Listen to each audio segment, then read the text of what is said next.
Disclaimer. The information and education material contained herein is meant to promote the general understanding and dialogue of GAN's processing.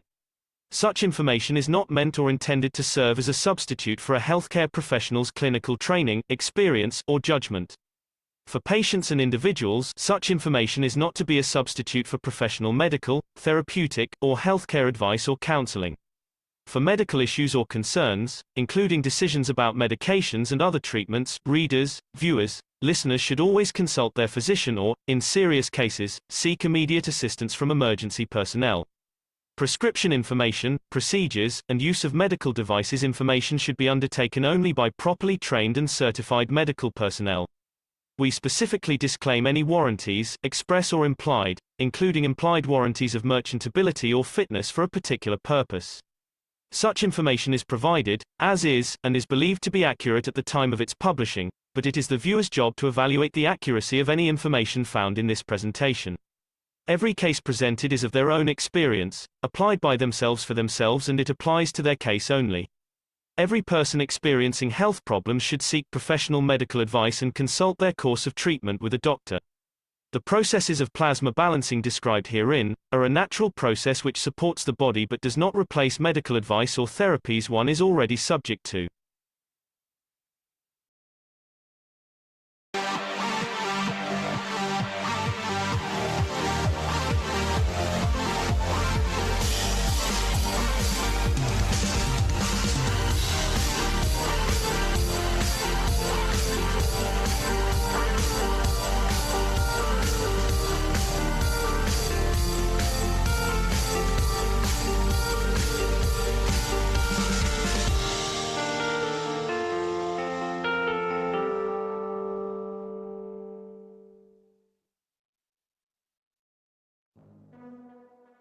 Innovative, revolutionary, stellar development, purest universal knowledge.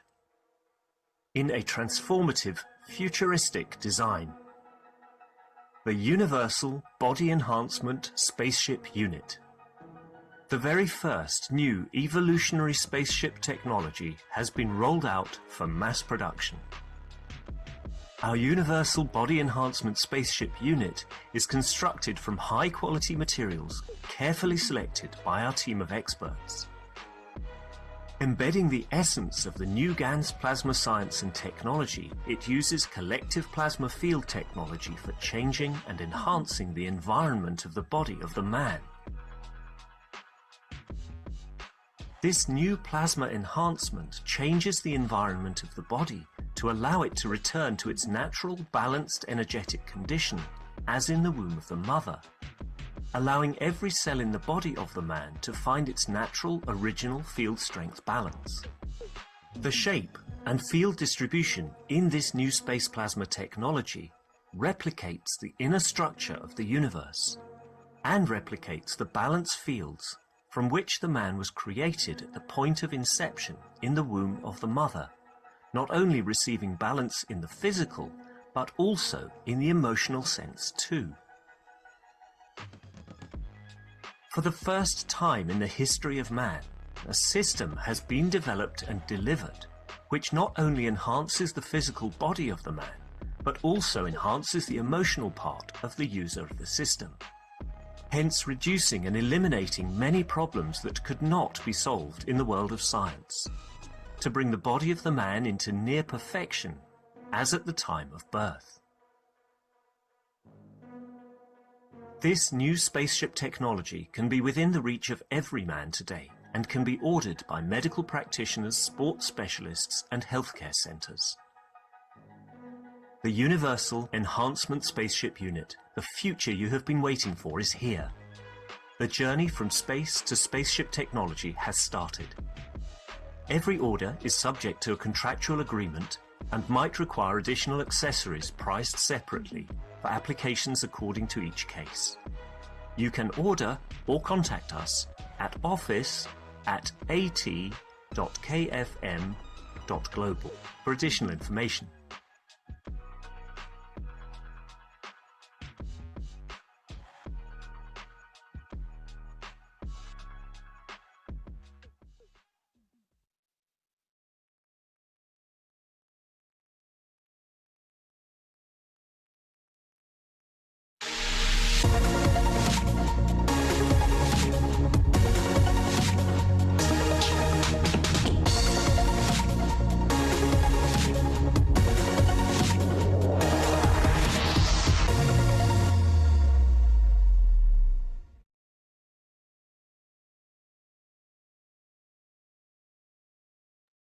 And welcome everyone to the Keshe American Knowledge Team for March 12th, 2023. I'm delighted to be your host. I'm Mark Anderson, along with Alex Skorick, and as well as all the other knowledge seekers here today.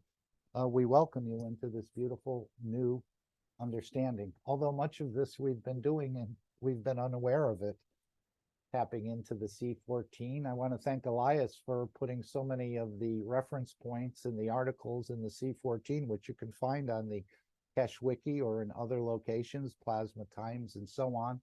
A lot to study, a lot to understand, but I think much of this will become automatic. As I mentioned earlier in another meeting, did you know how to connect with calcium when you got to this planet, or was it just the fields of this planet that allowed all the manifestations to automatically happen? And again, we're not talking so much in the matter state, we're talking in the plasma state, the hydrogen and the other things.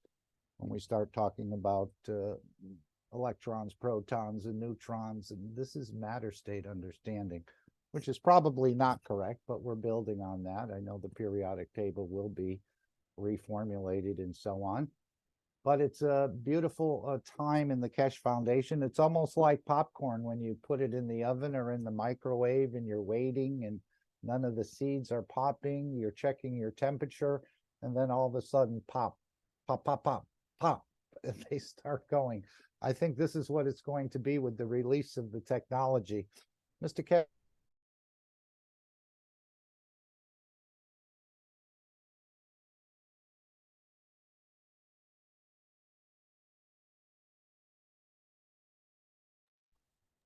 You're muted, Mark. Ah, okay. Where didn't you hear me? From the very beginning? Yeah, you should go again. Okay, so we want to welcome each and all to the Keshe American Knowledge Team for March 12th, 2023. And again, we're stepping into a beautiful knowledge. Mr. Keshe continues to share. It seems like it's so difficult to keep up in the matter state understanding of this whole process. But when he says, now you understand, now you understand, now you understand, I think he's speaking directly to the soul. This is what's going on in the processing or these head units or dining with the creator, that the soul is starting to understand more or maturing, perhaps, even though it's already perfect. But I think he's really talking to the soul, from one soul to another, even though we're hearing the words in the matter state. This is just my understanding of it all, but it's a beautiful time to be on this planet. And what I was saying was, it's almost like popcorn when you put it into the oven and you're waiting to see if the first one pops, and you're waiting and waiting, and you're checking the temperatures or in the microwave, and all of a sudden you get a pop, and then another pop, and then pop, pop, pop. This is the way the technology is going to come out. Of course, it's a process. And again, I think this whole understanding is a process, as Mr. Keshe said when he was explaining to us about understanding this technology, and we're having to use systems. The children that are coming in the next generation, he said this would be the last generations to have to go through this. And he did use plural generations. So again, but when we start seeing the children of Mitra appear, who are made from the plasma without any matter state, they'll be able to transit back and forth without any problem. And I know he said that we'd probably learn from these children how to do many things. So, as Christ said, forbid not the children to come to me. They may have a very deep understanding of this whole knowledge, deeper than we do. So it's a beautiful time. It's the best place to be in and around the Keshe Foundation. I think this is the pinnacle of technology in the universe, and certainly on this planet. So we're very grateful to the Keshe Foundation, the Keshe Foundation team, all of the supporting members in the background that we don't know their names, we don't know their faces, but they're doing beautiful work. And maybe someday, maybe not. Maybe we won't know about them, but the universe will know, and the soul of the existence will also know who participated in it. You won't need your name up on a placard or any lights or anything like that. as he's often said, we don't need the face, the place, or the position as we'll start to move across this universe. It'll be quite delightful. I'm very impressed with the feeding program. I don't know if anyone wants to share anything about that, but I will just share. And again, I don't know if it's the exact technology that will be transferred to China, but the feeding process has worked quite well for me.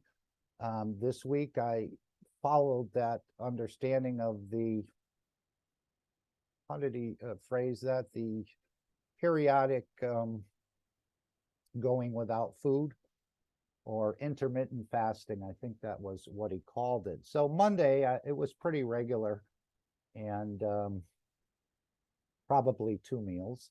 And then on Tuesday, I went just feeding between 3 p.m. and 9 p.m. And what I was trying to do there is squeeze in an extra meal or something in that point in time, but it wasn't difficult at all. Wednesday, again, no problem at all.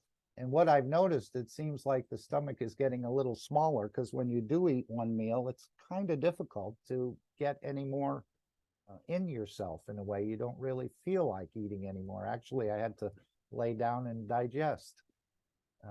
It does take some energy to digest in the matter state, but Thursday, same process, just feeding between 3 p.m. and 9 p.m. And then Friday the same, Saturday the same, and now today the same. So it's working quite well. And as he said, once we make these rooms, if you still feel hungry in 2 hours, you can just go back in there for 10 or 15 minutes till you're topped up. So I can definitely see, which was a mystery to me when I first came to the foundation, how could you feed without eating? And now I'm actually experiencing it. And again, I'm not down to zero. I don't know if we're going to go down to zero, as with the energy enhancement systems. We're not going to zero, or it could create many problems for the person that creates the system as well as for the structure.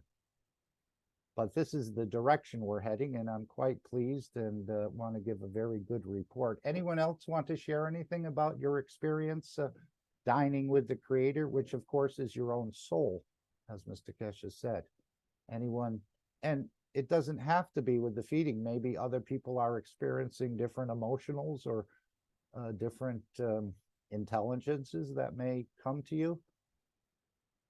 And next week, Mr. Keshe, as we'll hear in the beginning here, he'll explain that we're going to have a session just to get feedback, because this is part of the process. So we're all doing experiments in a way, at least those who've participated in that, and many others are doing their plasma experiments in the matter state. And that will continue, that will not end, Mr. Keshe said. And I think this is where they'll build the UFO. They'll use the enriched plutonium and uranium for this type of space travel. And it may be in relation to what we're doing here as well. I'm not exactly sure, but he's already doing it, so I don't think he needs the enriched plutonium and uranium. That's probably for matter state building the UFO among the nations for their collaboration and cooperation and laying down their tools of war. So that was just an overview. And one of the, obviously, what we're doing here is what's called the peace treaty. And again, this is just, it seems every step we finish, there's always another step. He says, once we understand this, then we go to the next step. And of course, bringing peace to the planet is just another step in the process to engaging, entertaining, interacting with the universal community. But we have to have a peaceful planet. And this is what we're seeing in China.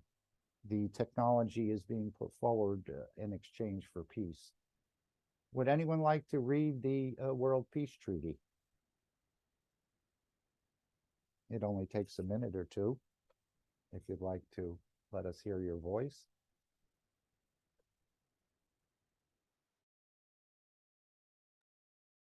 If not, I'll read it. And of course, this is the document that the world leaders will sign, and this is what's coming up on the table. I'm sure many scientists will also sign this, as well as the religious leaders.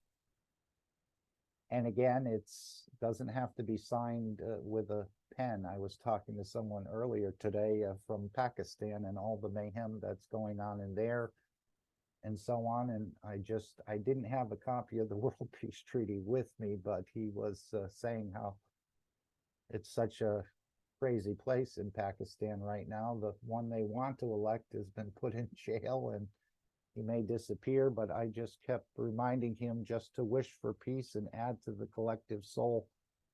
Again, it's the soul of the collective wishing for peace that will make it happen. And this will bring the change. So the World Peace Treaty, again, you don't have to sign it with a pen. You can sign it with the pen of your soul. As we know, when we go into space, we'll never see anything written, Mr. Keshe says. So there is no pen. It's just your wishes and your understanding and what you would like to see. And for many, including myself, it was hard to realize that we're going to move into this one planet, one nation, one race for world peace, and so on. I couldn't quite understand that. I was against removing the borders, but now I see it's a higher understanding that we are on a spaceship, we're traveling through space, and we really don't need the borders and all these other things. So, and this will probably help the cooperation and collaboration as well when we starting to get rid of the flags and get rid of all these other national things that actually kept us separate from each other. As we know, God said, I made the man in the image of myself. So there's only one kind, and that's humankind. Yes, different shapes, different colors, different structures and so on, but they're all the humankind. And of course, he said the creator appears in trillions across the universe. He appears in everything that's been created, and even those we can't see in the matter state. So anyone want to read this, or shall I read it?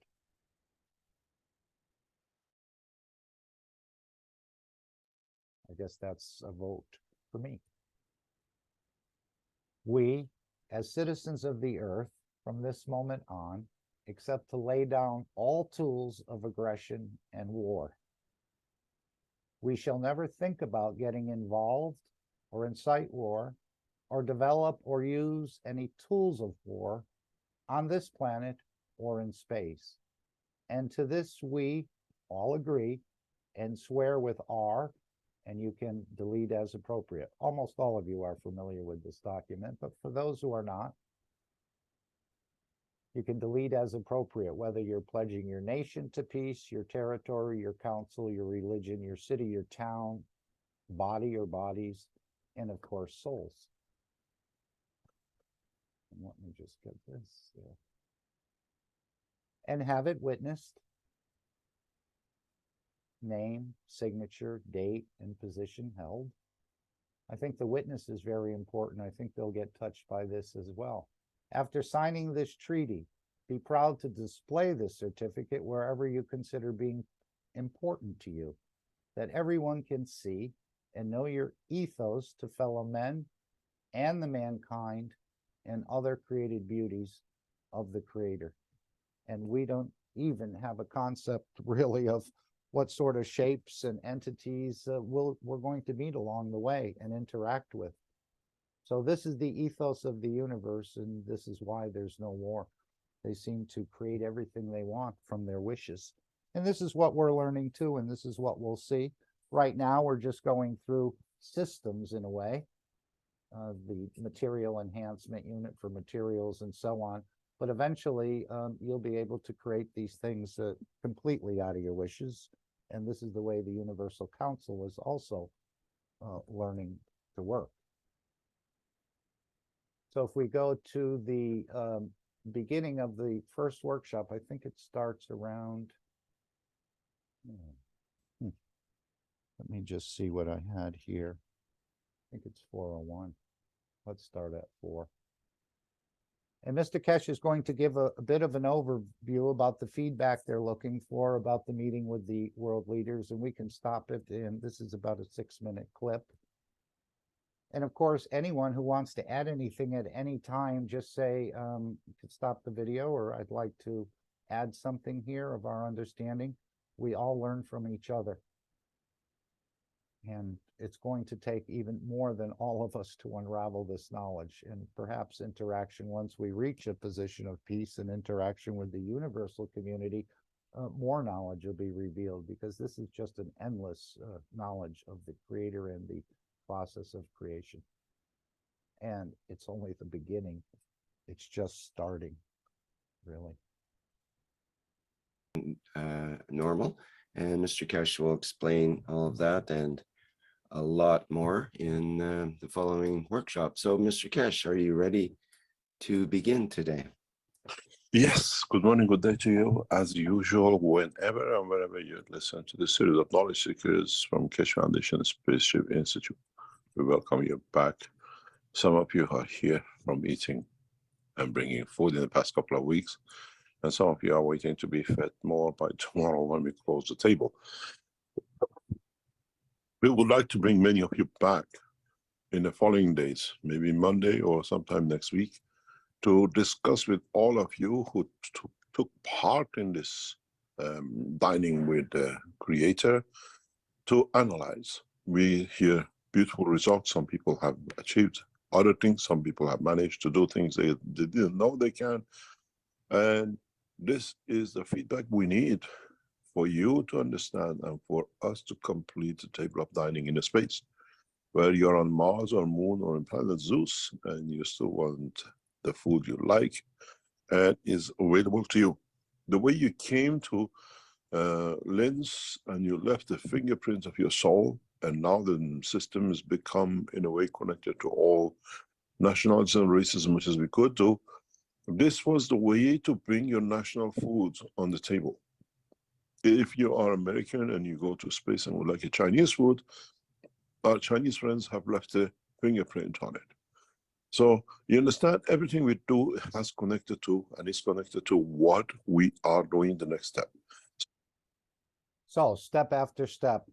And again, I said I'm quite pleased with the results I've gotten. I've tapped into the system, although I didn't actually feel full.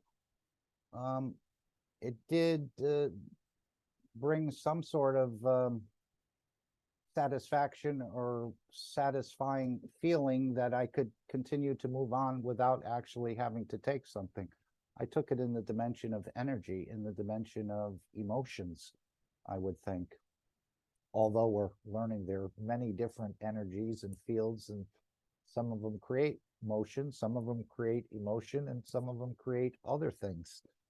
And we're just learning about this, but definitely very viable and totally impressed. And I think if you had a system for feeding, which we do see in the nutrition end, and you had a tabletop unit, you'd be quite satisfied. And of course, the savings comes in. You're not, I noticed myself that not doing the dishes, so I'm not using the hot water. I'm not throwing away wrappings or things you have to unwrap when you eat something. So the amount of garbage that's being created is much less. I'm using less soap, less hot water. And even one time this week when I laid down the utensils on the table and they sort of clanged a little bit together, I thought of an operation, a medical operation, like a surgery or something else going on. I said, this just isn't really me, that I have to perform in a way a surgery to feed myself or cut the meat off of the bone or whatever I was doing there. But that sense came to me. It's happened before, but it just happened again this week. I just stopped and I said, gee, this is really archaic way of feeding. Anyone have any thoughts on that? In that process, we have set up another session, which is with the world leaders, which is on the 24th of March in 2 weeks' time. Please try to join as many as you can. This is important, the way we bring the fingerprint of peace. We've seen today in the Congress meetings of the Chinese leadership, CPC, the science minister of China has opened the door for science and technology to developing. Okay, I just wanted to go to the store again, and here is what we're talking about for the 24th. Elevating the souls of the world leaders, which he said they're already elevated. Now, the way we brought food onto the table, we're going to be bringing peace onto the table. And then, of course, there's another meeting, which is addiction awareness, which is the 23rd of April, which he'll cover that in a moment. But there are many, many, many different addictions, from eating to drugs to gambling to sex and every other thing. I guess you can be addicted to almost anything, and different people have different addictions, but this is a way of breaking that. Although Mr. Keshe said man was born to be addicted, so maybe we're going to find a way out, or a balance that we can actually overcome any of the addictions you may be experiencing. Okay, let's go back.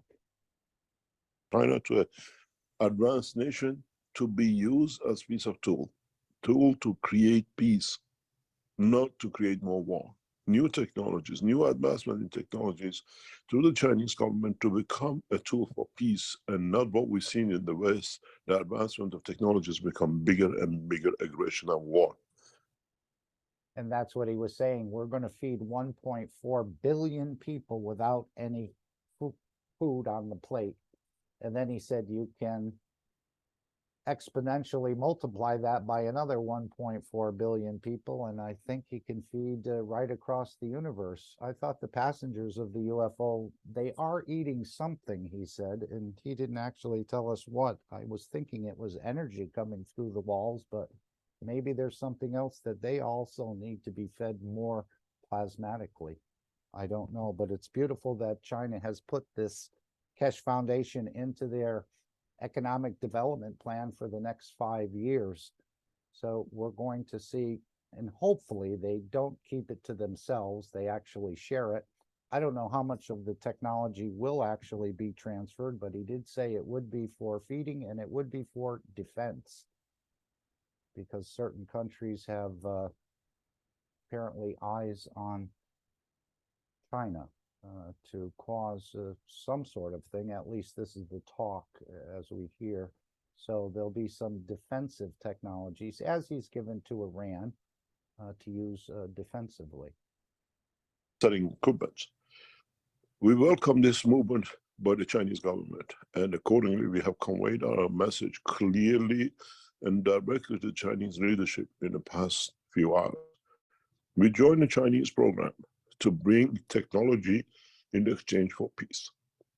In my upcoming visit in the next 2-3 weeks to China, we make sure the full technology, from purification of the nuclear material to 100% purity within hours, to establishment of the new satellite system, to farming, to military defense of the nation of China and South China Sea and across the world, to bring peace, will be upgraded. And new technologies will be handed over to Chinese government, especially the defense and military, to make sure if what they have written in their constitution in the last week to bring more advanced technologies to create peace will create that kind of nation. Unknown technologies will be handed to the Chinese government, which will paralyze the defense technology of the West and the rest of the world to bring everybody to position of the peace. So again, unknown technologies, as Mr. Keshe has said many times, what we show you in the public is the dinosaur side of things. So he said technologies unknown to man will be transferred to China for defensive purposes, and of course to bring the peace. So a very beautiful proposition for China. I think they'll be able to move ahead. He said the Chinese couldn't not move ahead unless they followed the same pattern of taking something from someone else. And perhaps, I think President Xi knows now that the technology does work, it is viable, and they have put it into their 5-year plan. So this is very, again, very exciting for the foundation to demonstrate this in a very large, one of the largest, if not the largest country, along with India, of course. And again, to be shared with the others, but we'll see how that proceeds. But a very positive developments. I know he said he'll be traveling to China in the next few weeks. He may even use the enhancement unit to arrive there. We'll have to see. Again, I don't know if that'll be made public or not, but it certainly will impress those who await his arrival and to see the manifestation of the transmutation. I don't know if they'll still be standing when it completes. They may need a break to start the negotiations because they'll be seeing something that basically no one has seen before on this planet. I'll just take a couple more minutes here. It's a big step for us. We were told by this Congress, Keshe Foundation Technology will become part of the work of the Chinese government. And as they have done, we are responding accordingly back. We enter into delivery of nuclear material at the highest purification to any nation for development of the space technology, not for weapon. The technology we deliver is not a weapon technology, it's a space technology. Without it, you cannot go into space. On the other hand, we make sure that the nations stay safe with the power and the condition which creates through new technology, through our collaboration with the Chinese government. On the other hand, we are straightforward with what we've done and we are doing. And this World Cup 24th of the March, dining with the world leaders to bring your essence of peace. The way you brought food on the table, now you bring peace on the table. You'll fact and touch the world leaders and we'll see the changes. We expect a number of ambassadors and we expect a couple of world leaders to be present. I have asked the ambassadors and the world leaders if they want, because they come through a hidden numbers, to introduce themselves if they want. And if they want to participate, to be part of our program, part of what it is. On the other hand, we allocated in April a day for addiction. Sign in, get people who have addictions, instead of paying thousands and thousands and God knows a lifetime of suffering, to join in. We have had the addiction section in the 19th session of the December, part of the Keshe Foundation, and we have seen good results. So in a way, if one session can help you to feel what happens, then other sessions can come completed to walk you from any kind of addiction. Sex comes drugs, comes gambling, comes alcohol, come in. Join in and sign people who you love to it and get them to sit for a couple of hours with us. In a way, we bring the change in. If you look at the Keshe Foundation website, both sessions have been put out for you to sign in and come in. On the other hand, on the 24th session, the Universal Council members are signed in to be there. It's your obligation to be there as you carry the connection to the next step. In the Keshe Foundation website, we have released new bundles for Easter. These are to promote the Keshe Foundation products and at the same time to bring in a way. Okay, just going to go back to the store for a moment and see these Easter bundles that are being offered here. Again, bundle 1, a paint pen, paint pad. Bundle value, you have a 25% discount. So if any of these products, again, it probably won't go on sale again until Christmas. Sometimes they make the Christmas bundle as well. But these are the only 2 times of the year that I'm aware of that you can have a discount. I know the here he's talking in bundle 4. Well, bundle 3 is a multi-purpose pack small. I'm not exactly sure what that is. 1-piece Keshe Gans restickable round pack. Again, I'm not sure the bundle value with the 21% discount. 2 paint pens, and this knee Gans here, as Mr. Keshe said, he was the only one that he produced this with his own hand. So I would think if you can have that, that'll probably be a generation-long product. Meaning you're just using the water of it, so this would last, you could pass it down, I would think. And again, a small discount there to paint pens perhaps, but this is a very fantastic product.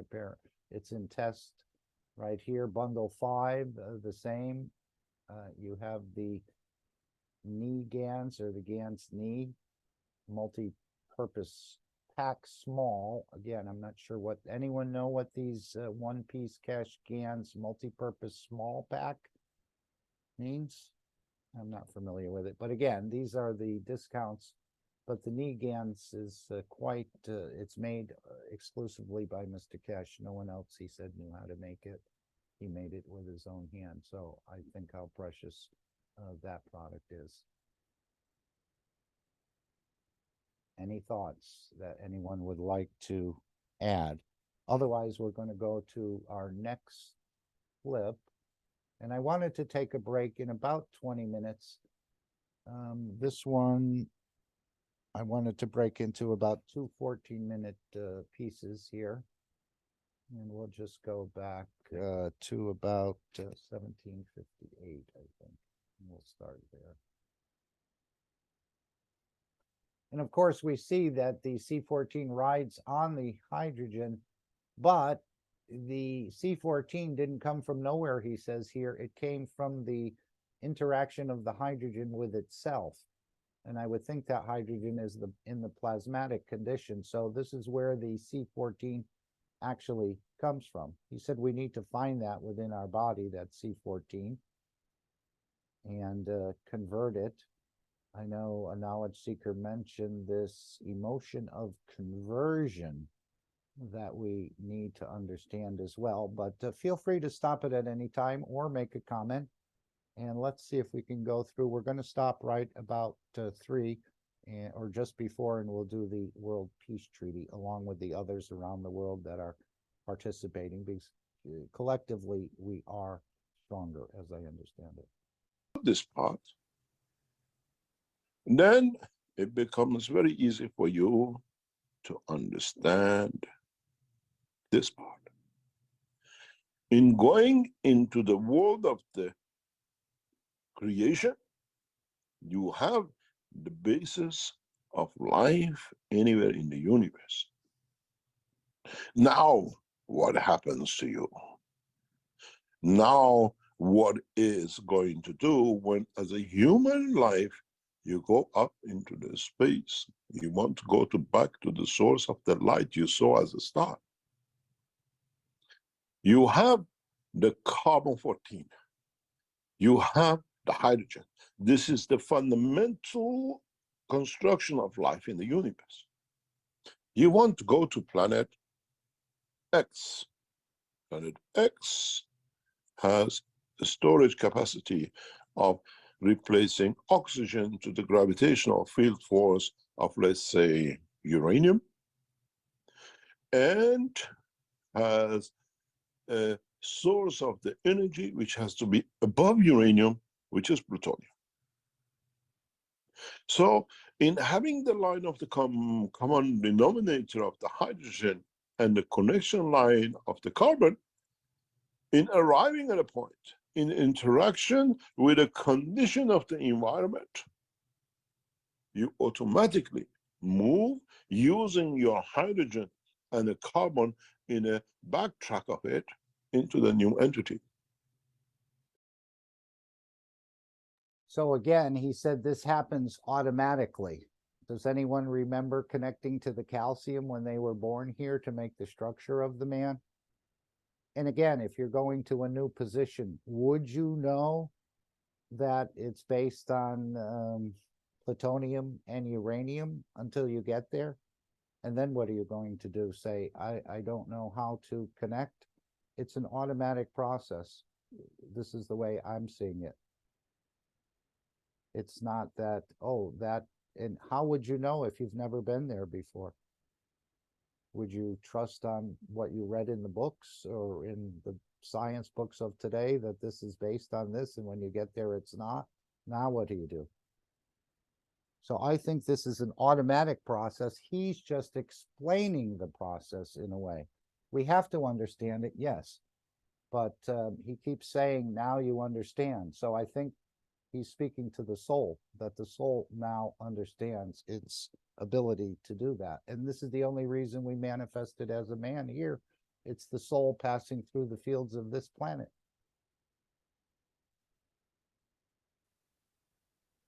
You exchange the nitrogen and oxygen to uranium and plutonium. Now you understand why we make it available to every nation the possibility to have access to 100% pure plutonium and uranium that allows them to travel the span of the universe. We are not entering a military game. We are entering a space program.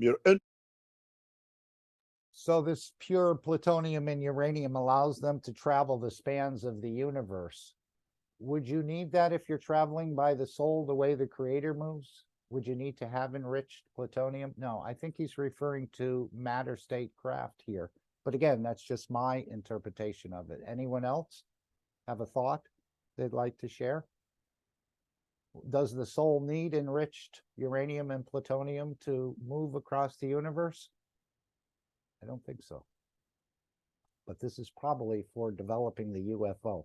And this is going to be the cooperation, collaborations of traveling in the matter state dimension with shielding and everything else for that travel. My thoughts. Understanding the process of the creation and dimension of the travel. Now you understand how mankind will transmute and what tools of transportation man will use. You use the hydrogen as a baseline and carbon as a connection line to the rest of the universe, this universe. In the education of the Unicos will teach you how these two will connect to the other universes, that you can transmute from man to another universes and other dimensions. And if man becomes intelligent enough, he can find the path to his creator in one instance, 1 second. Now you understand the whole purpose of the teaching, why we went into the cosmic ray, why step by step I explained to you last week how your body changes 14 to calcium to whatever. If you don't have a condition of creation of the matter state of the calcium in a given position in the universe, you still have that beautiful soul which is within you, which you brought with you. You still have that spirit, what we call the soul of physicality, which is an energy pack, still with you. And if in this point of the universe, there is no what we call matter state condition of manifestation, you manifest yourself as energy pack, as a soul, as a plasma.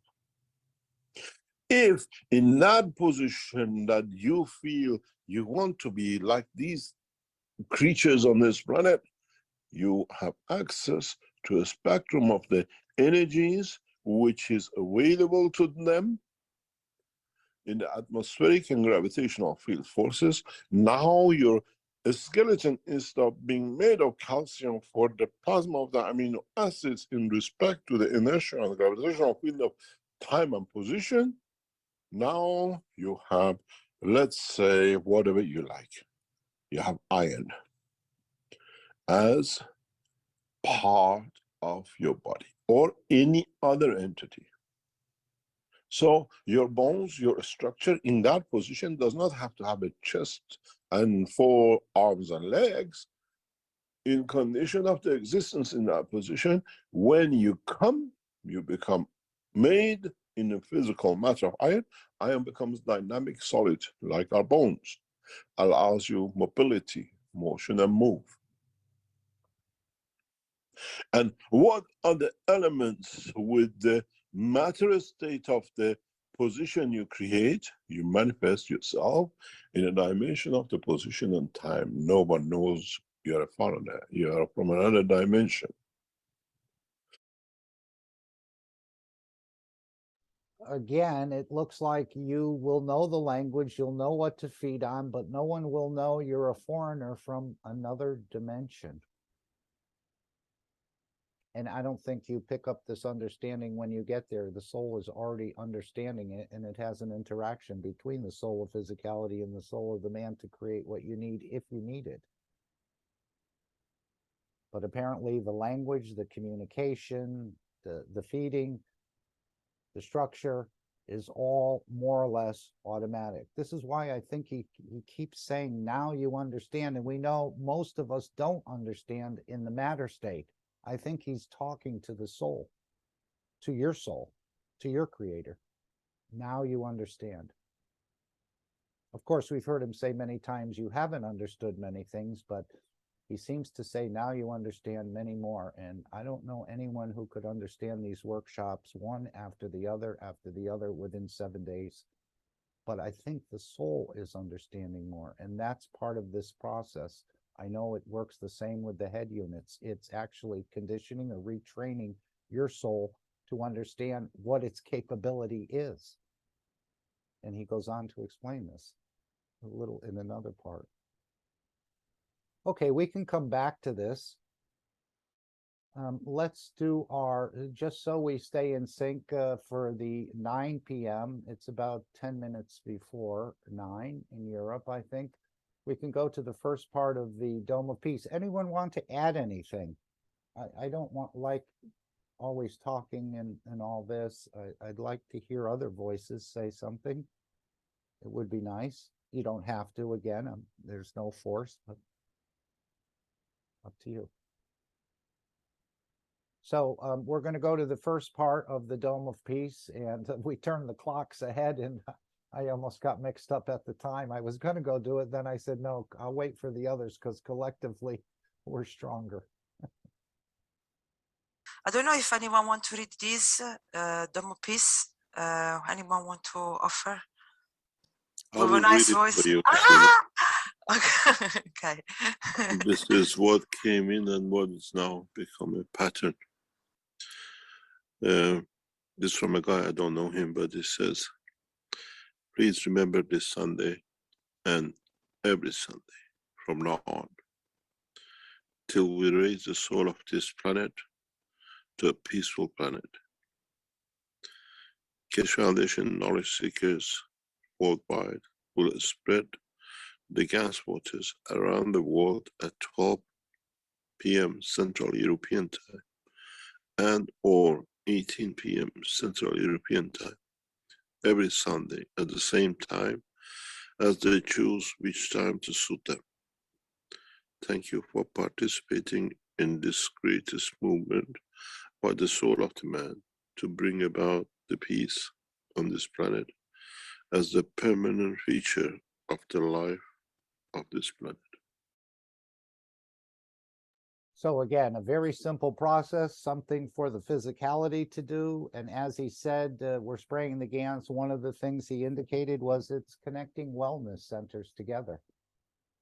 And we know he's not going to be physically building these wellness centers as we understand it now, but there may be other ways or connecting other things together that we haven't been told about, perhaps. Again, but this is to make a connection, plasmatic connection, in a way, and something for your physicality to do. Now we go to the next step where we actually spread the fields of our soul together. Again, he's using the matter state in a way and the understanding of the soul and what we can collectively do together.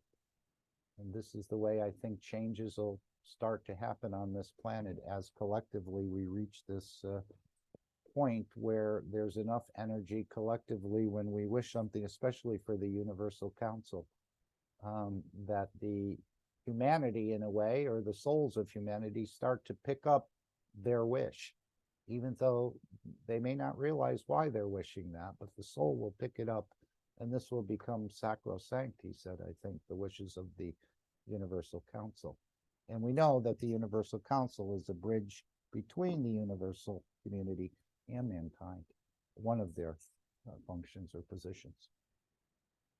So let's hear Shweta read this. Thank you, Shweta.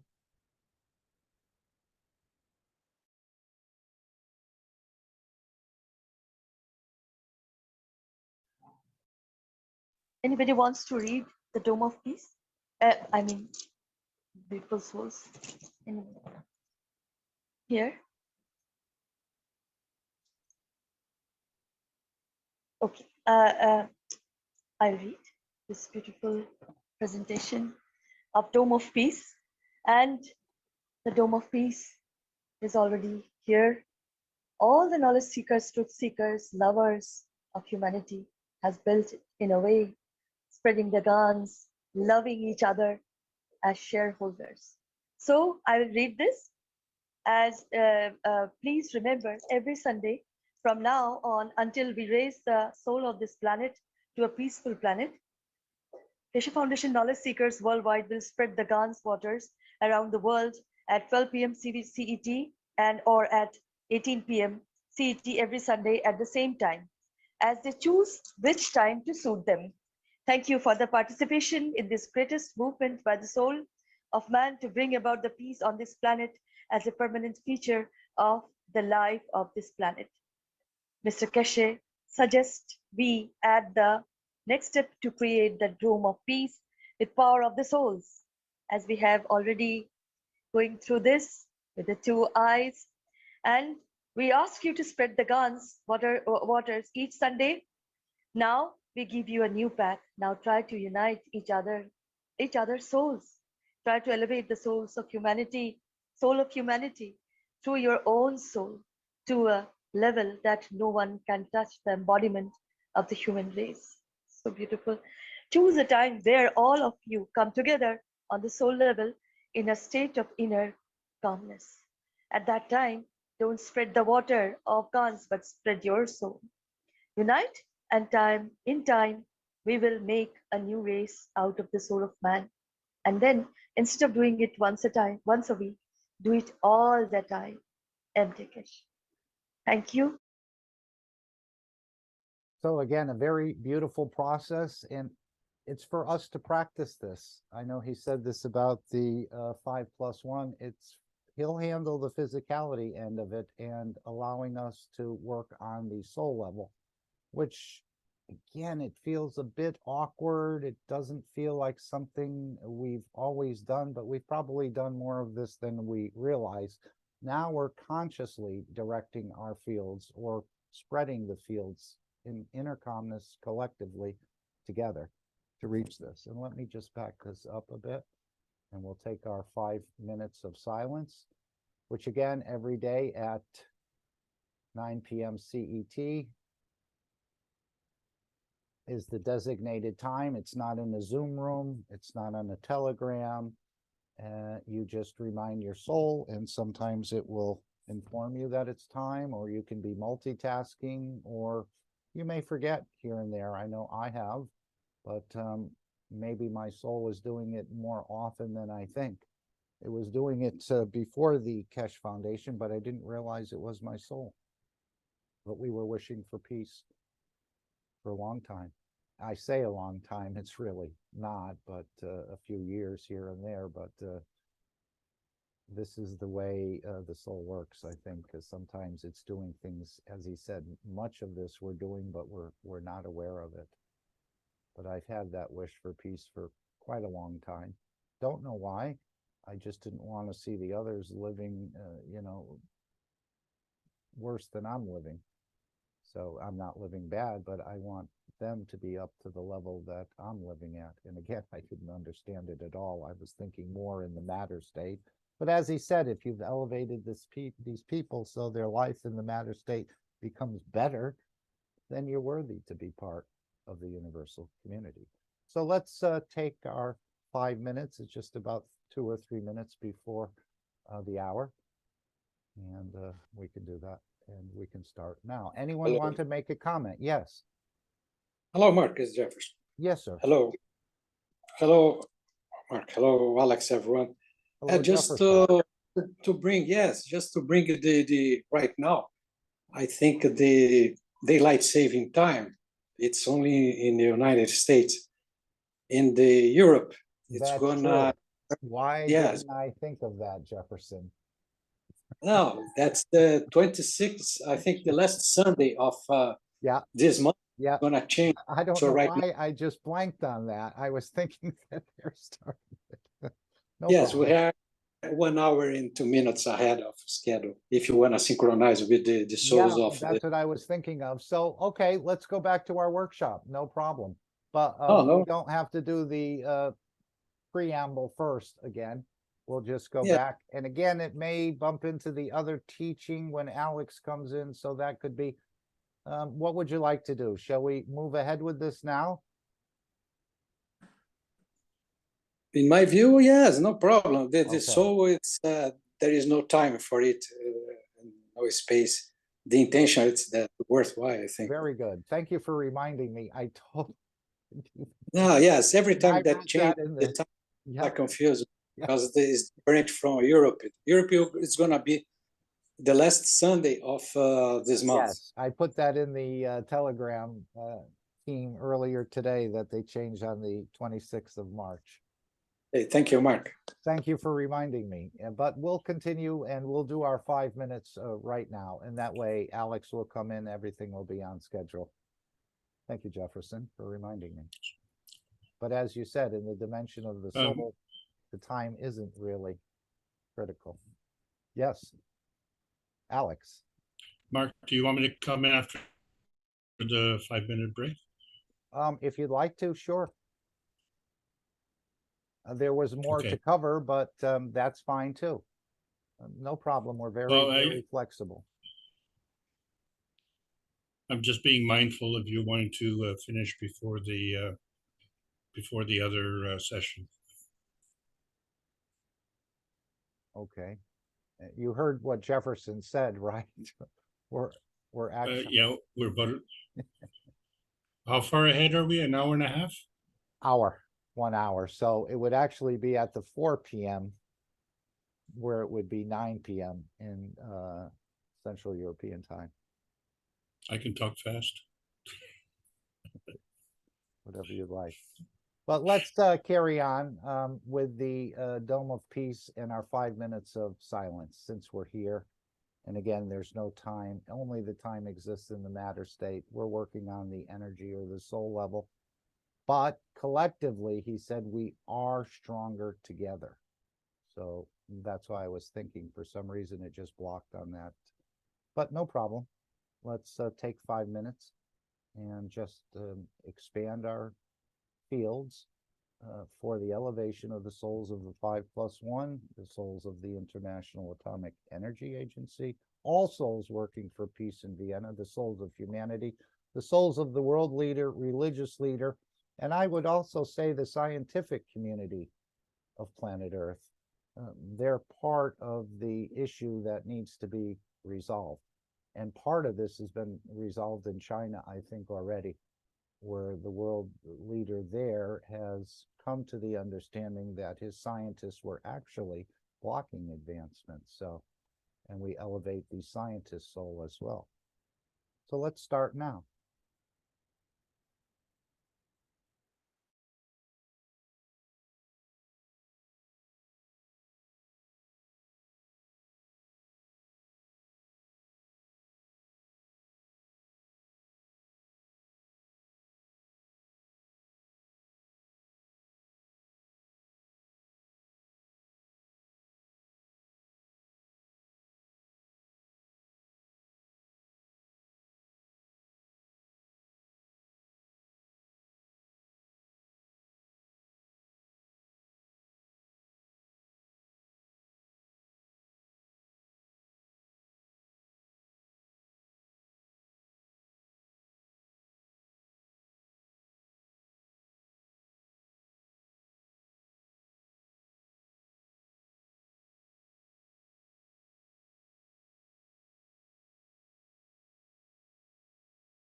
Thank you all for your continued participation. And as Shweta read, don't just do it once a week, do it all the time. And you can remind your soul about this. But we all are huge field generators. You have liters of GANs with you in a vacuum condition and powered by the soul of the man, as I see it. So you can radiate out fields. And this is what we're doing here. Many times you'll see somebody on TV and you can almost feel their field. If they're smiling or if they're happy, you can actually, some people more than others, but just continue wishing for peace. It's the soul of the collective awareness that will bring this change. And it's through giving, and that giving comes from inside of you, as I understand it. It's not something that you take and give or you purchase and give, but it's generated from within you, and you're radiating out those fields. So it can happen anytime you choose to do it. Now, Alex, where would you like to go from here? Or first, I may ask, is there anyone here for the first time? I do see a name that I haven't recognized, and maybe you've been a knowledge seeker for a long time. Are they still here? Pavel, could you introduce yourself to us? Just let us know where you're from and how you found us.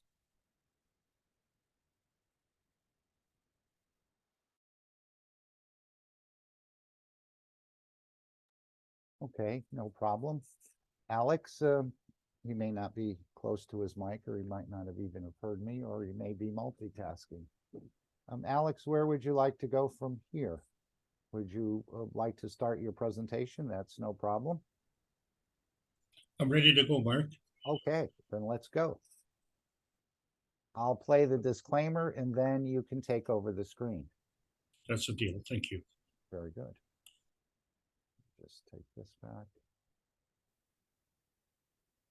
Disclaimer. The information and education material contained herein is meant to promote the general understanding and dialogue of GANs processing.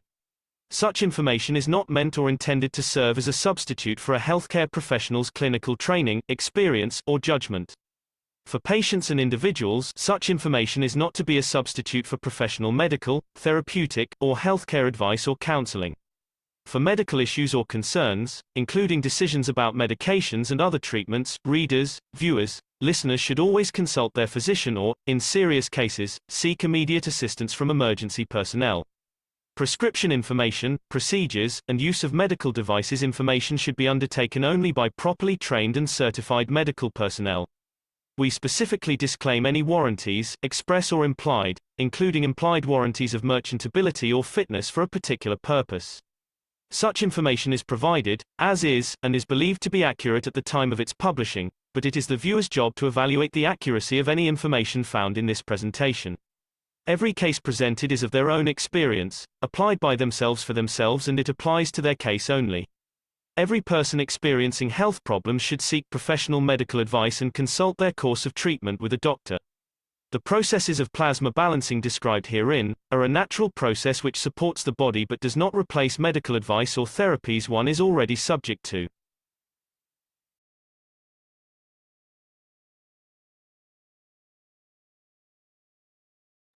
Okay, and now we want to welcome Alex for a very special teaching. I've put what Elias shared with us, all these different articles in the Plasma Times and so on about the carbon-14, the gift for man to stop the killing, the pathway, the free engine, the free energy resources for the structure, carbon-14, plasmatic calculus, and a highway to travel the universe. And of course, that was the part I was going to play. If we have time, maybe we'll continue about the enhancement unit. This is all we do, is they just open up your reduce your magnetic fields, and you get on the highway right away without any training, without having to know if you had to convert something to something else.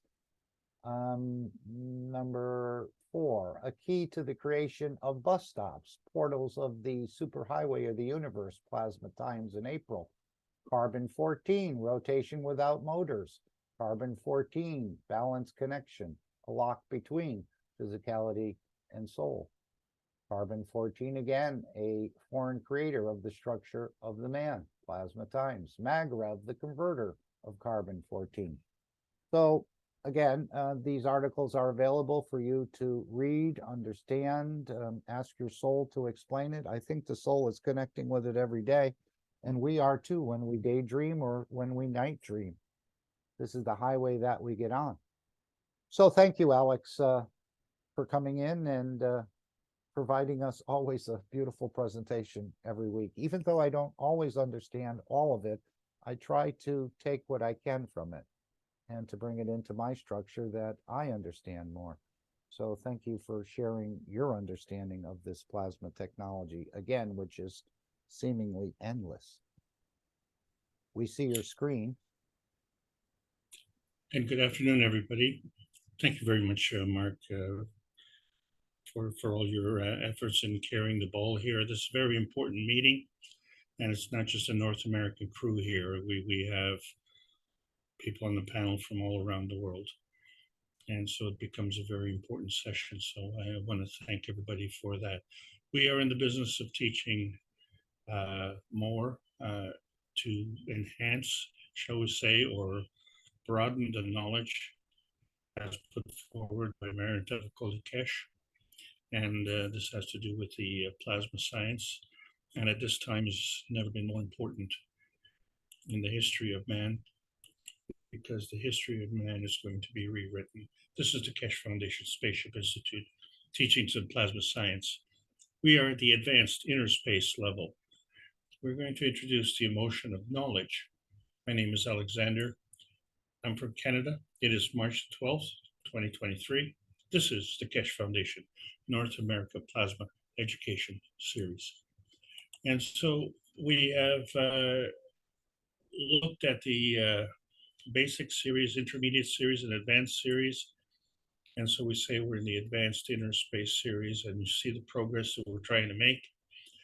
And today, with the emotion of knowledge, you know, the obvious question is, what is the difference between the emotion of knowledge and the advanced knowing series, where we did the knowing by connection?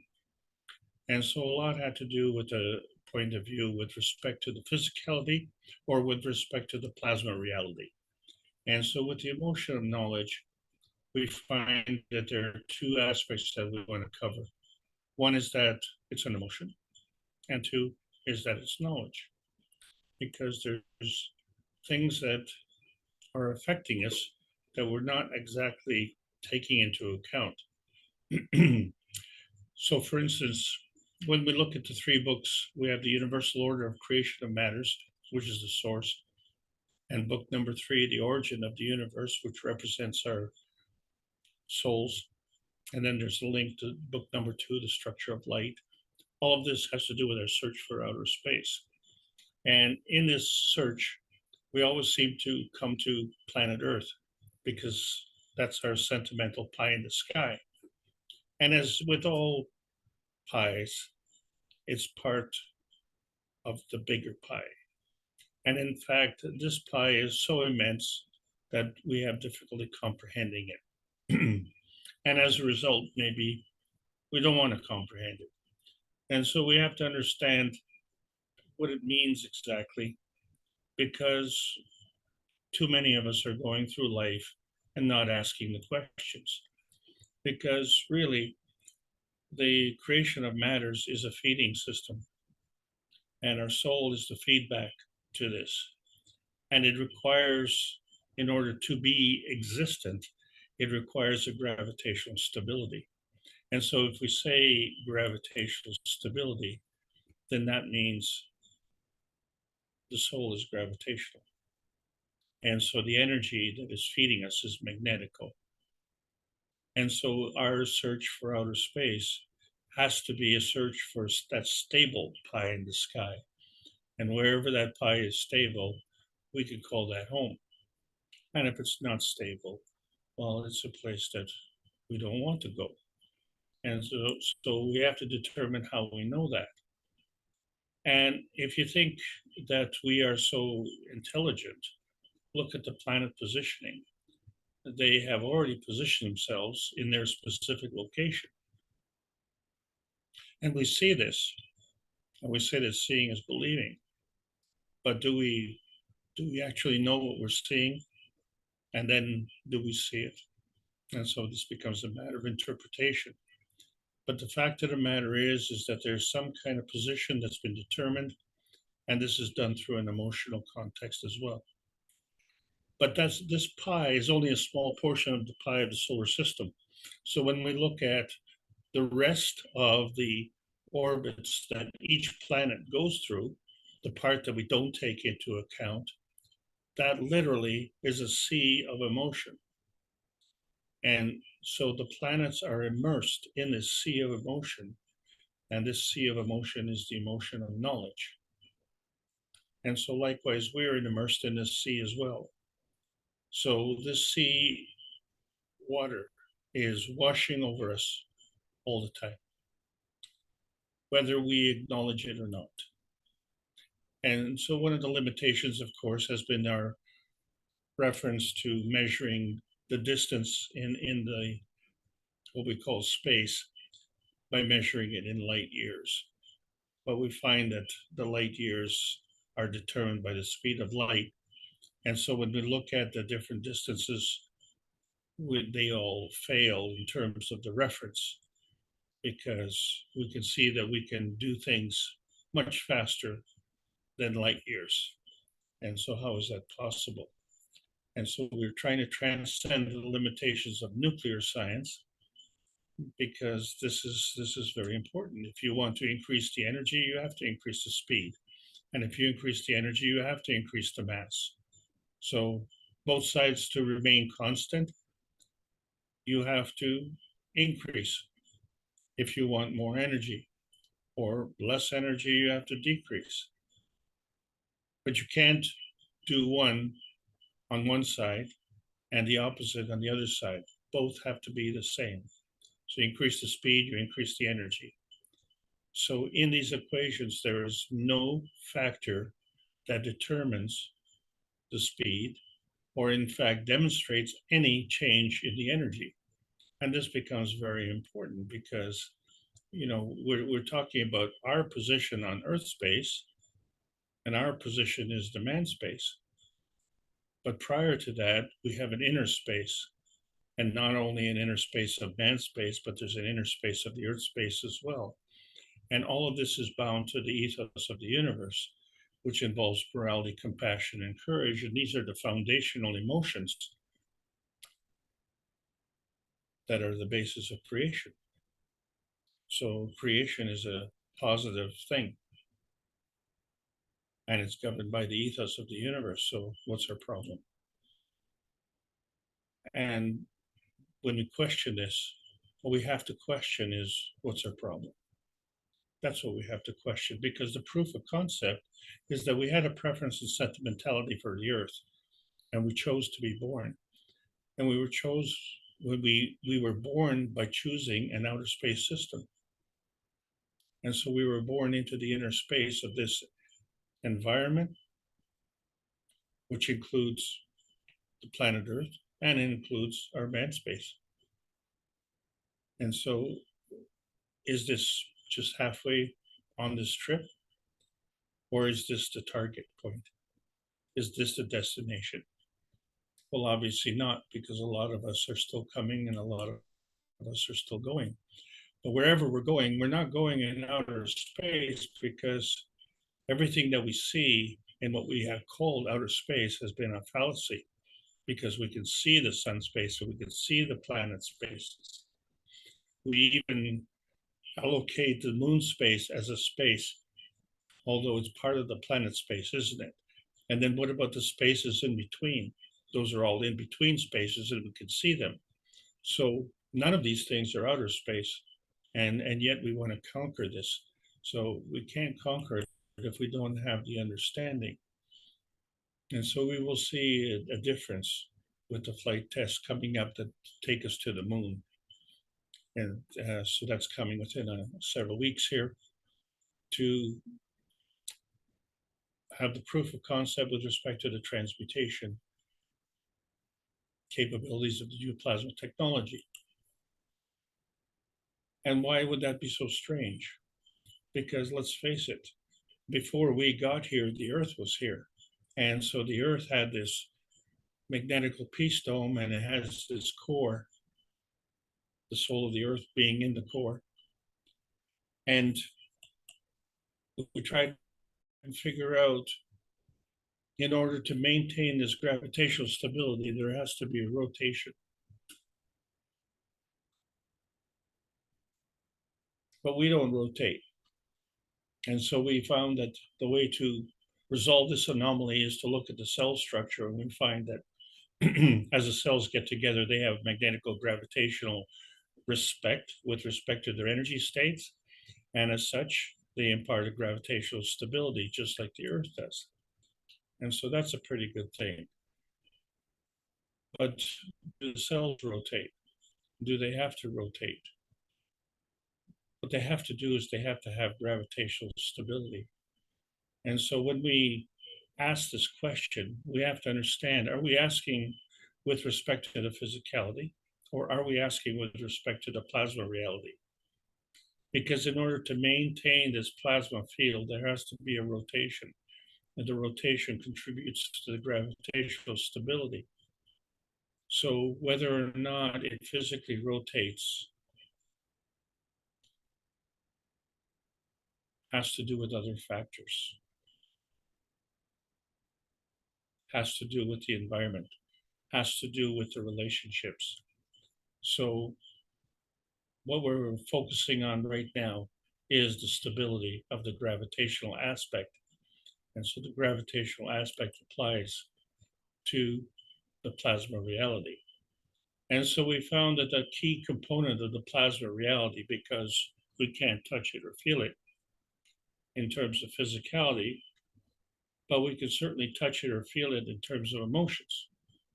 And so we call that the emotion of man. But the emotion of man also has a physical aspect to it, doesn't it? And that's the difference between, say, love and lust.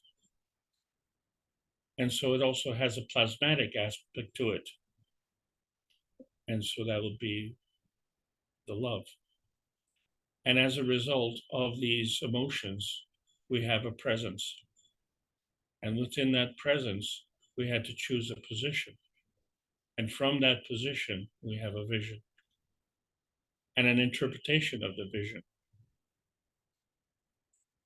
But there's a predecessor, and that's the emotion of knowledge. And we talk about that today because somehow, some way, everything that we have is really a feedback system. What we need to identify is the feeding system. And so the emotion of knowledge defaults to that position. So we see that when we talked about the relationship where 1 and 1 is more than 2, we find that the one and the other one are not necessarily the same one. We just, assume that some things are equal in that regard, but we have to see that there are different feeding dimensions. And as a result, if we have these 2 feeding dimensions, then we have a product, and that becomes the feedback dimension. And when we view this, we find that in order to view this and be the observer, we're none of those 3 dimensions. So we're in the 4th dimension. Are the feeding dimensions and the feedback dimensions the same dimensions in all cases? And as an observer, our relationship to these dimensions, being a 4th dimension, is that the same 4th dimension also in all of these cases? So the point being is that you have to have feeding and feedback dimensions. And then from that point, you have an observational dimension. So in order to be the observer, you have to have this gravitational stability. But you cannot exist if you don't have this stability. So to maintain this stability, this feeding has to be an ongoing process. And as such, to understand how that works effectively, you have to have a feedback process at the same time. So you actually become the intermediary. And so we find that all of these emotions are affecting us and they manifest themselves into the physicality. So we see that the body that we see as a physical thing and what we've always referenced to is actually of the lowest energy state. And so the highest energy state being the soul of the man. And then we have all these levels in between, and they all affect the soul of the man, and they all contribute eventually to the physicality of the body. And so we have assistance.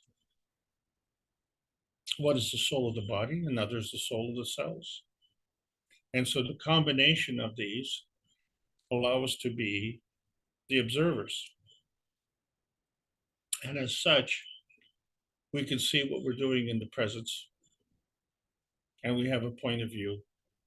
And as a result of that, we can determine our position, and we can change our position. And so that becomes the key.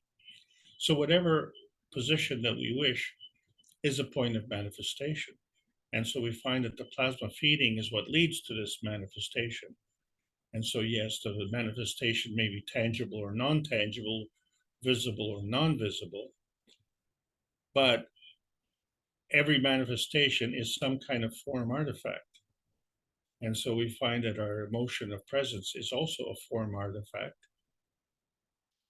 And it's a form artifact of the energy that's in motion. And that energy in motion at the point of the presence is the manifestation point of the emotion of presence.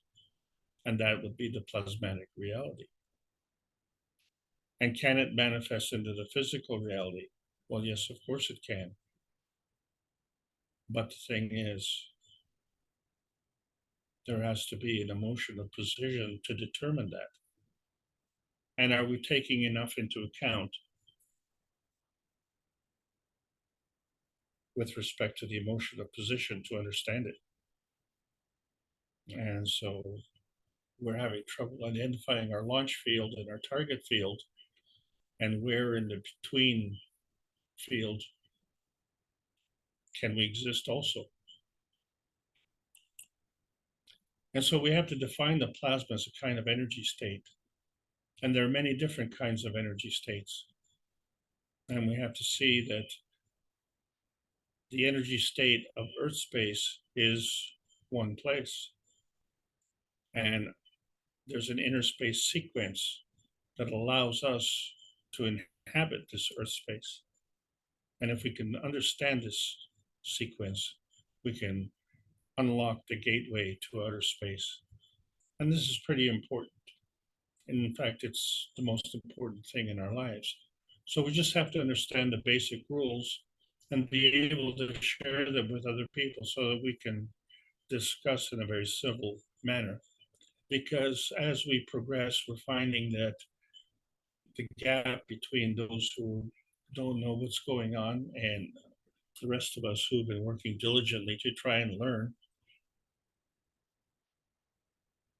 that gap is widening. And so it causes other problems. And so we need to bridge these gaps, and we can do this by orders of magnitude. And so that'll help immensely, as we have to understand that the higher energy state feeds the lower energy state. And so this all becomes part of natural creation or natural decay. But where does this energy come from? And why does it come? And then there's a consumption in that process. But we find that there are other Magravh conditions in the universe which are catalytic or non-consuming. And so can we achieve that? Have we achieved that? And if we haven't achieved that, why haven't we achieved that? And so we find that we, at this point in time, are not able to be catalytic in this way, that we have to supplement. And so we wait for the feeding of energy to come from a higher state. And fortunately for us, the higher the energy, the faster we get fed. But we have to understand the rules of plasma and its fields and understand that we can absorb fields.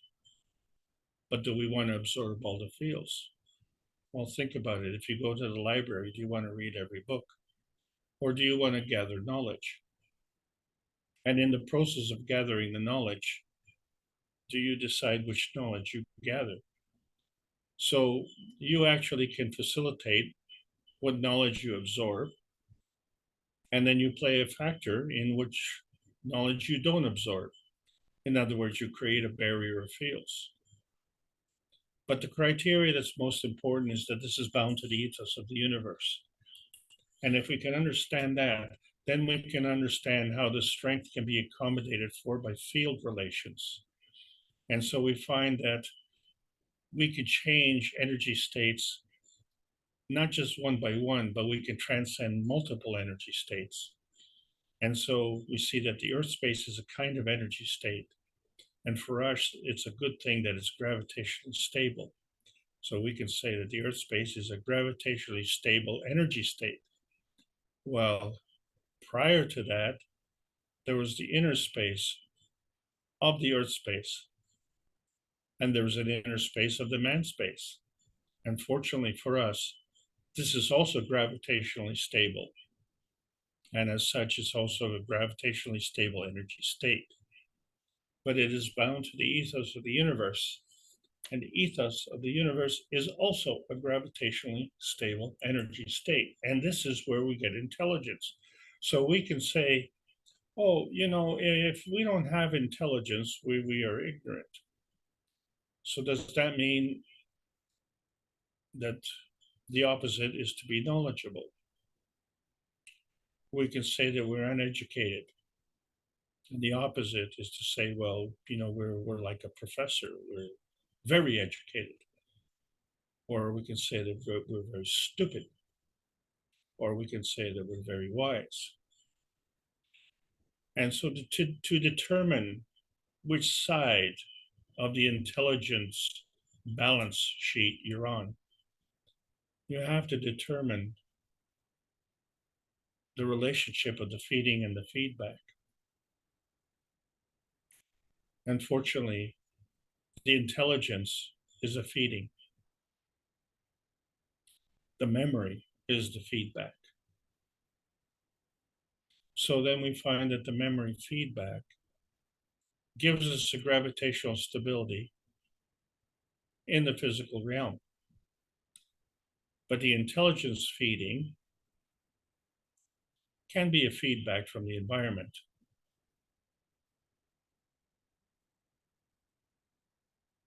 Where did you get that intelligence when you were a baby? And so we see classic display in the GANS. There's a GANS that's in a bottle. It's a solid silicon bottle. It's called glass, but it's transparent. We can see in it, and we can see the GANS in there, and we can see the rotating field in the center. And so even though we can see it, really there's nothing there. So, you know, if seeing is believing and there's nothing there, then we're not seeing anything. So maybe we're not believing anything. But we know that we see something. And so the believing is knowing. But here's the thing. What created the hole? What created the hole in the GANS? And why? So we must understand that there was some kind of emotional feeding. Because that emotional feeding fed the energy that created that hole, because I sure didn't. So the hole becomes the emotional feedback. So at no point are we saying it's physical. And so we see that throughout the biosphere, there's an affinity with respect to energy exchange. And it is all based on the emotional context. And so there's an emotional feeding and there's an emotional feedback. And so How does that affect your belief system? And since we're so smart in the modern era, we have to figure out how to communicate.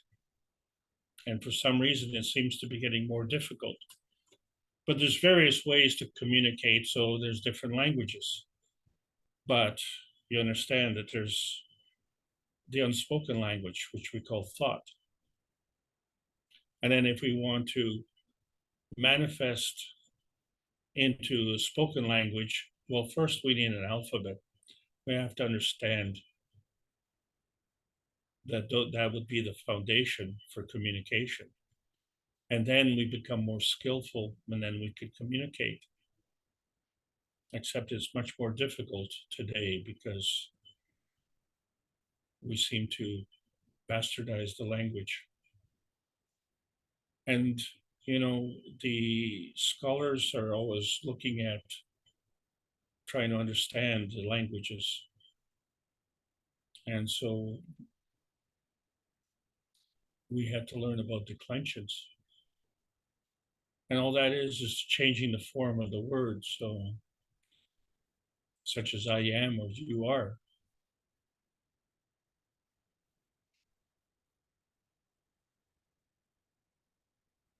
But then we have to do a translation. And can we do a literal translation? And so the scholars are finding that that's not possible. So there's more. And then, of course, there's Babylon, which basically messed everything up. So we have to go even further back. We have to find where this intelligence comes from. How did we construct the alphabet in the first place? And so we find that in English, for instance, we have 5 basic vowels. A, but in terms of intelligence, it's A. And E, in terms of intelligence, is E. And I is E. And O, well, that's O. And U is A. And then in some languages, there's R. And that would be like Ra. But then there's this other vowel, which is kind of hard to write. And it's particularly prevalent in Chinese, where you have inflection. So you have the same word with a different meaning by applying a different kind of inflection. And so that inflection isn't a physical word, it's an emotion. It's an emotion attachment to the word. And so if you are from that community and that language, you are mindful of these inflections. It isn't, and how do you impart these inflections in the written text? And so this becomes another challenge. And so the entire world is under this challenge. And how do we convey these languages, and how do we transfer this intelligence? And so in last week, we talked about Tibet being the roof of the world, and they do this chanting, Om Mani Padme and they repeat this. And for them, this repetition, this chanting, this meditation puts them on the path of life with intention and wisdom, where we can achieve a pure body, speech, and the mind of a Buddha.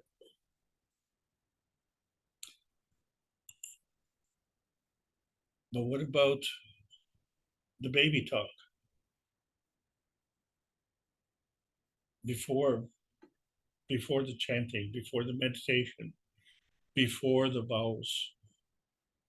And so you say goo goo gaga, and it has to be like baby talk. Or goo goo gaga, that's monkey talk, maybe. And the other horizontal, some of them even growl. But what about the vertical people? How do they talk? And so they talk through secretions. So if there's the danger, they secrete tannin, and if there's light, then they secrete sap. And what about insects? They go buzzing around. What kind of sound do protozoa make? They seem to be well organized.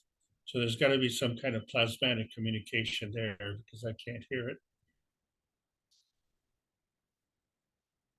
So this communication is an emotional feeding.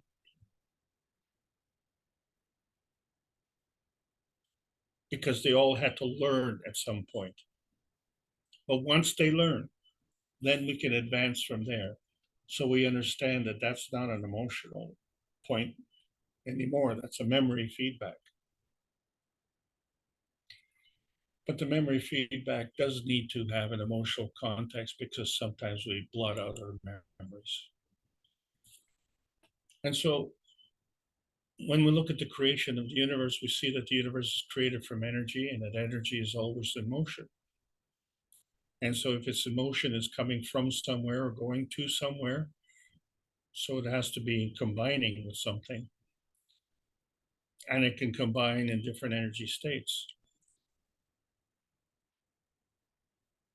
So this is a good thing because now we have a charge that's in motion. And so within respect to our physical reality, so we see that, you know, we have the speed, the strength, and the direction of this energy. But with respect to the plasma reality, oh, remember the proof of concept? We were born. How did that happen? And so we find that we say, well, two forces come together and they manifest into a maggrav condition where we see the X, Y, and Z axis. And so this becomes the universal harvesting of self-enhancement. But some of us have forgotten that rule and they go through the loose harvesting of self-consumption by stealing the energy from someone else.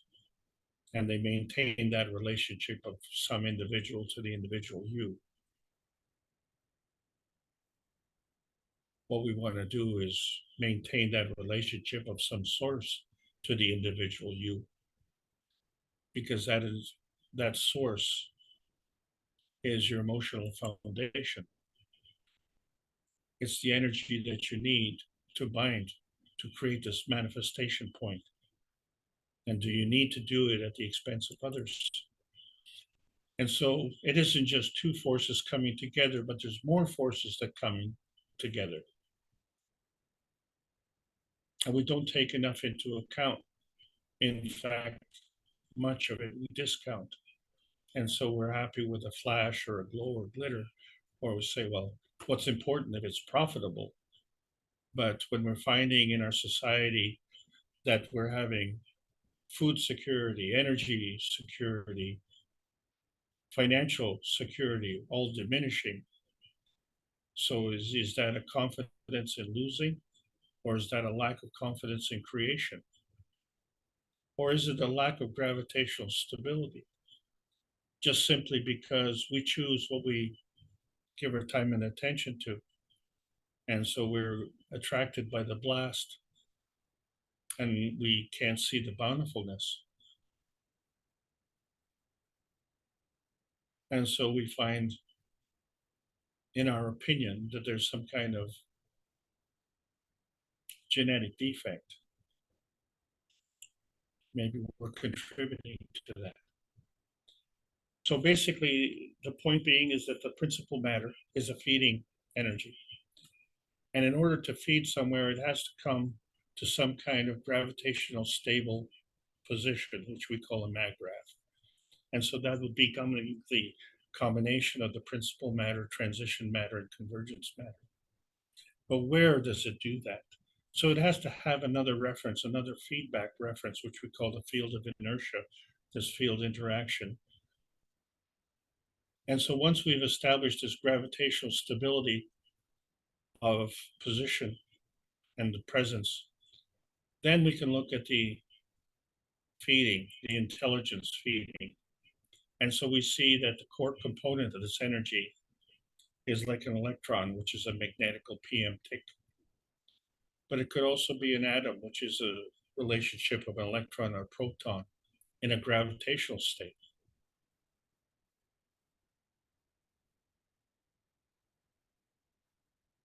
And does that rule only apply to the plasmatic condition, or is it also a physical condition? And so really the answer is both, because they're all energy states and they all work together. And so to maintain this balanced position, you have to maintain a mag-grav condition. So where you have a magnetical electron and a gravitational proton working together as a twin plasma. And so you have this relationship of the large proton plasma feeding the smaller electron plasma. But it doesn't stop there, because the higher strength feeds the weaker strength. So other things have to be taken into account.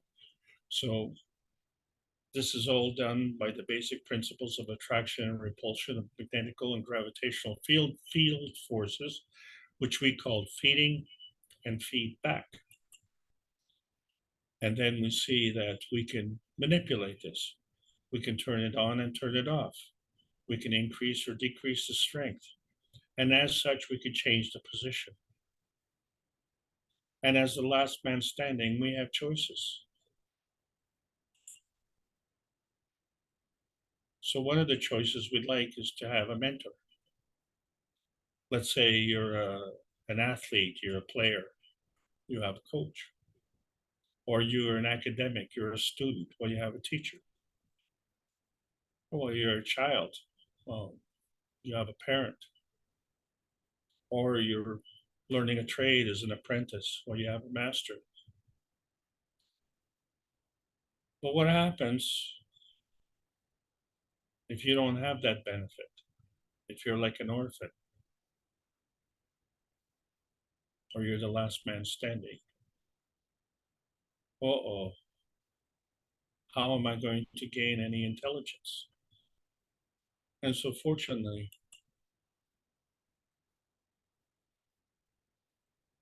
one of the things that we have is a feedback vision that we get from our environment. So we see our environment with our eyes, our ears, our nose, and our mouth.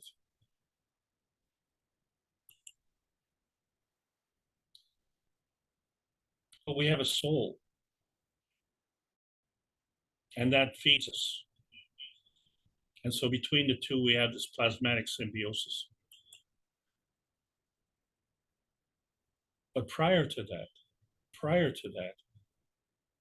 we have an RNA. And so the RNA is constantly being modified. It has to do with the adaptation from the sharing of universal energies. And so there's an inner space radiance that comes to you, and that becomes your feeding radiance. And of course, we have the DNA, which is an adaptation of the earth space energies.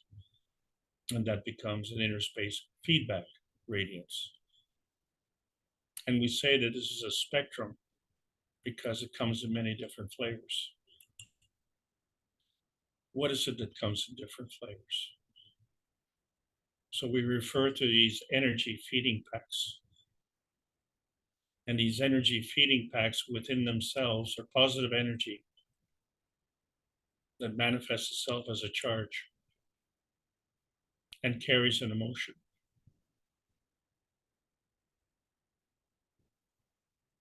That emotion is knowledge. It's a feeding of knowledge. And then from there, we can manifest into whether it be the plasmatic reality or the physical reality. Because what's important is gravitational stability. You have this foundational emotion. And so in order to get that, and in order to have this wide spectrum of feeding, this feeding is radioactive. And it feeds your inner space.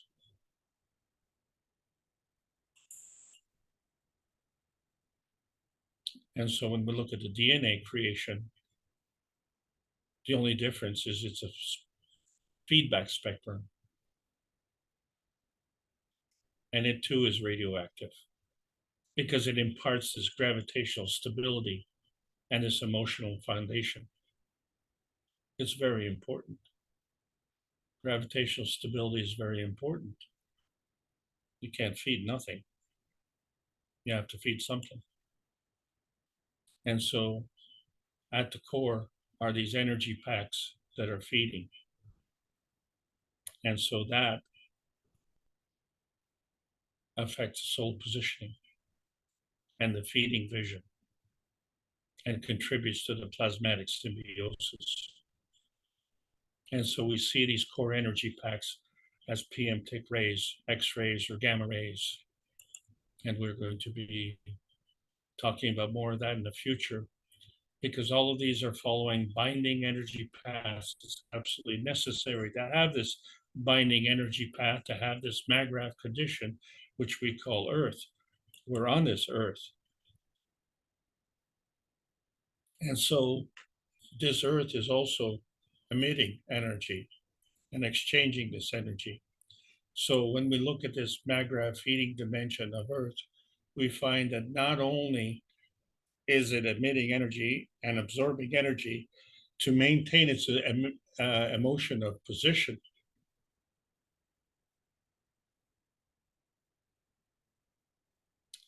but it absorbs the same emotion of knowledge that we do, because the emotion of knowledge is broadcast universally. So by definition, or by extension, your pick, the emotion of knowledge is feeding the Earth and is feeding man space equally.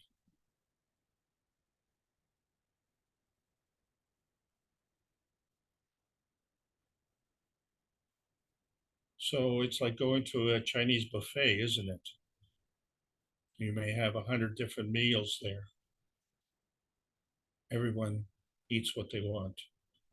Everyone eats what they need.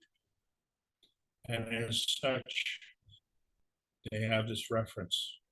And so from that reference, they can emit energy and absorb energy. And we do this at light speed. We're doing this all the time. And this is a fact. And so we need skills to learn how we can navigate from the launch field to the landing field and be these energy packs that move everywhere. Because even though we are living in the present, as we study and we see how the stupid Atlanteans, they communicated in their clothing and in their carpets. And they understood the codons of the DNA and the RNA. But we're smarter, aren't we?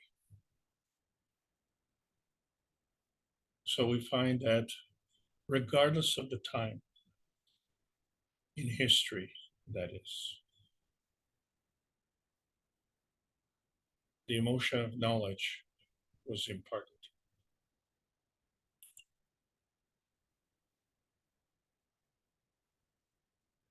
And so this relationship had to do with how we absorb this. And so we find that we have a dichotomy here. We have a scientific responsibility and a spiritual responsibility. One responsibility and another responsibility, but not the same responsibility.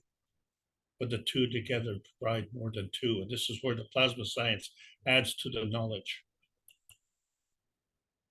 And so when we look at our physical reality, or we look at our plasma reality, or we look at the conversion point, that vanishing emotion point that allows us to cross over what we call transmutation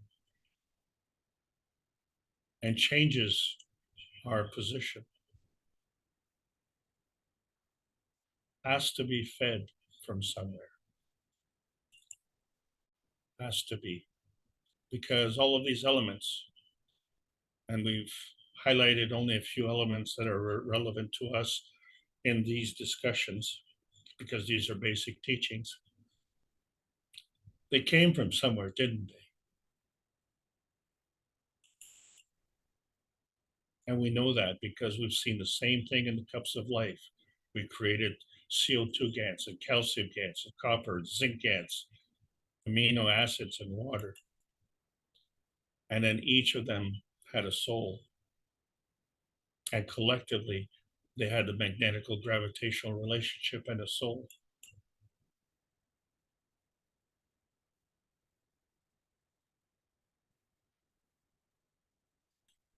So these energy packs are carrying this knowledge.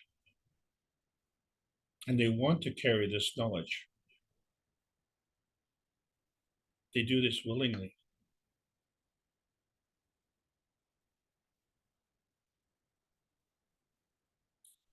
And many of us crave this knowledge. And many of us don't want to admit that we crave this knowledge. And so we account for or discount for what we want to learn. But this emotion of knowledge is imparted universally. And so how much do we take and how much does it contribute to our emotional vision? And so that becomes an individual thing. And so we see the Earth, how it's done. It has these hemispheric rotating plasma fields. And although they rotate in the opposite direction, it manifests into a physical rotation in one direction and imparts a gravitational stability, which is absolutely vital for us to exist on. But every planet has a gravitational stability. But not every planet has the kind of life on that planet the way we have it here. So something is different, isn't it? And so that has to do with choice and selection. So what's most important is this energy in motion that's a two-way street. And we need that to maintain this gravitational stability.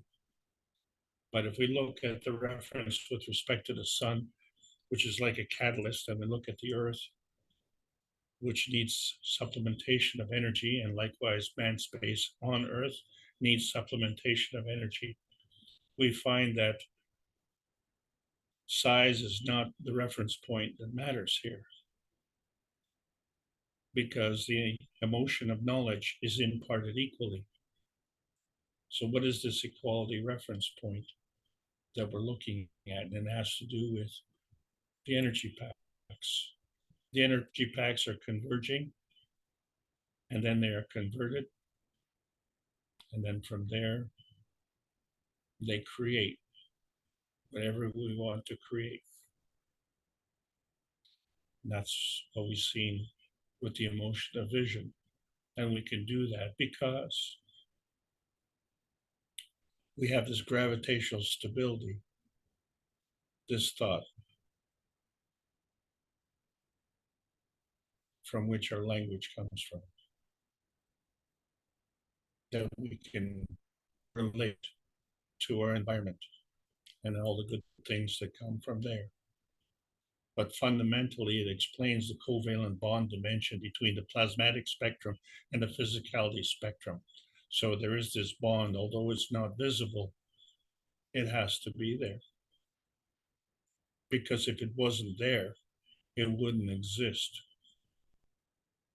That is to say, if it has gravitational stability, it exists.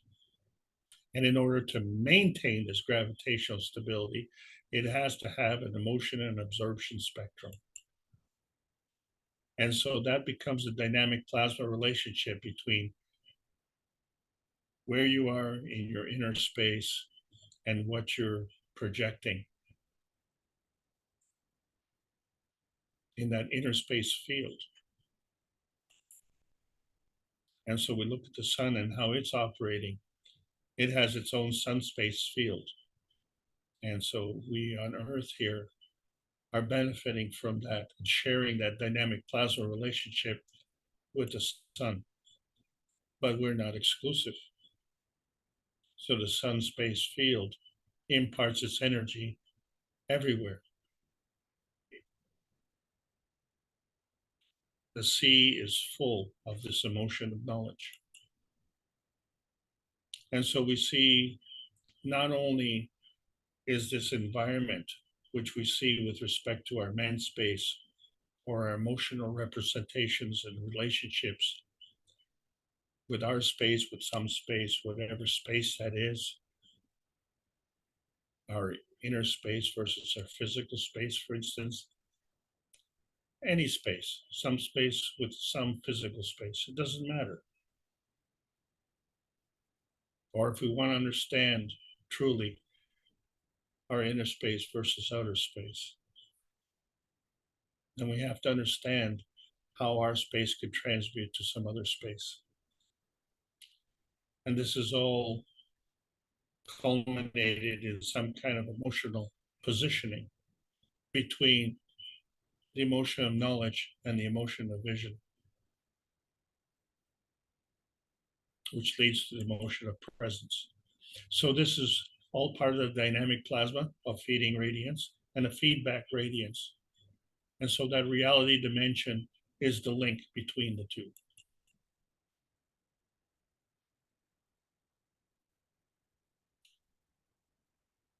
And so each of us has this spectrum within our inner space. And in that spectrum, we have a representation where we have a feeding radiance. But likewise, we have a feedback radiance, which allows us to maintain our inner space spectrum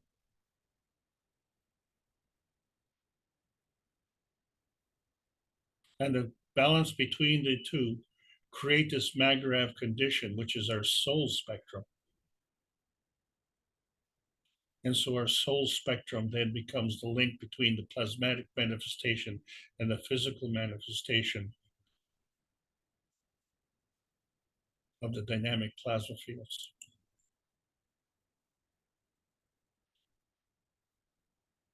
So since in the physicality that is of the lowest energy level, by elevating to a higher energy level, we become more effective by orders of magnitude. And so we can enhance our position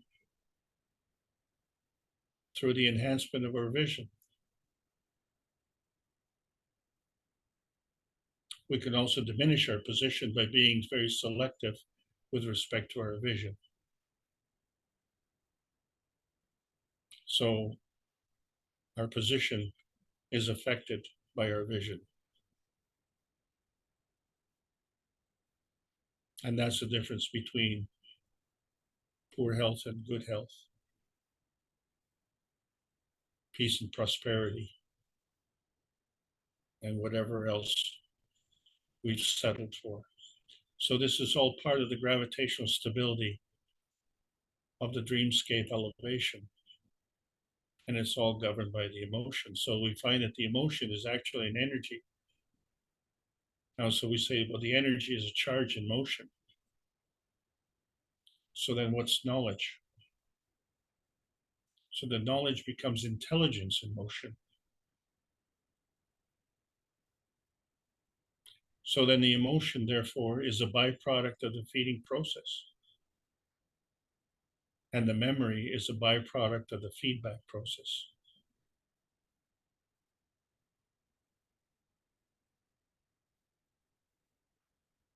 This is the root of creation.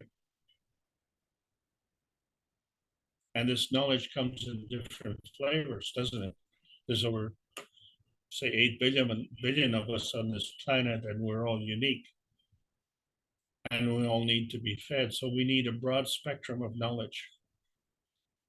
And we need a broad spectrum of emotions. And it's like a buffet.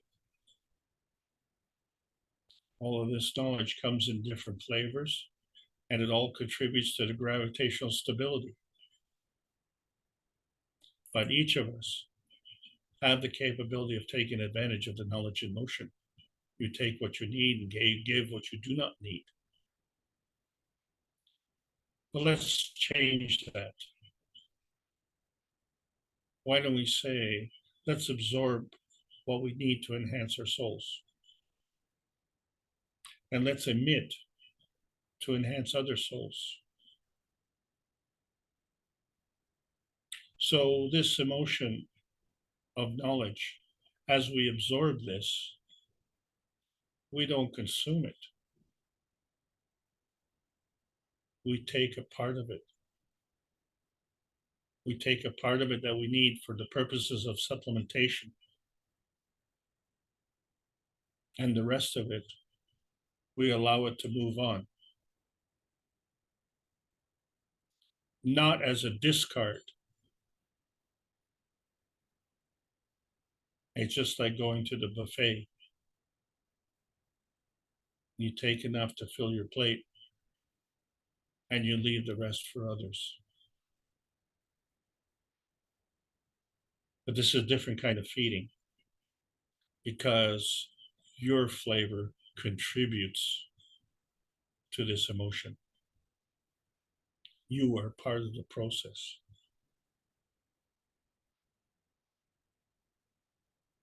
And we're trying to find what matters. Well, you matter.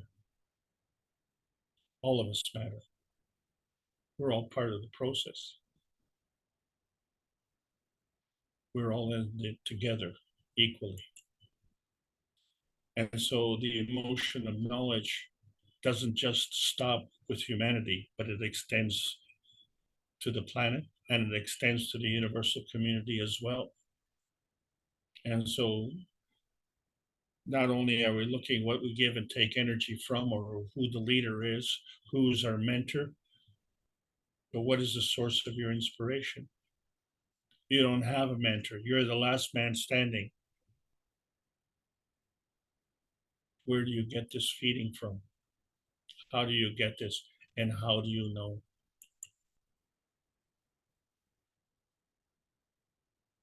Well, you have to trust that the earth seems to be doing a pretty good job, because the peace dome is dynamically fed by this emotion of knowledge, along with the soul of the earth body, right? You have to have some kind of gravitational stability to feed to. So the emotion of knowledge depends on the earth body. Well, the vertical people have the same kind of demands on intelligence. They already have the emotion of peace. It's inherent in their emotion of knowledge. You wonder if the flowers went to flower school. And so we find that the vertical people answer the call of freedom and emancipation. They do this on an emotional basis. The earth also seeks this freedom and emancipation and does that on an emotional basis. So we, as man, we have to choose our existential adaptation to the harvest of the plasma emotional energy of the plasma universe.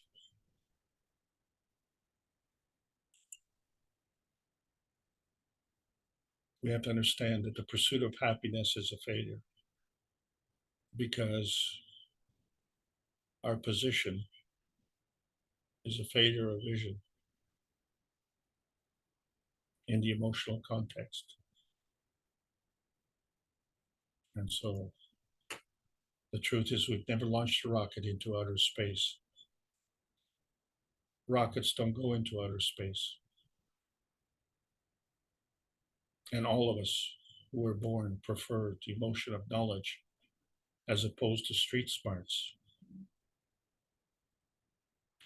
Street smarts is something that you get when you're on the street in the physicality. But the emotion of knowledge is something that the universe gives you. And you need that as a foundation, so that you can interpret your street smarts. And we all need to be street smart now. We all need to navigate through this emotion of position map and understand the magnetical feeding and the gravitational feedback and how important this gravitational stability is in order to maintain that position. And that gravitational stability doesn't just mean a physical presence. It means an ability to communicate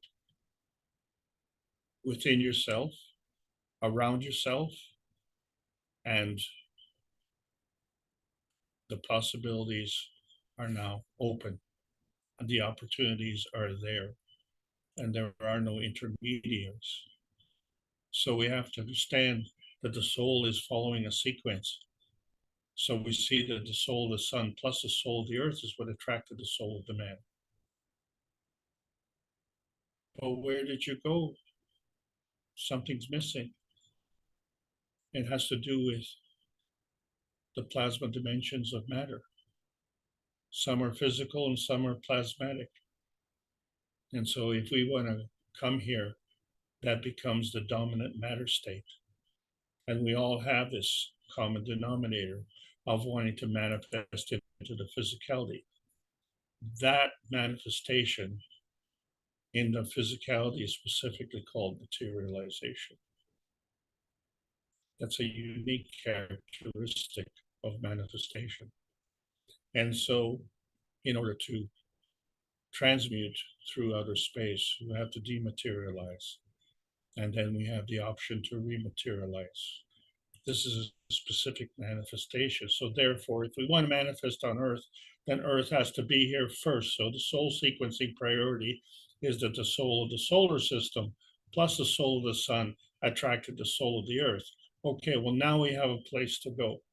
Now we can send that emotion of knowledge to that place and then connect further. The soul of the sun plus the soul of the earth attracts the soul of the earth body.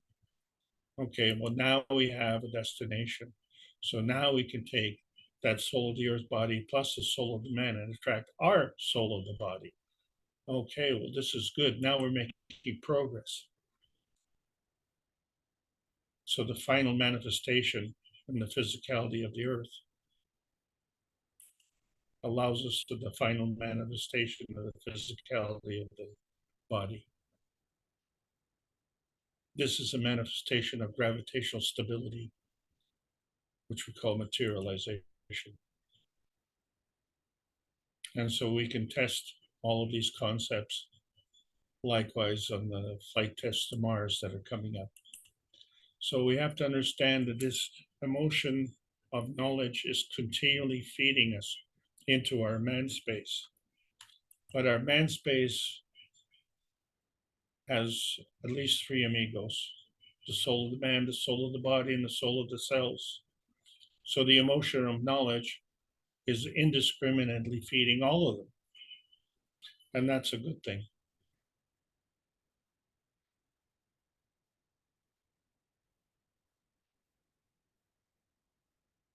Looking after 73 trillion cells is a lot of work. So let the soul of the cells absorb what they need. And if we allow the soul of the cells to do the job, why don't we let the soul of the earth do the same thing and absorb the emotion of knowledge into the earth space as well.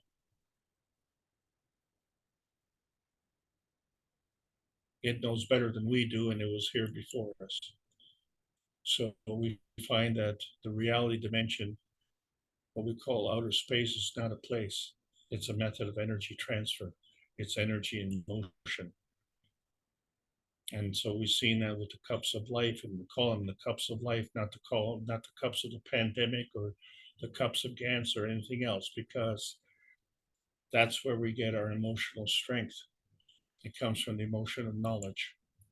And so this emotion of knowledge tells us that the earthscape landscape is heaven, and man's space is the dreamscape is peace. We're inherently peaceful. This planet is inherently peaceful. That's the emotion of vision that we need to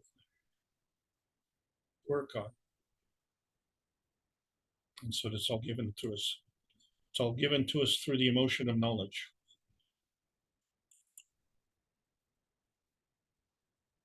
All of us, equally. This is where the science meets the soul of man for peace. And we're in the post-December 16th era now, when we can make choices. We're looking for that graceful sweet spot, that graceful sweet space. And on March 24th, it's time for the world leaders to be introduced to the true power of the emotion of knowledge.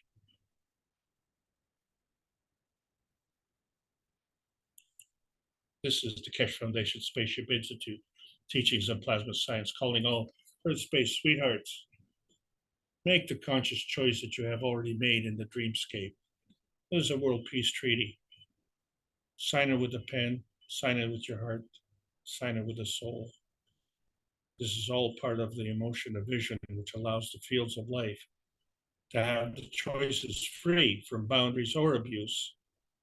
Follow that emotion of position map and use the universal community as your travel guide. The ethos of the universe is peaceful. And so we need this earthbound physical and emotional gravitational transformation. Peace on earth, heaven on earth. And feed it with the emotion of knowledge. That's a transmutation connection to that manifestation point, which allows the adaptation and awareness as an inner space emotional construct and connects equally to the universal broadcast of inner space of freedom.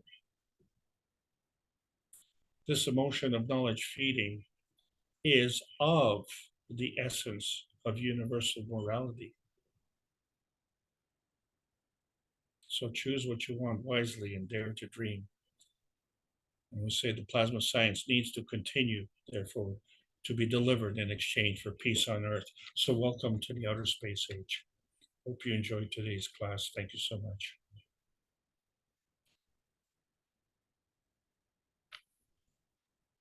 Thank you, Alex. Is there an emotion of teaching? Or is it the soul of teaching? Oh, well, let's answer that question next week, shall we? Well, let's open up. If anyone wants to raise a question, make a point, a comment, we're allowed to talk back to the teacher here. It's not just a one-way communication. Alex is open to take your questions or explain what he understands about your question. And again, we're just scratching sort of the surface of this knowledge. I told Mr. Keshe said, if you can put together this week's and last week's and the weeks before that and connect all the dots, I don't know anyone who can actually do that other than the soul. And perhaps this is what we're getting to, where the soul of the man actually teaches the physicality.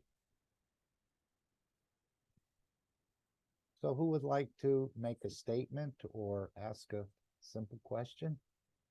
Something that you wanted to, that's been covered here, or perhaps something else. Alex is quite well-rounded in the knowledge, I think.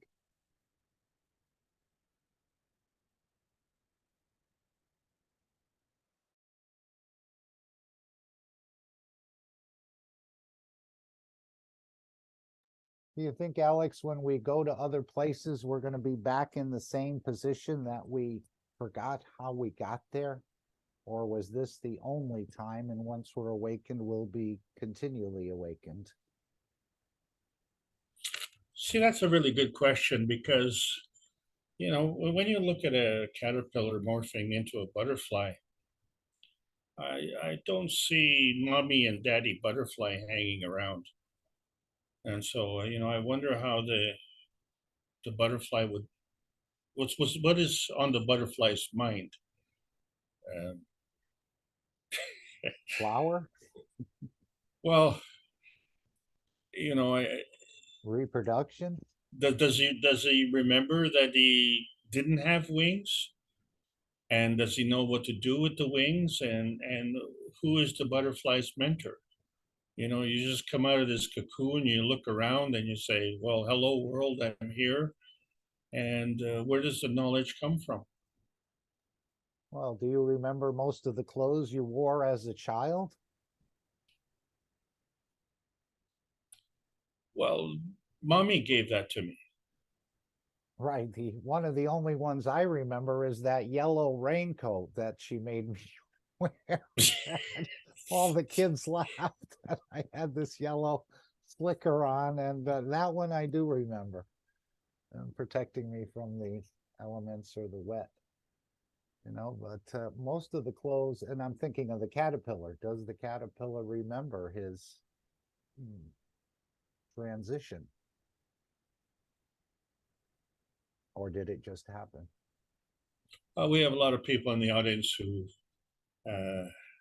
keep pets, and specifically in my mind is a cat.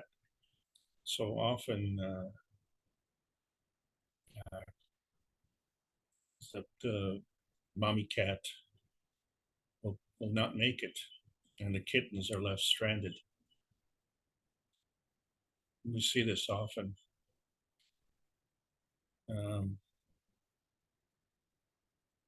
Without the mother or without the parents, how do the kittens learn?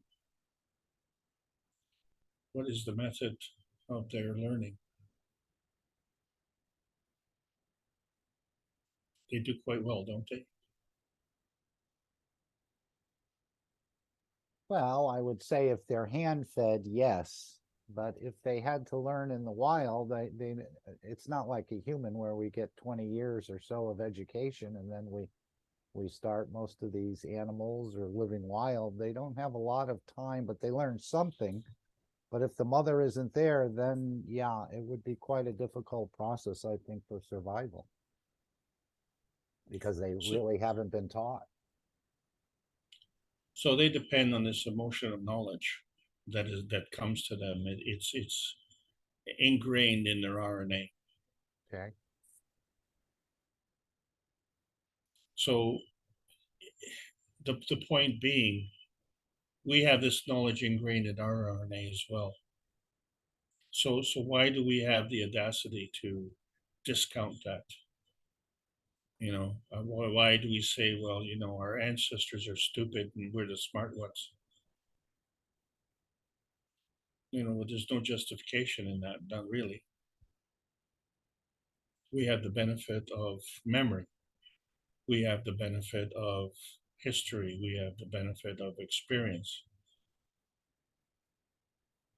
Right, and we weren't really aware we could operate in both dimensions. We called it the daydream, or we called it the dream, but we only thought we were in the physicality, but we're not. We have to accept that we're this chameleon, or living two, one in the physicality and one in the dimension of energy, which again, if you ask anyone around you, they'll say, that doesn't exist. That's a fairy tale. I don't know who's been putting ideas in your mind. So this is one of the struggles that we all have, is to accept that we're actually operating in two dimensions. Yeah, and not only that, but we have to understand that we can be our best teacher. We just have to have the trust in our knowledge. That's been kind of socially beaten out of us. We don't have this trust even in ourselves. We have to have a mentor, right? We have to have a guru. We have to have a teacher. Yeah, that's what I had mentioned earlier about, if you can't settle that first question about, I made the man in the image of myself, accepting that you are the creator, then you have to have an intermediary. So that, to me, that's the first question that you have to settle. Are you made in the image of the creator, or the priest or the rabbi?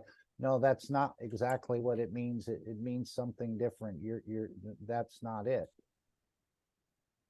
So this is the first question I think we have to answer for ourselves. Am I made in the image of the creator? If not, then you have to go and get abused by the rabbis or the priests or the ayatollahs, and you need an intermediary. And isn't this what he's trying to say? You're your own farmer, your own doctor, your own traveler, your own communicator, because you're made in the image of the Creator. But if you don't settle that first question, then, or if you settle it the wrong way, then you have to be told what to think, how to think, who's your intermediary, and so on. I think this is coming to an end. It may take some time, but we're not closing any of the churches or the religions. The people will understand who they are and just walk away from that structure. Well, Mark, I don't think we're, having a problem with the educational institutes. If we were going to say that a university or a school or a church is also a place of learning, I don't think we're at odds with that at all. It's the lordship. It's the master-slave relationship. Where did you hang your diploma? Not under the toilet paper roll. No, I didn't have that success, but yeah, you see, I had different motivations, and so frankly, I had a difficult time deciding which university to go to. No one ever told me the proper reason why I should go to one university as opposed to another. I found out later. I found out which university had the prettiest girls. So I was too old to go to university then.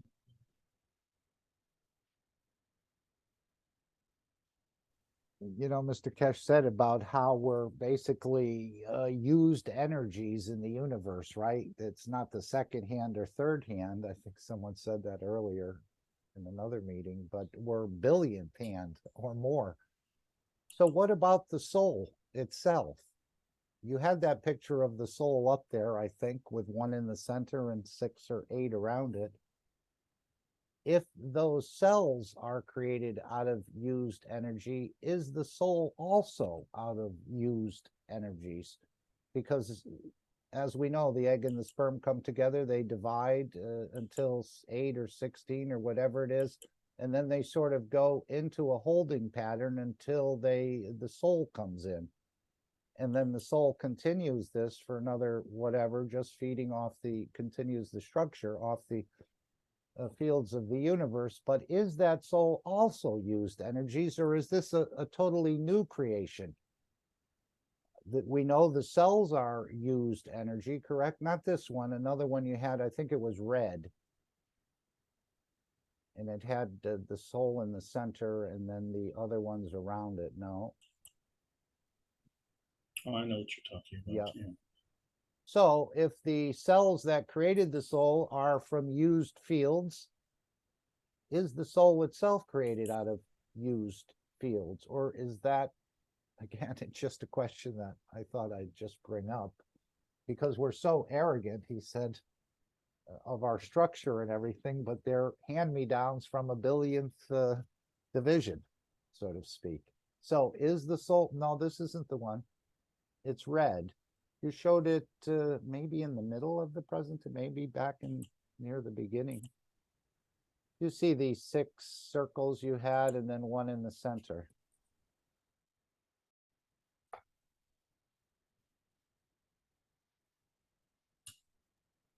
There we go. That's the one. So what happens here, we have the physicality, correct? The sperm and the egg came together, which again, they're out of used energies, I would think. And then the soul is created or drawn in, or the interaction of these cells together created the environment for the soul to come in. So my question is, are those energies of the soul also hand-me-downs? So I'm going to answer that question in the affirmative and say yes. the thing is it is not a derogatory term. It's not, you know, No. like yesterday's lunch. There is an advancement, there's an enhancement because life is for learning. So you pick up the knowledge from previous and you add to that. So the key, as per usual, Mark, you asked 3 questions in the same question. So the thing is that the soul is established with the emotion of knowledge. And then it adds to that knowledge and retains that knowledge in the form of a memory. So you know that because you can't remember when you were born. But the thing is, you have an intelligence that comes along with it. Now the question becomes, do you use that intelligence? And how do you use that intelligence? So here's a very good thing. You have to navigate through your life, and it's a full-time job. But all your cells have to navigate through their life to keep you gravitationally stable. You don't have the energy or the time and attention to devote to maintaining that. So we call that as part of our involuntary system. But it's not. The soul of the cells have a responsibility. And the soul of the body has a responsibility. So now you as a soul of the man can play in that environment. And the classic case would be where the yoga instructor wants to show how he can dominate his physicality by controlling his heart. Well, you don't dare distract him while he's controlling his heart, because if you distract him, he'll forget to control his heart and his heart will stop beating. So this is the misunderstanding where man wants to dominate his physicality. It's just like chanting these, mantras. Yeah. If I chant this, then I will be purified. Really, well, if that's what you choose to do, that'll be fine. But the question that I ask is where is your contribution to life on this planet, and why did you come here? And if in the process of coming here, the choice is, well, you know what, I don't want to be part of the problem. And so I don't want to be part of anything. So I'm just going to be a monk in a monastery and, shall we say, have everything provided for me and be kind of taken out of the game, if you will. Well, I think it's very important for us to be involved. And how can we be involved when we are weak? But the truth is we're not weak. We have the perception of being weak. And where is the grounding for that perception? It's right in our trust, the trust of our intelligence, the trust in our knowledge, the trust in being born.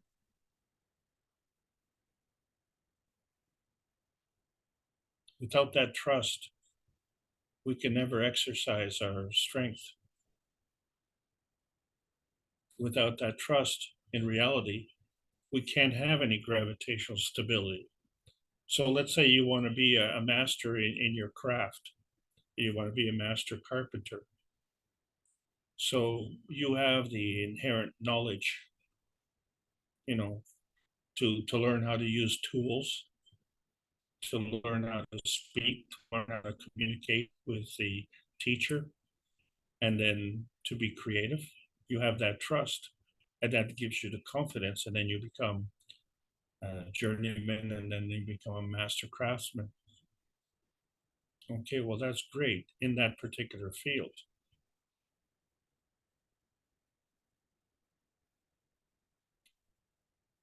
Is that the only field of reference that you can make? And so we have different subjects, right? We have physics, we have chemistry, biology, we have engineers, we have architects, we have musicians, we have artists. So that contribution that we make is contributing to the welfare of this planet. And so we try and contribute within that choice of field of interest that we have. But besides the emotion of knowledge, which transcends all of these fields, there's another factor, and that's abuse. And that is loosh harvesting. And so you find that if you are uneducated and classified as stupid, so you don't have the wherewithal to be wise, unless you're educated and say you're a professional, you're a doctor, lawyer, accountant, or something like that. So you demand respect. On what grounds? What respect the knowledge that you have gained through the participation in that vocation, but that doesn't grant you dominion, that doesn't grant you kingship, that doesn't grant you governance, lordship. We're all created equal. So really, it isn't the degree or the vocation, because all members of society are important. You know, and an untouchable is an untouchable only because the Brahmins say so. Is an untouchable also ignorant? Is it possible for an untouchable to be wise?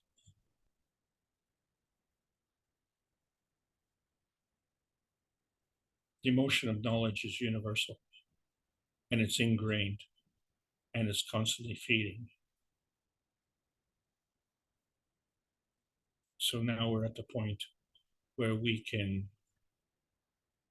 trust this knowledge and enhance it. Whoa, you have the audacity to enhance the knowledge of the Creator.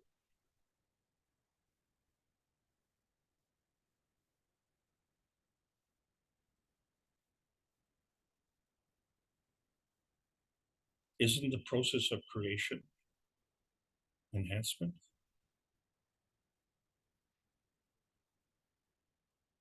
Isn't the Creator creating? Does the Creator stop creating?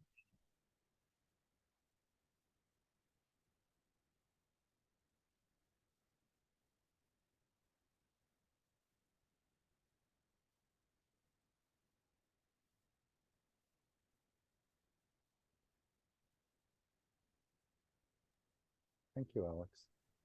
Anyone else would like, unless you haven't finished? You know, I'm asking more questions than providing answers. Aren't we all?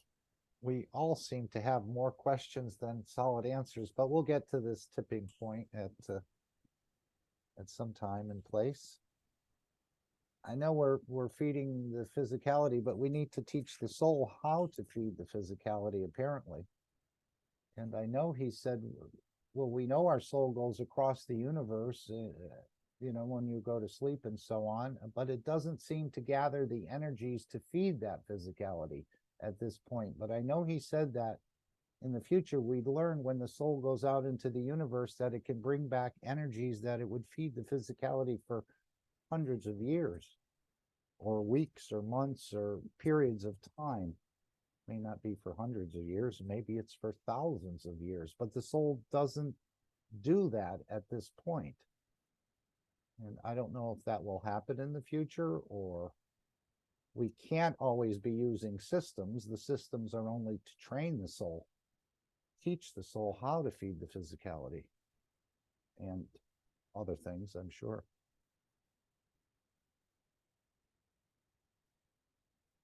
But yes, many more questions than solid answers.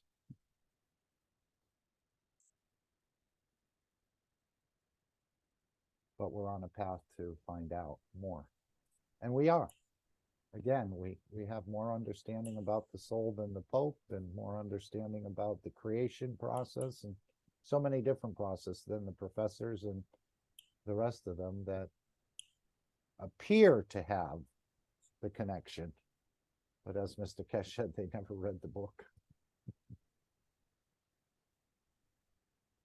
Well, I think the confounding question overall is, given the opportunity to have peace and prosperity or war and misery, I don't understand why we're having this debate. And it just Right. I think one of the major questions was, are we alone in the universe? This is one of man's major questions. Now, we know we thoroughly answered that question, that there's life in every corner, every spot. Many we can see and many we can't see. The second question usually is, what am I here for? Why have I been created? What is my relationship to the universe? And I think we're answering that as well in so many ways. Well, it behooves us to answer that question. So, and the fundamental, simplistic way to determine something is to look at our impact on this planet and say, is the Earth better for us having been here today?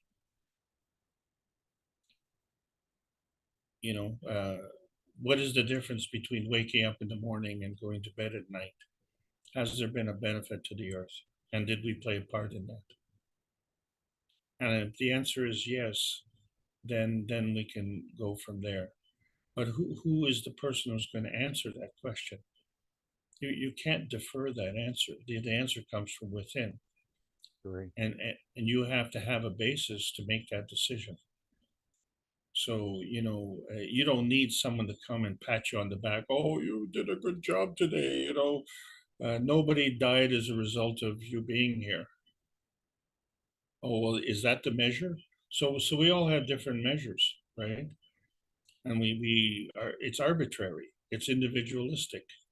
We choose what we measure, and then we become highly critical. And of course, sometimes we set unrealistic goals, but the fact of the matter is that we're looking at it from a point of physicality. And what we need to realize is that we have to trust our emotions, because our illnesses are psychosomatic in so many ways. And we've compounded them with artificial limbs and other medical implants that have made it more difficult. So we treat the body as if it's a car, and they say, well, you have a defective kidney. We'll just remove one because you have two, right? Well, if we did the same thing with a car and say, oh, well, my right front tire is not working properly, imagine the mechanic just say, well, we'll just remove one. You still have three other tires, right? It's ludicrous, the way we operate, and we have no respect. And then, to have the audacity that we're supposedly smarter when we don't have the answers.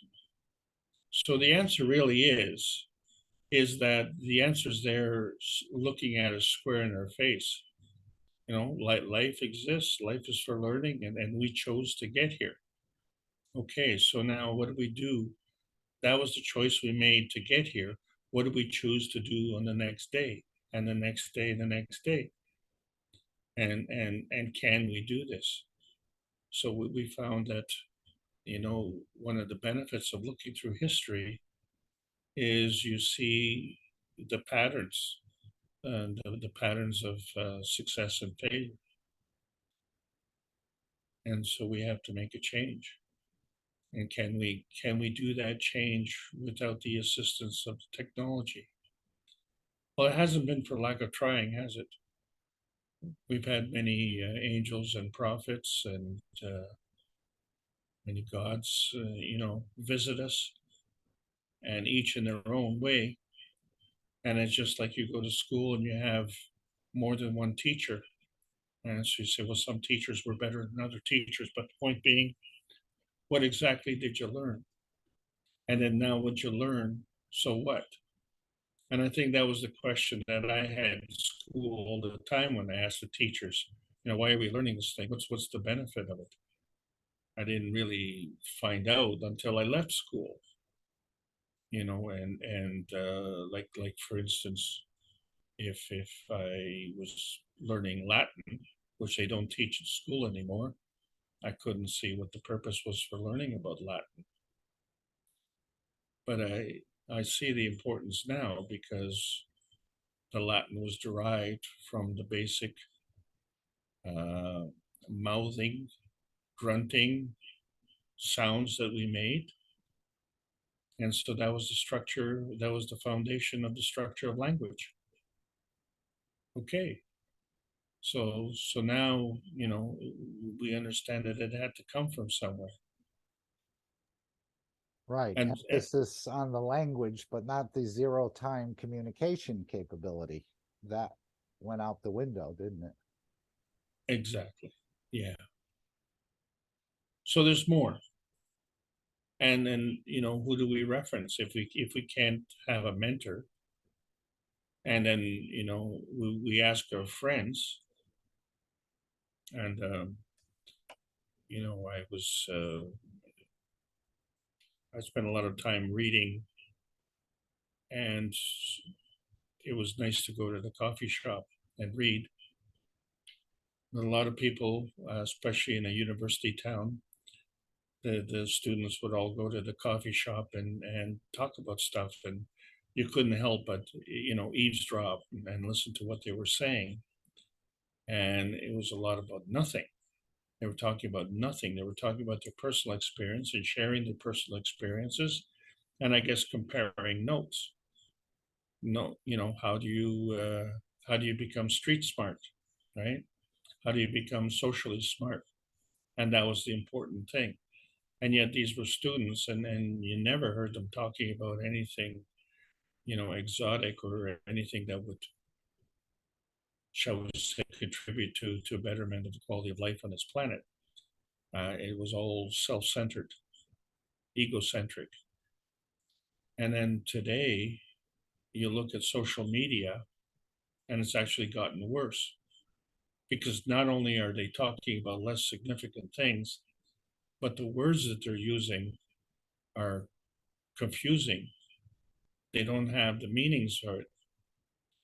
But are the people more stupid than they were years ago?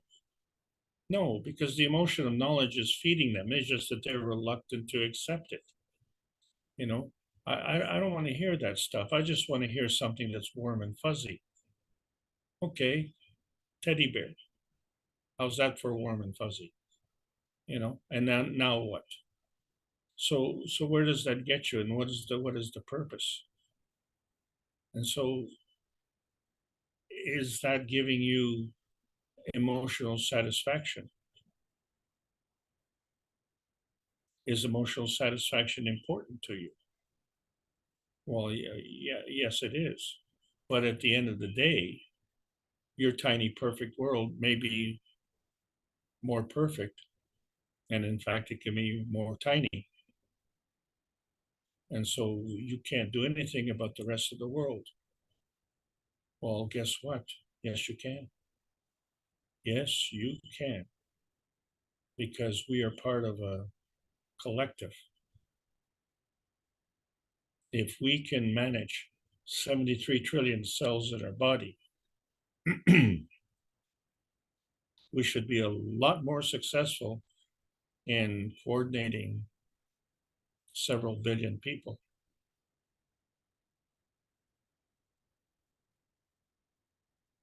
A lot. We should be a lot better. So that's the inspiration that you need. And the knowledge is already within us. All we have to do is ask the right questions. And in fact, maybe make sure that we don't ask the wrong people, because we find that they have self-serving interests. And how can you determine that? You have to have skill in determining that. So you don't listen to the words, you listen to the intent. You have to see what they say, not hear what they say.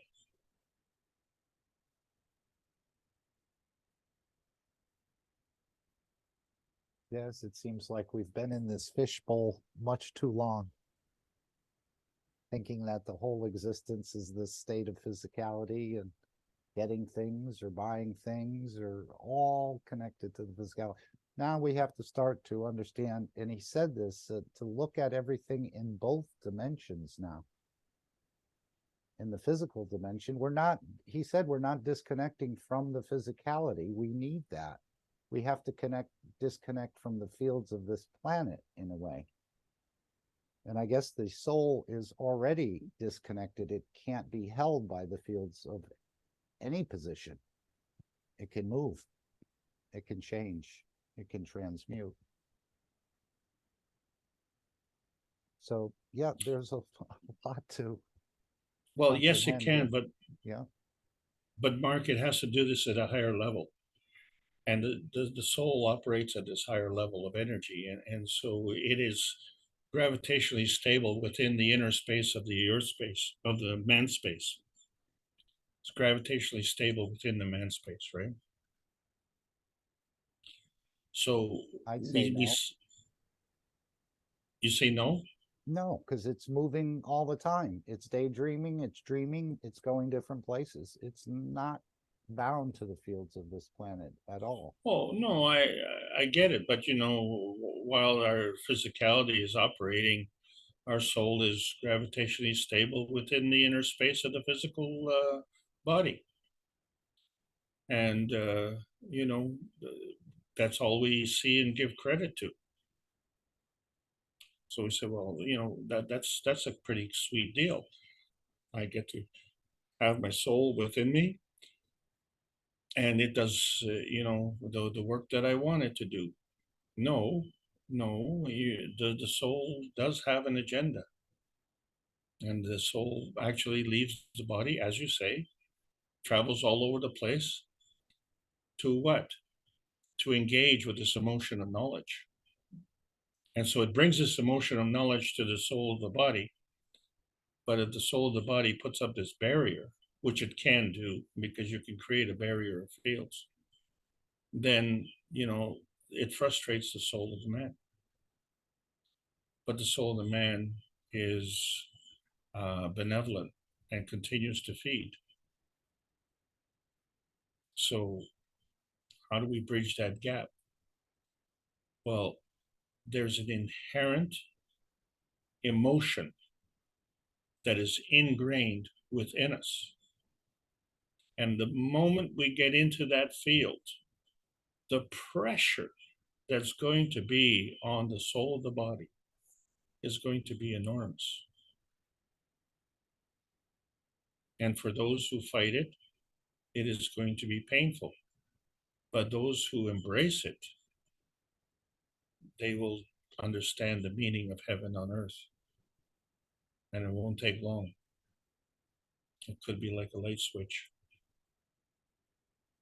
And so I'm suggesting that March 24th, well, I'm not alone in this suggestion.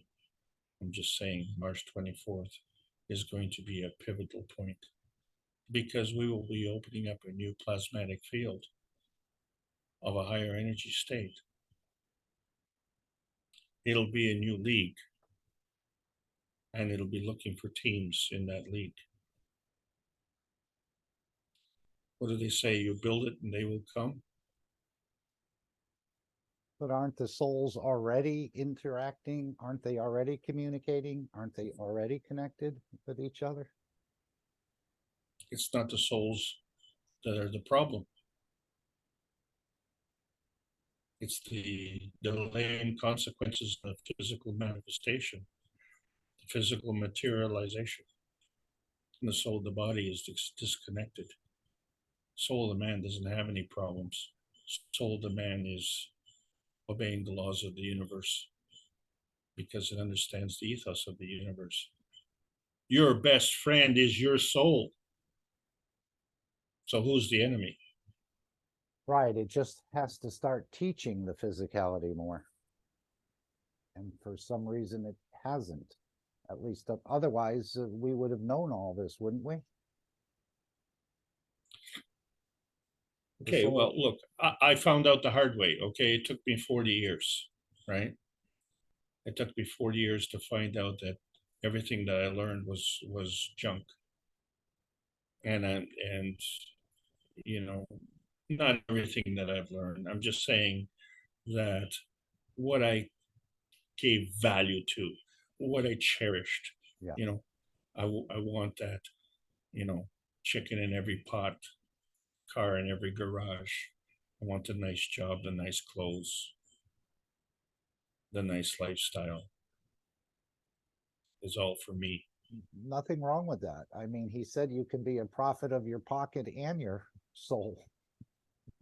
So yeah, but the thing is that no, I agree. There's nothing wrong with it, and this is where the other problem comes in, because there's an opinion that goes along with that, and so that becomes a social opinion. But then I found out that social opinion doesn't matter. Your opinion matters, and you find that you're your harshest critic, and also you become your harshest judge. And you know, if we are irresponsible in our actions, then you know this becomes an important point. But if we are ethical and responsible in our actions, then there's nothing to fear. And so we need to be able to forgive ourselves, because we are a product of the environment. We cannot be in the environment and not respond to that environment. That's where the feedback comes in. But we need to be able to interpret it properly. And so that's where's the basis of that. And that's the emotion of knowledge that is ingrained right in RNA. And we can't just say, oh, well, women have this capability because they have this intuitive knowledge. So it's a woman thing, right? And because it's a woman thing, well, let's discount that, okay, because it's emotional, and you don't want to get an emotional woman thing involved with that. Well, that's just another form of racism, isn't it? So this whole notion of racism isn't just the color of the skin.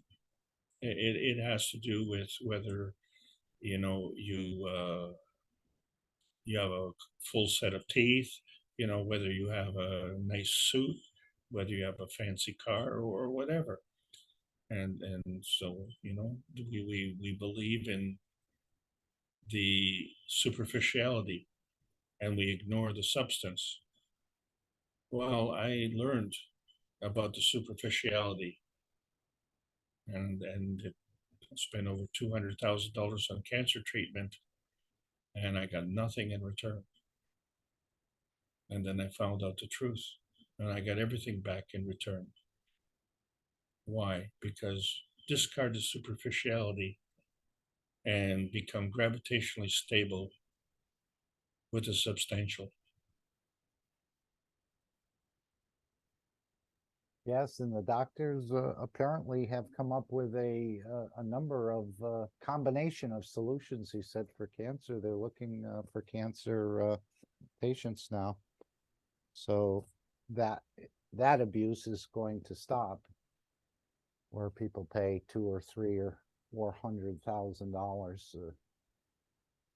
The insurance. Well, actually, it's not the money.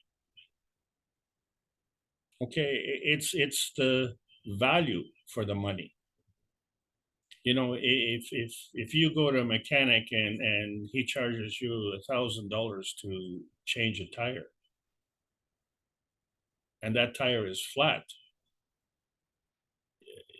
you know, it doesn't matter whether it's $1,000 or $10. The tire's flat. That's the problem. So, you know, in my town here, I don't change my tires in my town here, right? Because everywhere I went, they gave me flat tires. That's just the way they do things. So I have to go out of town to get new tires. Isn't that crazy? And let me tell you, when I go out of town to get the new tires, they treat me with respect because they know I traveled 4 hours to get there.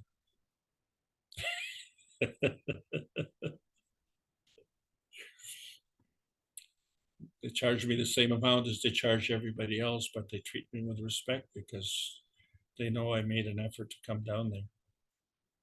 And so that's, you know, for them, it's money from heaven, isn't it?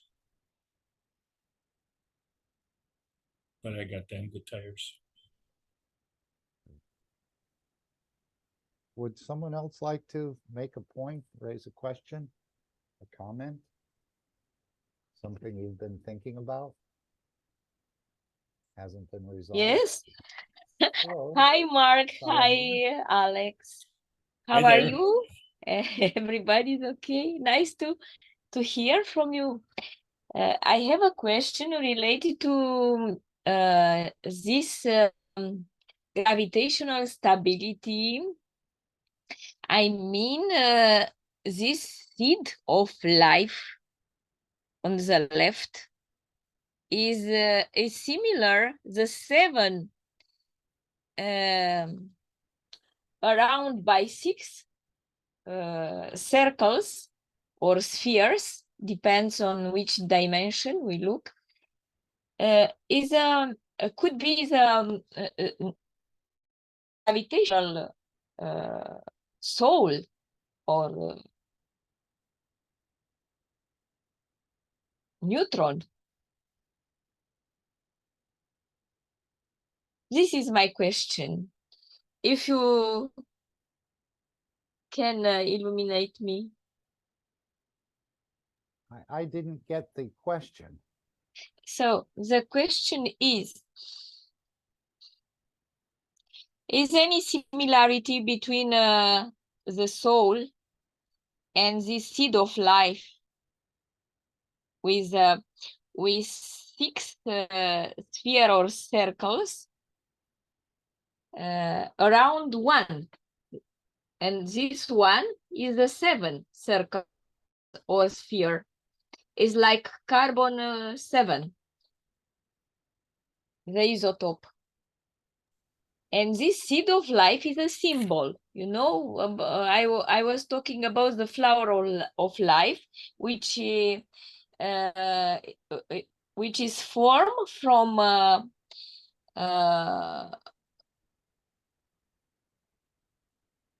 19 circles, not from 7 like this one. And we know that we talk about symbols just to understand better, but something is there. It's a reality there, because a life is based on carbon, and on the isotope of carbon. And for example, carbon 7 is one isotope and could be the seed of life. And I am talking about what is in the middle, and this is gravitational. Is the story of how to create gravitational surrounded by these six circle of magnetical maybe, which protect and content the seven circle or sphere which is in the middle, and this is the core, is the soul. This is a gravitational part of the seed of life. I asked Alex to bring that picture up because we were talking earlier about the sperm and the egg dividing, and then it gets to 2 divisions, 4 divisions, 8 divisions, or how many, and then it stops.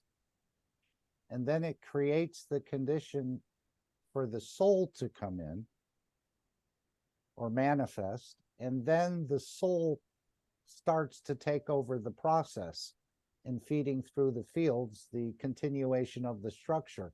So maybe it did create a gravitational, but then the soul takes over and starts magnetically giving, I think, to continue the structure until for another 20 days or something, until the umbilical cord is connected. And that's where we get connected to the matter state. But they create something, a space there for the soul to come in, and then the soul takes over feeding and multiplying the structure until the cord is connected from the mother. Yeah. And so when we talk about the emotion of knowledge, and this is specifically referencing what I spoke about several weeks ago when we talked about the heart preceding the brain. So what we're looking at is the difference between physicality and the plasma reality. And to differentiate between these two is absolutely vital. The reason that I backtracked on this is because if we have the heart preceding the brain, then the brain becomes the seed for the seed of the soul. And the construct, that we rely on, whether it's hexagonal or pentagonal or whatever, is actually neither here nor there, and as we look at the periodic table of elements, and we see, the number of neutrons and protons, electrons in there. So we find that the number of fields that encircle the core increase. But then we look at the variety on the planet, and we have different elements on the planet manifest them the same way. So we have copper, we have oil, we have gold, and they're all in their specific spot. These are all physical manifestations. So what we're looking at is to try and rationalize this new technology where the soul manifests first. If the soul manifests first, it would do so on a plasmatic basis. And so if we're looking at the sperm and the egg, that is on a physical basis. And the sequence there is that the heart precedes the brain. So the seat of the soul of the body would rest in the physicality, whereas the seat of the soul of the man would rest in the brain structure. So the question then becomes, how does this new technology actually work? Because what we are now facing with 2 new massive revelations. One is that we can extend life. So if there's a deficiency or if there's a lack of supplementation which causes aging, and we reverse that, then the aging not only becomes eliminated, but then the life itself in terms of physicality becomes prolonged. The second thing is in the ability to procreate. So in other words, that a a woman generally gets to the life-bearing stage at a certain age, we can now also extend that. And then the third aspect of it is that it doesn't have to be with the sperm and the egg. So I personally can't explain these things, but they were brought up at the Knowledge Seekers workshops over the last 2 months. And so now we're seeing an anomaly where we could call it virgin birth being possible, some kind of immortality being possible, and the elimination of ill health as being possible with the new plasma science. And so in order to understand that, we have to specifically be able to differentiate between the physical manifestation, which we call materialization, and the plasmatic reality, which is a substructure that feeds the physical reality. And what feeds the substructure? That being the emotion of knowledge. So that knowledge is there. That knowledge is the knowledge that we actually employed to be born. But science can't answer that. And the spiritual community refuses to answer that. So we now have to look at the whole matter of life in a different context. And we can't say, oh, well, you go to school, you get a job, you have a family, and you die. That's the simplistic way that a lot of people look at their life. We now have purpose in life. We now have an ability to conduct our life in a more beneficial way, not just for us. But if it's just for us, then it's from the physically binding point of view. What we have to look at is for the benefit to life on behalf of. So we need to be not only more skillful, but we need to be also more capable, which means we need to be healthier in order to be functionaries. And in order to be functionaries, energy exchange is a two-way street. Functionaries for what? And so we have to be functionaries on behalf of the rest of humanity. And then what, do we stop there? So now we have another anomaly, and that is that the universal community has the same problem. And now I'm very glad that the universal community has admitted that, okay? Because for us to wait for these aliens to come on the White House lawn, that's going to be another 30,000 years. They don't have the technology to do that. So now we have this technology available, and that's going to be a game changer. And so all of these anomalies, which through our education system, through our society, through our financial system and everything, which has not only lacked explanation, but has defied our way of life. And now we have to relearn. Yeah, we have to, all over again.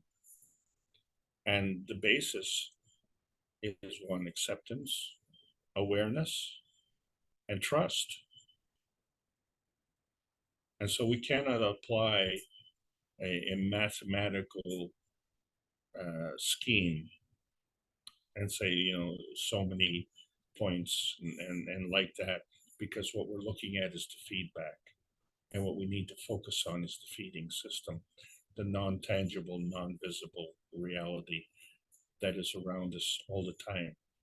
And when we start to depend on that, think about that, trust and depend on a system that you can't see, now then we're free, then we're home free. And that's the whole objective. So thank you very much for your question. Thank you for the answer. I have another question about emotion of all kinds. If we can make the difference, if you can make a difference between all, will be great. As I came later on, so maybe you already teach about this, taught about this.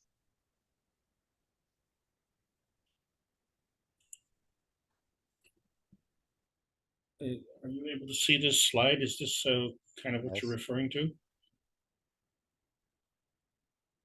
Yes, yes, yes. So the commonality for all of these emotions is they're non-tangible, non-physical. However, they pertain to a physical presence, or they pertain to a plasmatic reality. So when we're looking at our, in fact, when we're looking at the first 5 here, they all have a physical context. Some of them bridge into the plasmatic context. So the emotion of vision, which we covered last week, bridges those two, because everyone can see things, but everybody believes different things. They don't really understand what they're seeing. So we have to have the knowledge there.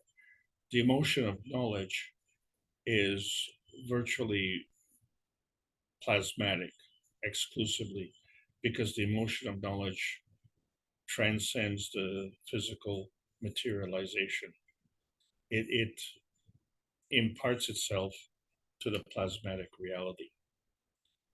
And it is non-discriminatory. And in fact, it's broad-based to everywhere. So that this is the broadcasting of the benevolence of the universe, the adoption of peace for the purpose of creation, for the creation of life and harmony. And so this emotion of knowledge is ingrained, and we know it's there because, well, we could see it in our grains, right? We could see it in the wheat, we could see it in the flowers, we can see it in the insects. And, when we look in space, there are no churches or schools or courts or big box stores or grocery stores or not even car dealerships.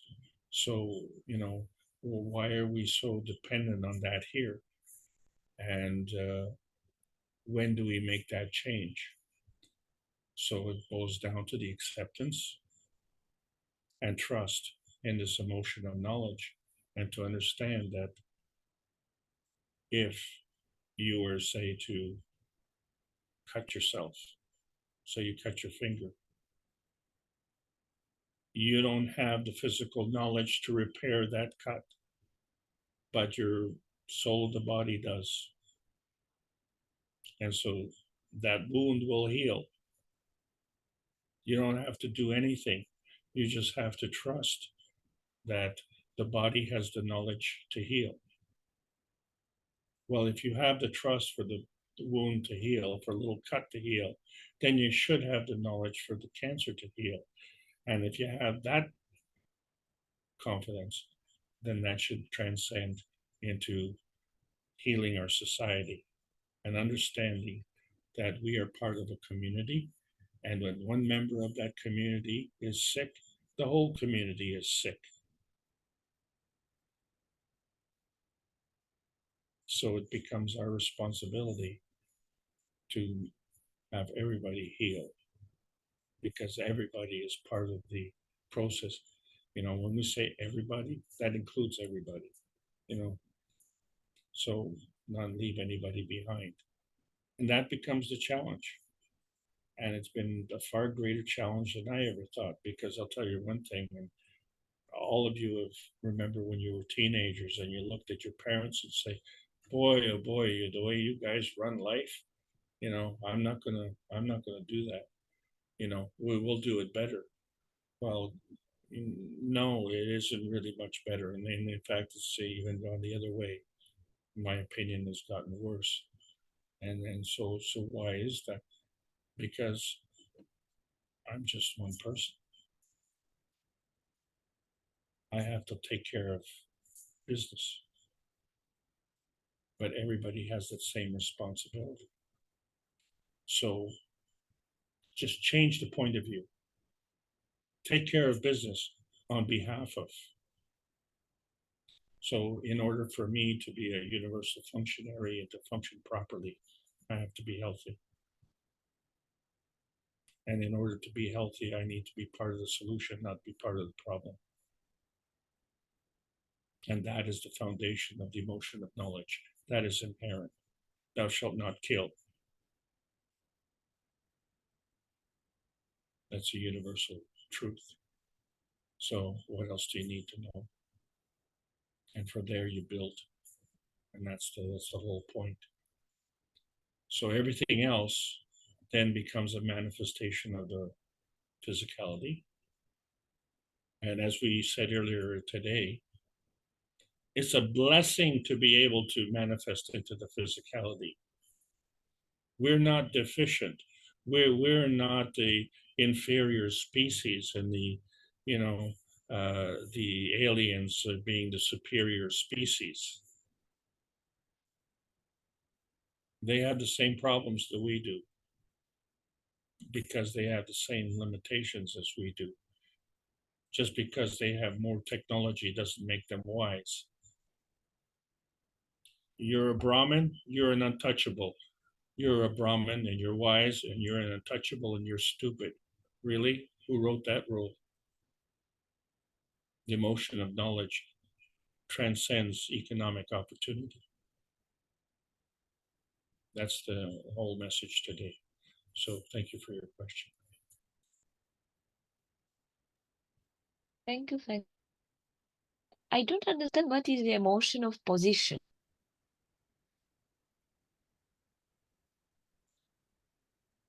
You have to navigate through life.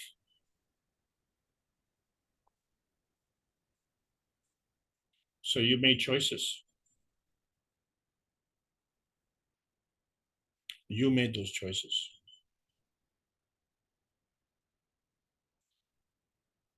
When we dream is an emotion of vision. Yes. Yeah. And position is it's in here on the reality, but this reality is also a dream at my no knowledge. Yeah. Well, let's say okay, so you were striving for higher education. So at one point you didn't have the degree. Now you have the degree. How did that position manifest? You had an emotional motivation to do that. And so through that emotion, you manifest into a degree.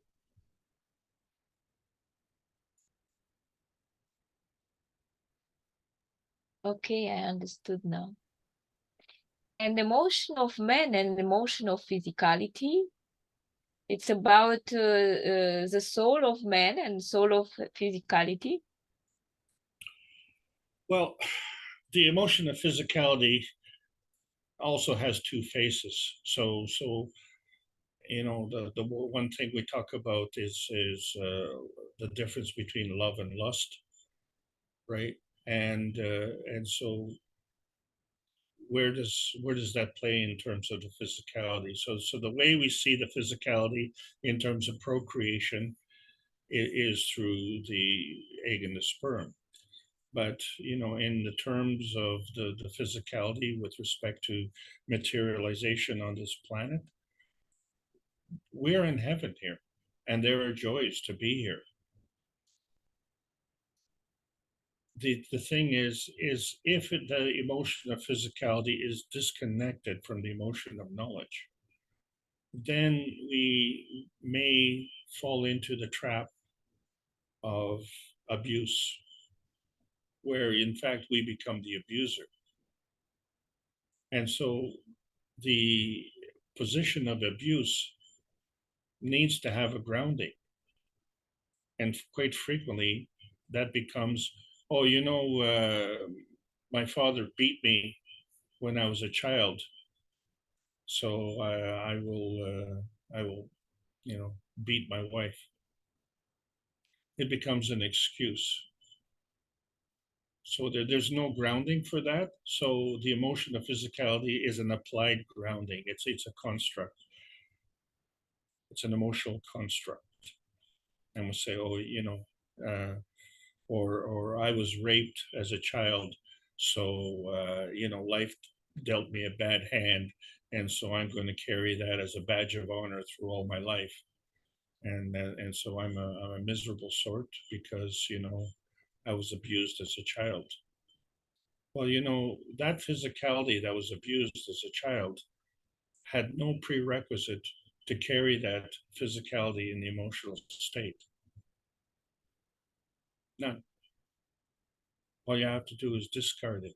Now, I understand it's easier said than done, but you know, if I look at, and I have the opportunity to look at my youth, and there's areas where I squandered my youth, and I feel bad about that.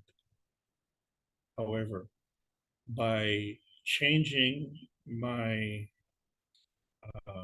viewpoint, I could change my outlook with respect to that history. So on the one hand, say, oh, you know, I ran into this problem and, you know, life dealt me a bad hand. Yeah, but you know what? I got one of the greatest educations I could possibly get because I just wanted to find a cure for cancer, and then I had to learn about life. Well, I don't want to learn about life. I want to make money. You know, I want a nice car. I want a nice job. Those are the things that I want. No, no, no. You have to learn about life. Because if you don't learn about life, then you have to have the endurance of dealing with cancer. And I said, well, okay, can I just get rid of the cancer?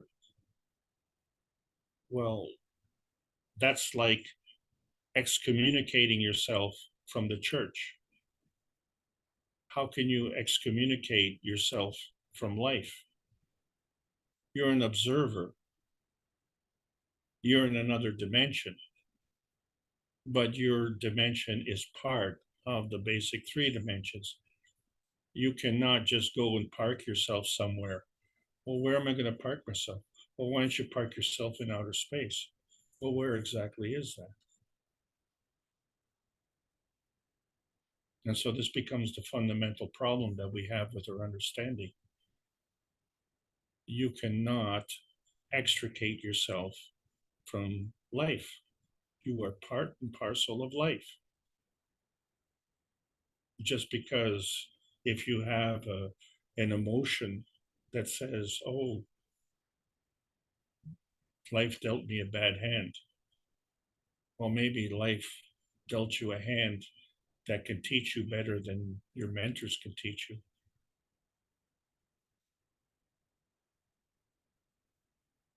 I'll give you a straight case in point. I grew up in the city. I thought we were the cat's ass until I got to the country to look at the stupid people in the country who were wealthy beyond my imagination, who were capable, who knew how to fix things, who knew how to deal with the weather, who knew how to raise a family and then knew how to be responsible. They had an education that I didn't have, and they knew more than I knew. The education that I had was worthless, absolutely worthless.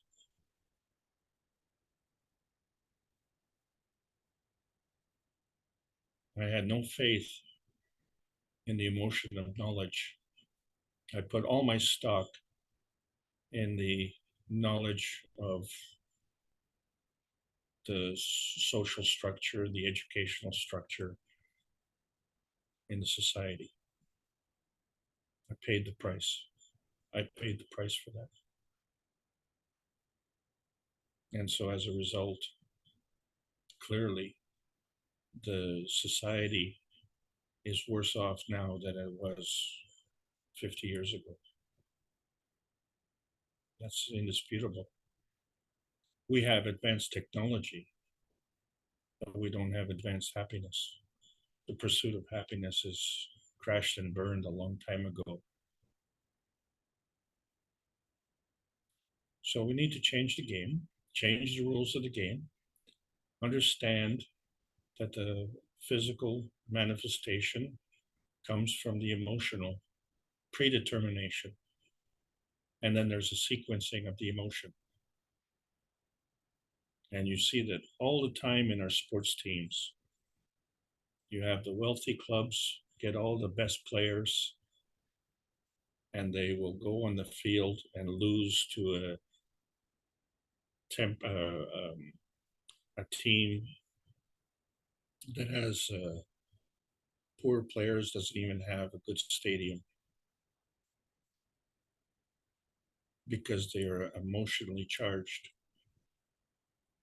and the wealthy players are emotionally discharged.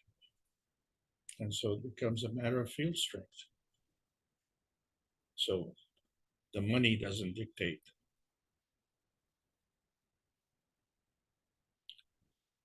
The money has an effect, but it doesn't dictate.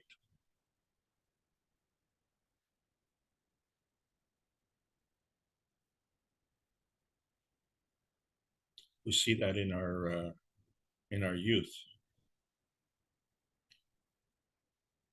They have this feeling of entitlement. And you can't say that it's unjustified. They have everything given to them. But what do they have? They have the scraps from what we leave them. And if they're happy with that, so be it. They become what we call the passengers, right? They're not even the followers. They don't follow anything. You know, their aspiration is to have an aspiration. They're satisfied with what they have. As long as they have what they need, nothing else matters.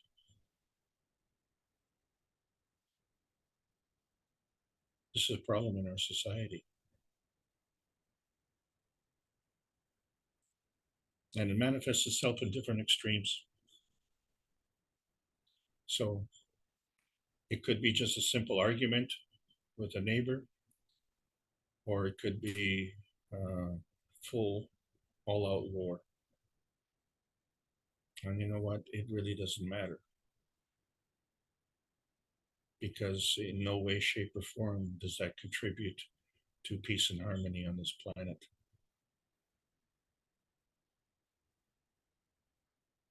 So that power is within us. All we have to do is shift the polarity from being self-centered to being universally centered.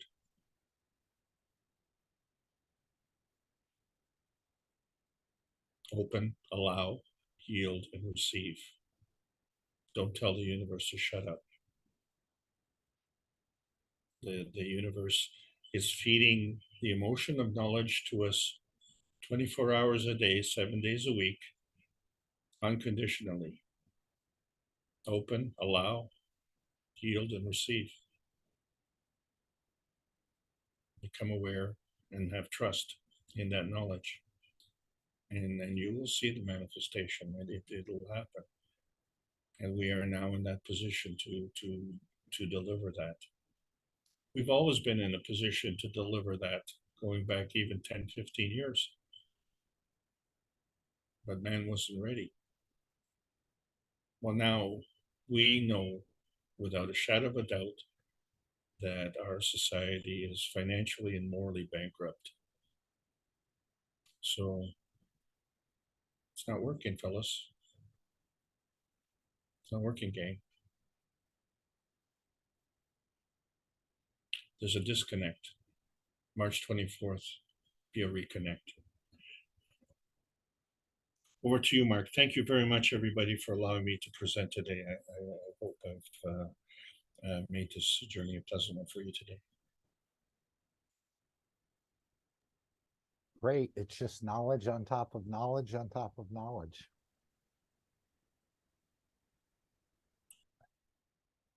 I want to thank everyone for being here. Of course, upcoming this week is the One Planet, One Nation, One Race on Tuesday. Wednesday, we have the reactor group.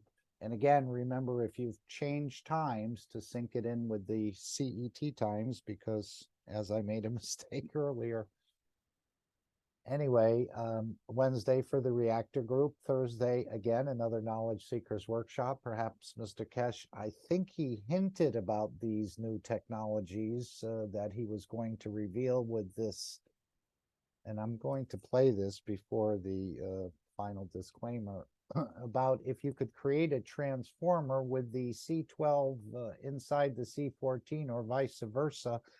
Maybe us in the matter state will, or created out of the physicality, as opposed to the child of Mitra created out of the energies of the soul, will be able to move back and forth rather easily, it sounds like. Perhaps with these if this is the plasma soul generator or another technology, as he said, you'll be able to move back and forth, work in New York and live in Holland, or vice versa, whatever you want. I think he was talking about, if you know how to create a transformer, to put the C12 inside the C14 and then the C14 embedded within the C12.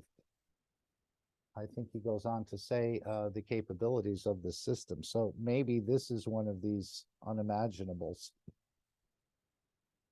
having a device in your hand where you'll be able to do that.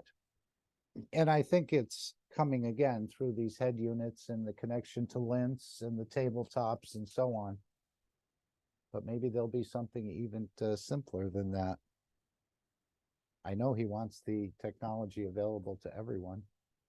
And we're still in the development stages of it in a way, but it's coming, I think, to at least a conclusion for this stage until we get to the next step. Oh, Dean, you have your mic open. Welcome.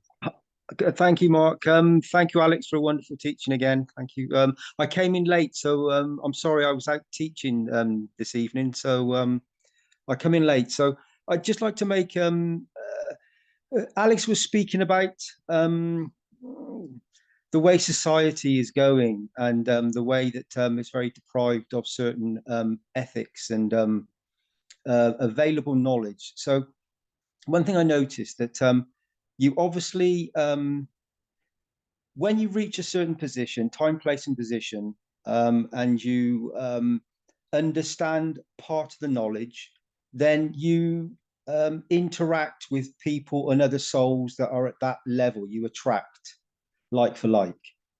And so many of the people that I've noticed when I interact, again, it was spoken about social media, that when I first interacted, it was all the usual social media. And gradually, by introducing some messages and some of the knowledge, and just doing it in a very simplistic way, and just delivering a message, the social platform has changed. You can tell they've elevated, and many of the interactions that you see come through are completely different when I look back to the first instance that I started to interact. Now, this could be one or two things: that my soul and the soul of the knowledge is they are receiving this elevation, and it also could be that as you elevate the soul of the phone, of the social media platform. So from micro to macro, it extends out, and it grows and grows and grows. I'd like to make a comment on that, Dean. Please do, Alex, please do. Yeah, well, please remember your question, because the reason I want to interject is because I was talking to, referencing when I was in a coffee shop and listening to the students talk and how silly it was, and then looking on the social platforms and to see that it's even more silly today. The difference is, in the coffee shop, it was person to person, so you knew who was making the comments. A lot of people on social media hide behind a pseudonym or a VPN or something like that, and so they tend to be extremely rude, and they didn't see anything wrong with that. I think, to your point, that a lot of people have seen through that and have made a conscious decision to be respectful, because it's very easy, to hide in anonymity and then you make a comment. I think we've all arrived to the point, and then this is the key point that I want to make. We've arrived at the point now where there's no reason to regurgitate all the maladies that we have. We know we have maladies. What we need to concentrate on is the solutions, because that is where the hunger is coming in. So I just wanted to stress that I think the people are becoming more mature in how they handle social media. And also remember, you have to remember that all the social media is being monitored. And so it behooves you to be, shall we say, more self-disciplined regardless anyway. So please carry on, Dean. No, Alex, what you said is I totally agree with you. It is we know it's a very controlled thing. However, the people that so say control, remember we are dealing on a plasmatic condition of a soul level interaction that is above the matter state, and so you're actually, the moment they read the message, and they become elevated themselves. And even if this is a bot or another system, it still has a soul, and so it's becoming elevated. And this is, as we know, is on a universal condition, and it's a creator, and everything within the system that is social media and everything else behind it, and all the thoughts and intentions, all the interactions of words, as I said, the thoughts, the actions have created this. So by putting a spanner in the works, or a beauty, I should say, as in putting some plasma in there, it takes a little while for it to start to mingle in. And then it starts to become very, how can I say, it probably, for some of it, becomes very gravitational, and everything gets attracted to it. And then once they understand what it is, they become very magnetical, and it creates this space gap in the information flow of what it actually starts to do. And then it starts to trickle in to all the other souls that are involved in this interaction, and opens everything up and creates, and then this multiplies and multiplies, and then 10 to the power of thousands, and very quickly it reaches the souls that need to know the information. And once they receive this information on a soul level, they suddenly find themselves being respectful, because they become balanced. They understand on a soul level, the soul interacts, the soul of physicality then starts to be that magnetical repositioning, and it opens up, and it happens quite quickly. And so just by spreading the seed, and with the right intention and a thought and a wish, it's quite miraculous how it changes positions very quickly. And I know that certain tweets and certain interactions reach all the way up to the very top, because they have a certain field strength of knowledge, and this knowledge touches creation. And remember that everything is a creation from the creator, and we're experiencing it in the matter state. However, as we all know, we're working on a plasmatic condition of interaction.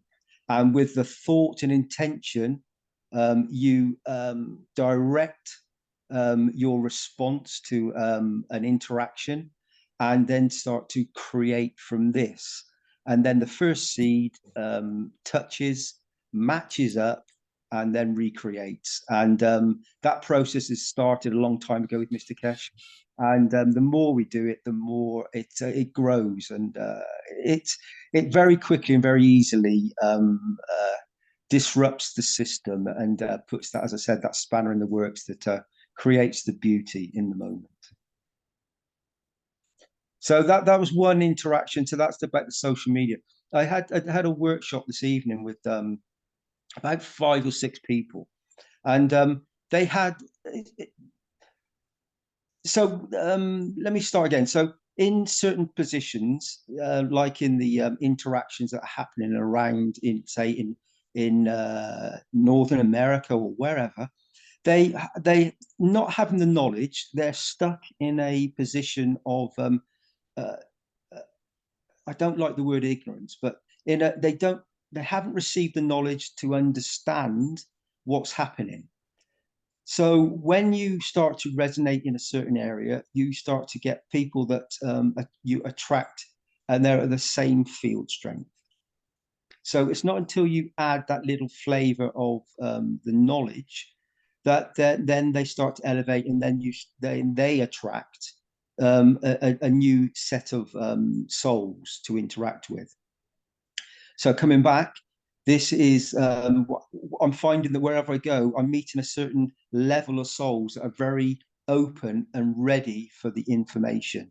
They have a large beauty and understanding, and then I come in and just give them some of the finishing touches to my understanding. No one higher, no one lower, but I give them a soul interaction. I give them some of the knowledge over my years with the foundation and my understanding, and I can see it in their faces, in their eyes, and I can see the elevation. There are some instances this evening where I said some things and I felt the goosebumps and the hairs on my body raising as I spoke it and interacted with the other souls. We connected, and I explained to them about connecting on a soul level with any time, place, and position.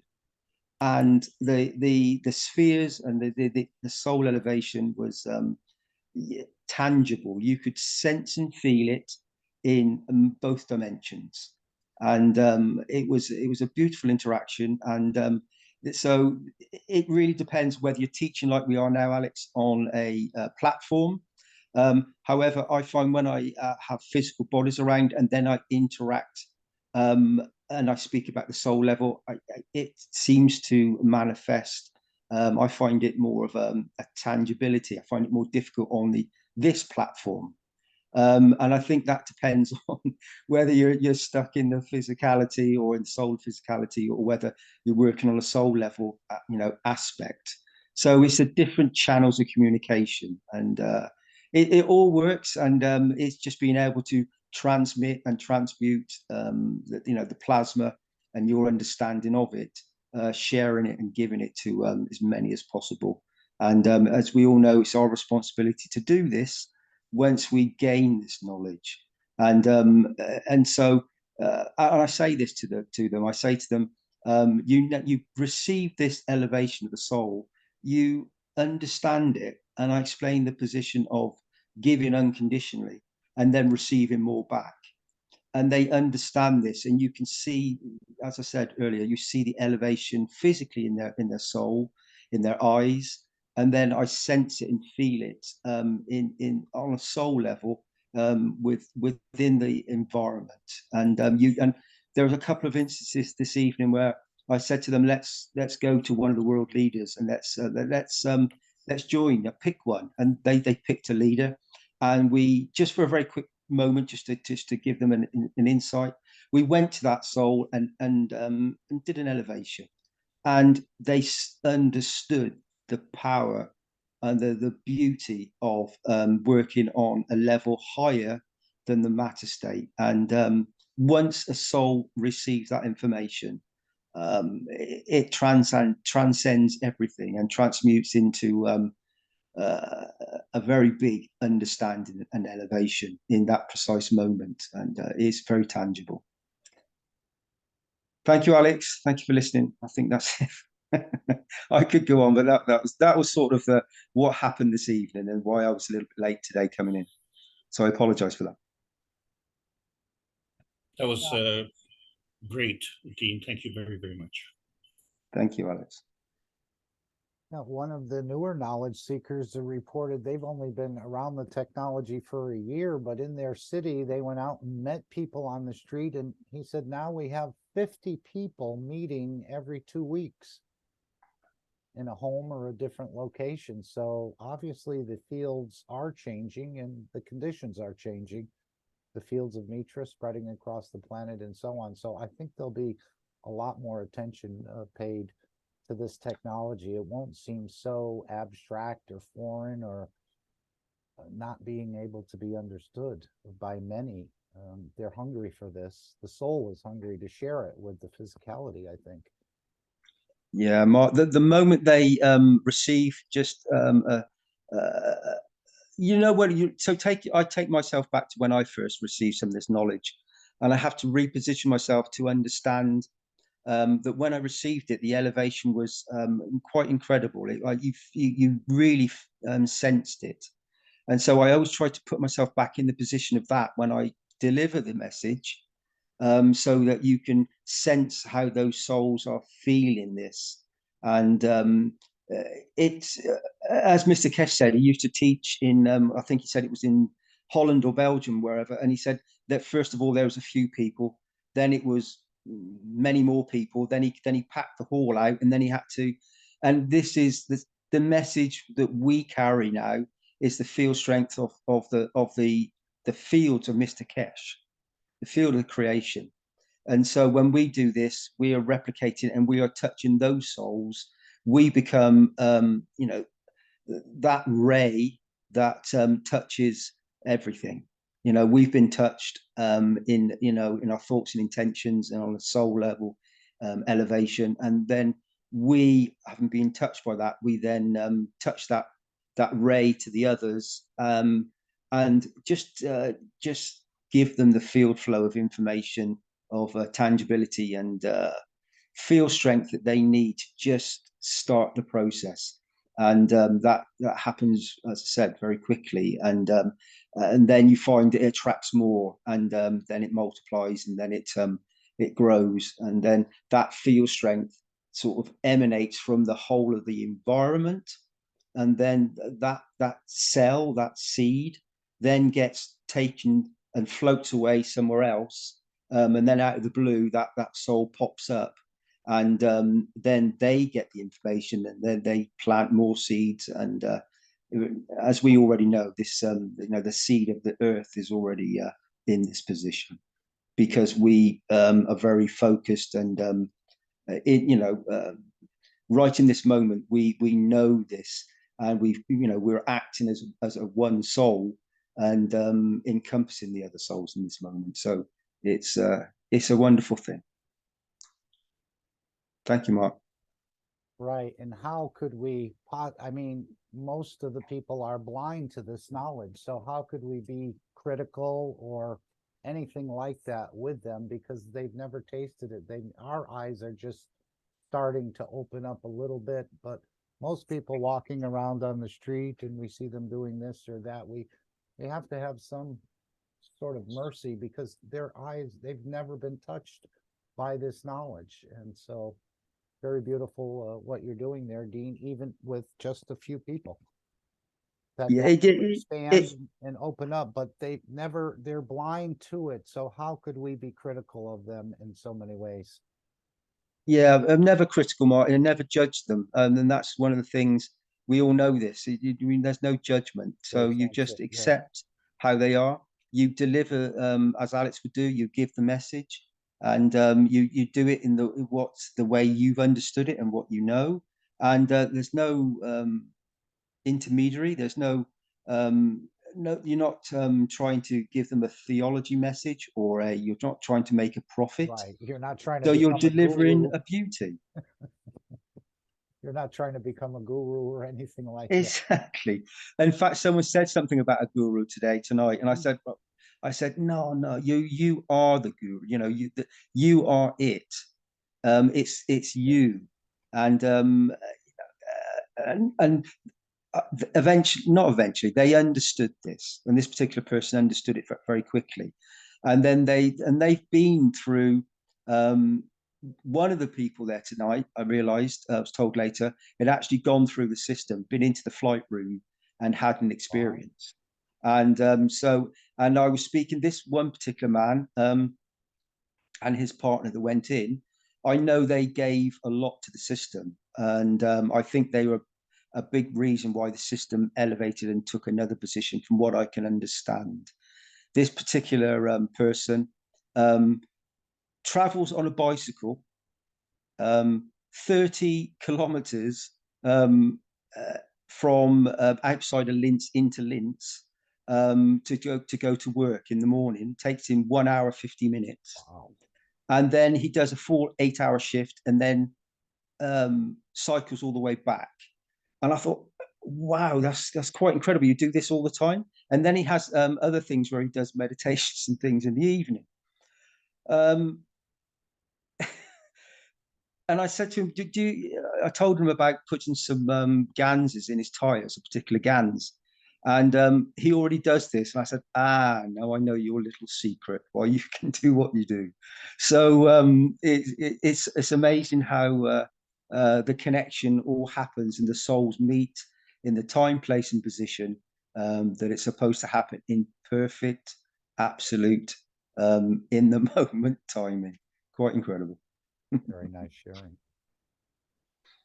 Thank you, Mark. You thought they were all green, huh? Yeah, green is definitely yes, a color I've come to No, know. I mean not exposed to the knowledge at all, and then you find out that a couple of them were actually in the system. Yeah, I sort of I knew I sense it because when I look at somebody and I look in their eyes and I look at their face and I see their aura, I just sense it and feel it. I could see in this particular gentleman's structure, I just knew he was elevated, and it didn't surprise me when I received that knowledge. I think they were just curious as to me being part of, speaking within the foundation, and then they revealed what they had, and they were very humble and very beautiful people, and it's always an honor to meet these knowledge seekers. It is an incredibly beautiful thing. Thank you. Thank you, Mark.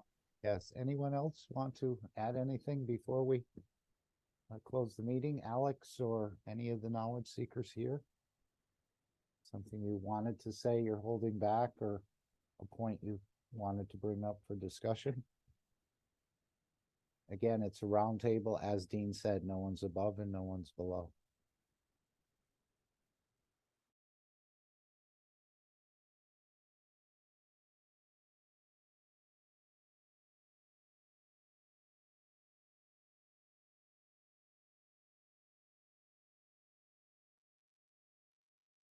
Okay, why don't we spend a few minutes more with Mr. Keshe as he talks about this transformer that, could this be the plasma soul generator perhaps that he's talking about?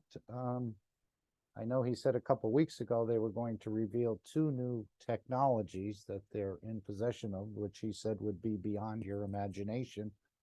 Perhaps this knowledge of, and he said if you had the knowledge of embedding the C12 within the 14 or the 14 within the 12, and isn't this the idea of moving and transmuting or transiting between both dimensions of the physicality and the universe or the energy level?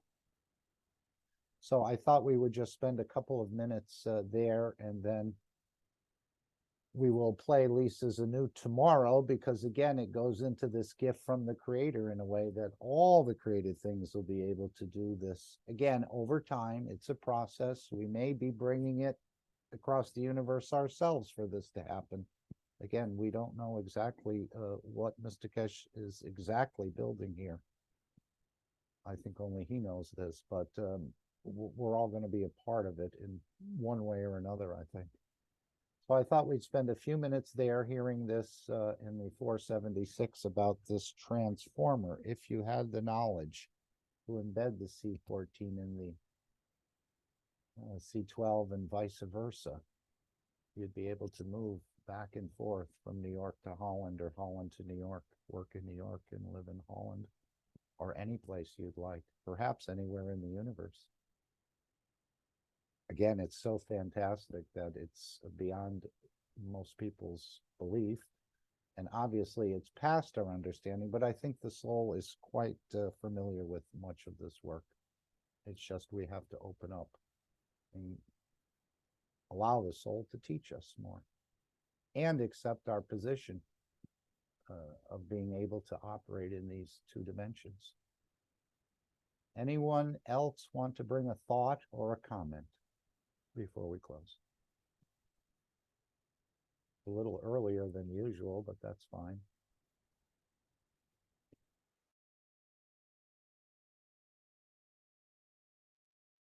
Hi, Mark.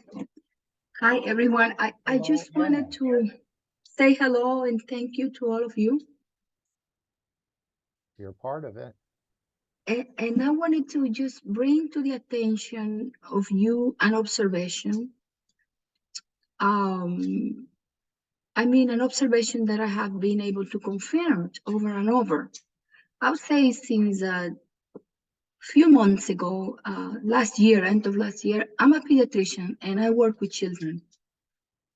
And to my surprise, and also to my delight, I've been able to see kids attaining developmental milestones that I've never seen before in more than, 20, 25 years in practice. For example, I was evaluating a baby, 2 months or 3 months, infant for a routine visit. And then I was, this is just an example to see what I observe. And then I would tell the baby, open the mouth, like, playing with them so for them to make comfortable. And this particular baby, I noticed that the baby opened the mouth. That's not a developmental milestone, the first few months of life. And then I said, okay, I went about to talk to the parents, do what I do, and I investigate routinely. And I turn back to the baby and I repeat the same command. And the baby does it. That was like the tipping point. And then after that, I've been able to observe a number of developments and advancement on what they are able to do. That is not what is in the books, is not what is in the boards of the American Academy of Pediatrics. I just wanted to comment this observation. Interesting.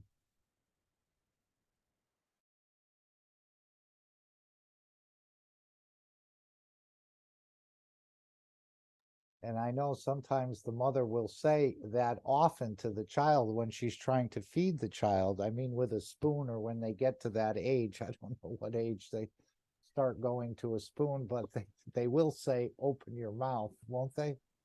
Yes, but for babies, it's more like an instinct. It's a rooting reflex that But they this lose. is 3 months old, you're saying. Yeah, this is like amazing. complete. Yeah, I wonder if their DNA has changed. I don't know. I wouldn't venture to say that. I mean, I'm not a scientific doctor. I'm just a community pediatrician. Yeah.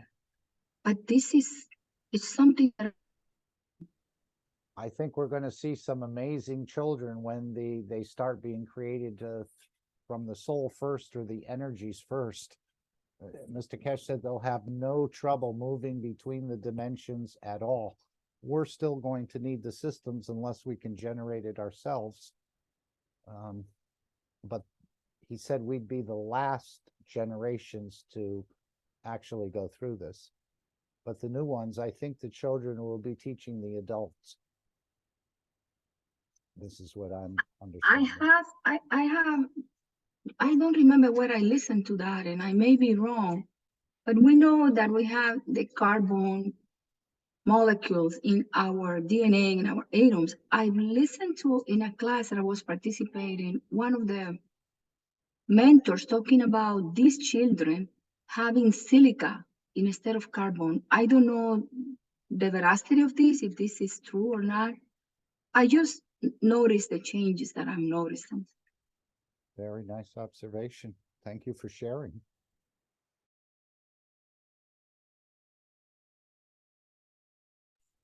I'm sorry, Anna.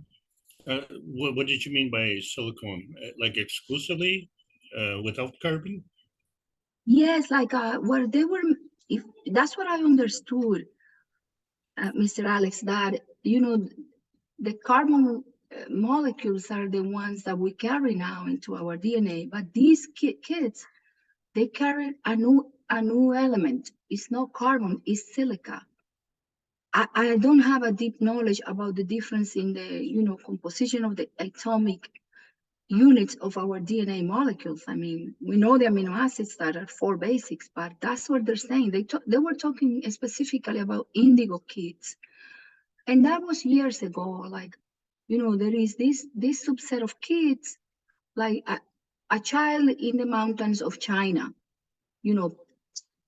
parents that are peasants. They're just farmers, and they have never seen a computer. However, when these young kids are exposed to electronics, to a computer, they could teach the teachers how to to play with the computer. And they're called indigo kids because apparently they bring the knowledge into their DNA already. And what they were referring to is that the molecules of these kids are not bound by carbons, but silica element. That's what I recall, Mr. Mark.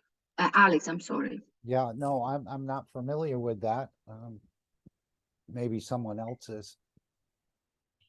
Well, the only thing that I can comment is if they're of this planet, they are definitely carbon-based. That means organic. But the silicon-based is earthbound, very, very earthbound, because the Earth's crust is made from that. And so we refer to that as carbon-based being organic and silicon-based being inorganic. But the truth is that we also have the silica, all of us have it. So I think what we really want to emphasize here is the dependence on that particular thing. And we've seen with the studies that we can change the emotional construct of a person. And I'm not talking about things like mind control.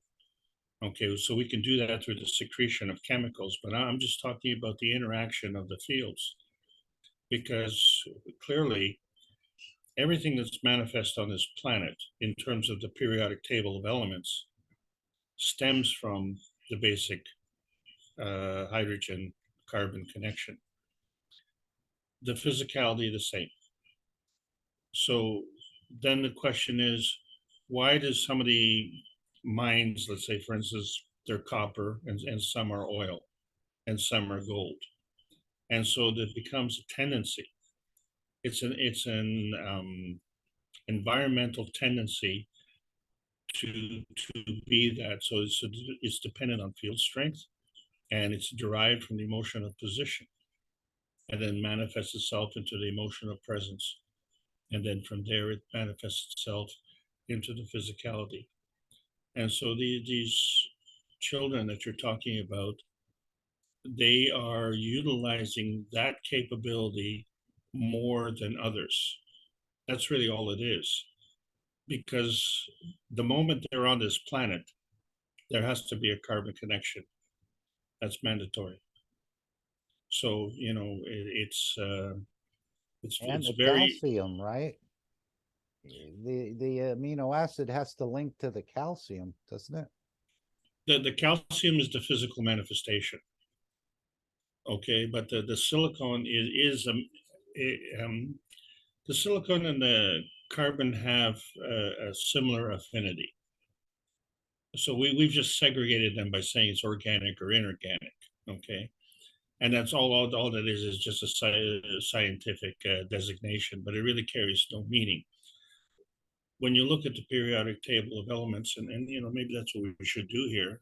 Let me just pull that up. Am I still on screen share? Yes, you're still sharing, and you're not saying silicone, you're saying silica.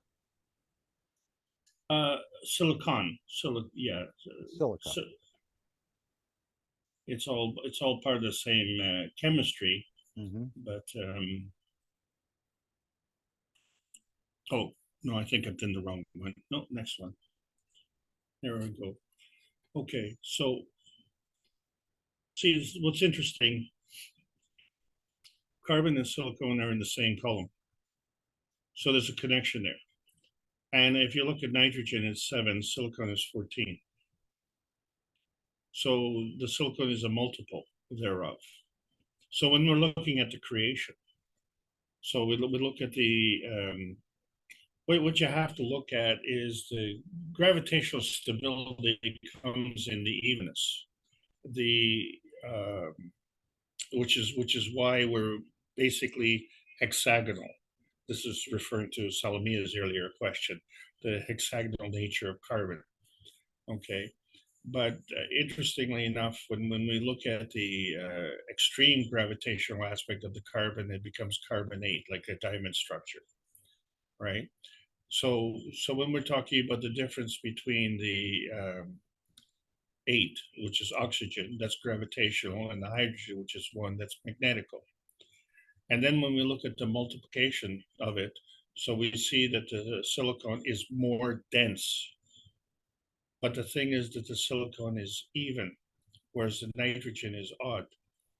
And so the silicon becomes far more stable in that regard. And so they've used that on the computer chips. And because it's ubiquitous, and they also use it in solar panels. So the silicon is very adept at exchanging energy, but so is the carbon. And so it's not just the medium. What I would like for you to see, you have a depth of knowledge here, which is very impressive. I'm talking to Anna. You have a depth of knowledge. It's impressive because just the very fact that you've noticed this is huge. Okay, because it is advanced knowledge. So what is causing that? And so this is what we talked about today, the emotion of knowledge, and that knowledge is being transcended on a plasmatic basis. So we're going to say plasmatic difference from electromechanical or electromagnetic. So when we're looking at the transfer of energy within a computer or within a machine, we're talking about electromagnetic energy transfer. But when we talk about on a plasmatic basis, which is life-giving, when we're looking at carbon or we're looking at silicon, what we're looking at is energy transfer on a plasmatic basis. And so that energy transfer then comes in the form of energy packs. And these energy packs cannot be contained. They cannot be stopped. You have to provide a field for them, like a racetrack. You have to allow them, you create the pattern, you get the energy. That's the fundamental rule. And so when you have this carbon structure, you've created a pattern. And then when you have this silicon structure, you've created a pattern. But the calcium becomes the intermediary there and the anchor point. So the calcium is part of the salt solution. So on the right-hand side, we have sodium, magnesium, potassium, and calcium. These are all part of the salt solutions. And so they are the go-betweens between the magnetical and gravitational field forces. And by altering the strength of this, you can alter the affinity. That's all it is. It's so there's, within the structure, you have that capability. But that's not the only thing. You have to take more into account. And so the other thing you have to take into account is the environment. And then that's the environment, the physical environment, so the positioning on the planet, and then also the environment, the social environment that they've been brought up in. And so all of these factors come into play. And so the only difference really here is that they are able to play with their energy fields differently than others are able to play. And so this is not a position of superiority or inferiority. It's just a matter of having the skill and being able to use that skill. in essence, we all have that skill. This is the revelation, if you will, that we're all going through. And you say, well, if I have this skill, then how come I'm deficient in this? And so it boils down to this awareness and trust and understanding that what we are focusing on is that little small pie in the sky, and we're ignoring the rest of the picture. And we need to understand that the rest of the picture is we're immersed in a sea of knowledge, and the knowledge is being handed to us all the time, and then it's just a matter of us using that knowledge. And so we have to have this welcoming. That's the fundamental thing. Welcoming, and then on behalf of, okay, because you have to have a reason to have this. So now you have this understanding, and you can interpret what these children are saying. And you are witnessing proof of concept. This was a very, very important point. Mr. Alex, I just can share with you all that this is pure joy and pure bliss. There is nothing but that on my observation. And that's wonderful. Isn't that wonderful? Oh, it is. It is a blessing. Yeah. So you know, that speaks to your truth, insofar as all members of the medical community have a care and compassion for humanity. That was the initial motivation. But the reality is the opposite. So somewhere along the line, something has derailed that. You have maintained a truthfulness. And the most important thing for you to understand is that you have to be truthful to yourself. When you lie to yourself, that becomes a stupid game. And so we see so many leaders around the world are playing this game, and they're only fooling themselves, really, in the long run. So you are, you know, gravitating to the truthfulness of your education and your commitment. And this becomes important because now that you see this is the foundation, you can build from here. And this will help you in so many ways that you can't even imagine at this point in time. So I just want to compliment you on that. This is a very important observation. And as I say it, and I don't think I say it often enough, we have to segregate our point of view from that of physicality and from that of the plasma reality. So we have to understand that the higher strength feeds the weaker strength. So look at that, see what you're giving, see what the effect is, and that becomes the opposite, the feedback. And then that will give you the grounding that you need to maintain that gravitational stability. That's how you construct that gravitational stability, when you are confident in your knowledge and you have that proof of concept through the practical application of that knowledge. And as you are now hitting that, you're hitting that plateau. And I know how you feel when you hit that. It is bliss. It's pure bliss. So thank you for bringing that point up. I hope my explanation has helped you also. So much 100%. easier on your fingers too when they open their mouth rather than you trying to get the mouth open. Yes, indeed.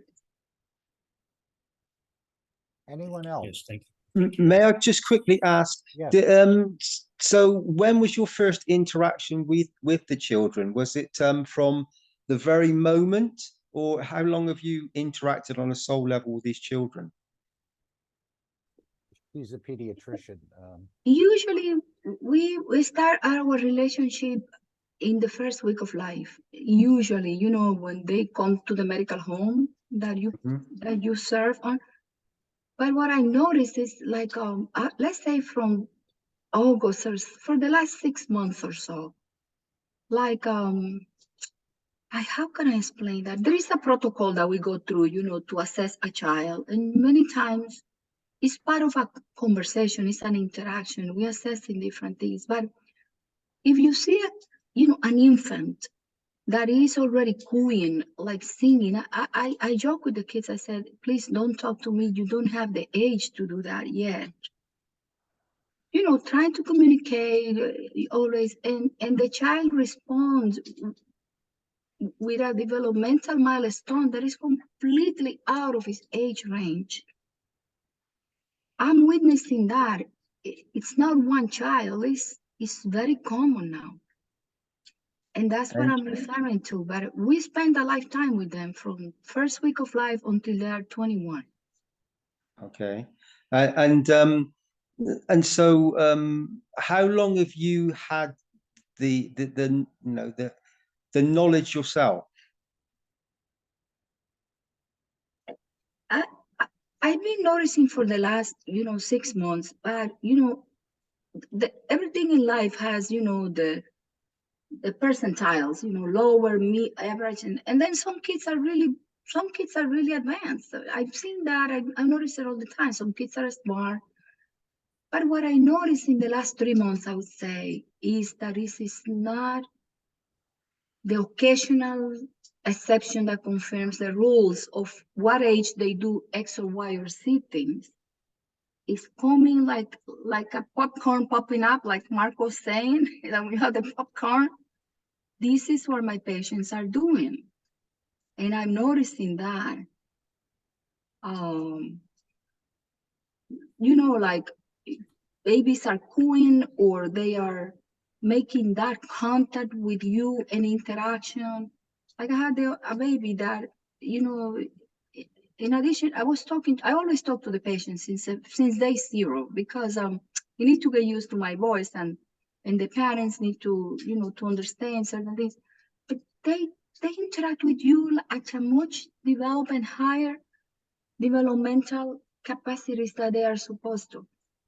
And it's like a popping popcorn. It's not the occasional child that is advanced, that is developmentally, you know, gifted. No. Everybody, I'm in the Bronx, I'm in New York. So these kids are in an environment that is what it is. So I'm seeing them often, I'm seeing them more and more. And I'm bringing it to your attention because I've been dealing with this for a few months since the beginning of the year, perhaps since December. I said, what's going on? I have not listened to any news or any, you know, new articles commenting on that. But to my experience, this is certainly happening. May I add another comment? Go ahead. Sure. So, Anna, what I found out, and perhaps you can confirm this, but you know, when we talk about the physical maturity of a person, we kind of said it's around 28 years old. But when we talk about the mental maturity, we talk about 5 years old. And this is in contrast to how we treat children, you know, and how we rate them and say, oh, well, they have the, they may be a 2-year-old, but they have the mental capability of a 4-year-old. In that prior early 5 years, the rate of development and the rate of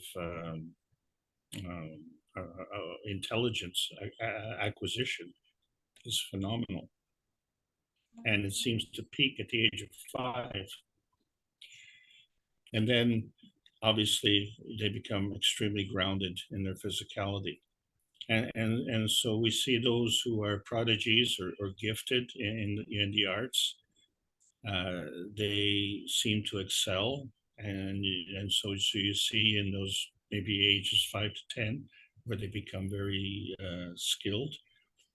And then we find that as they become more knowledgeable with the ways of society, let's say, that talent seems to diminish, and so it can even, in fact, drop off significantly. Have you noticed that? I have noticed, yeah, I know, that what we learn, and especially with the kids that have, conditions like the plasticity of the neurons that you're referring to is up to 6 years. So this is we have a huge opportunity to plant into the garden of the life of a child. And I know that. What I have noticed, because I have had a couple of patients that they have these exceptional capacities, like a piano player. I have one, he's in his early 20s now. Yeah, that's what I'm talking about.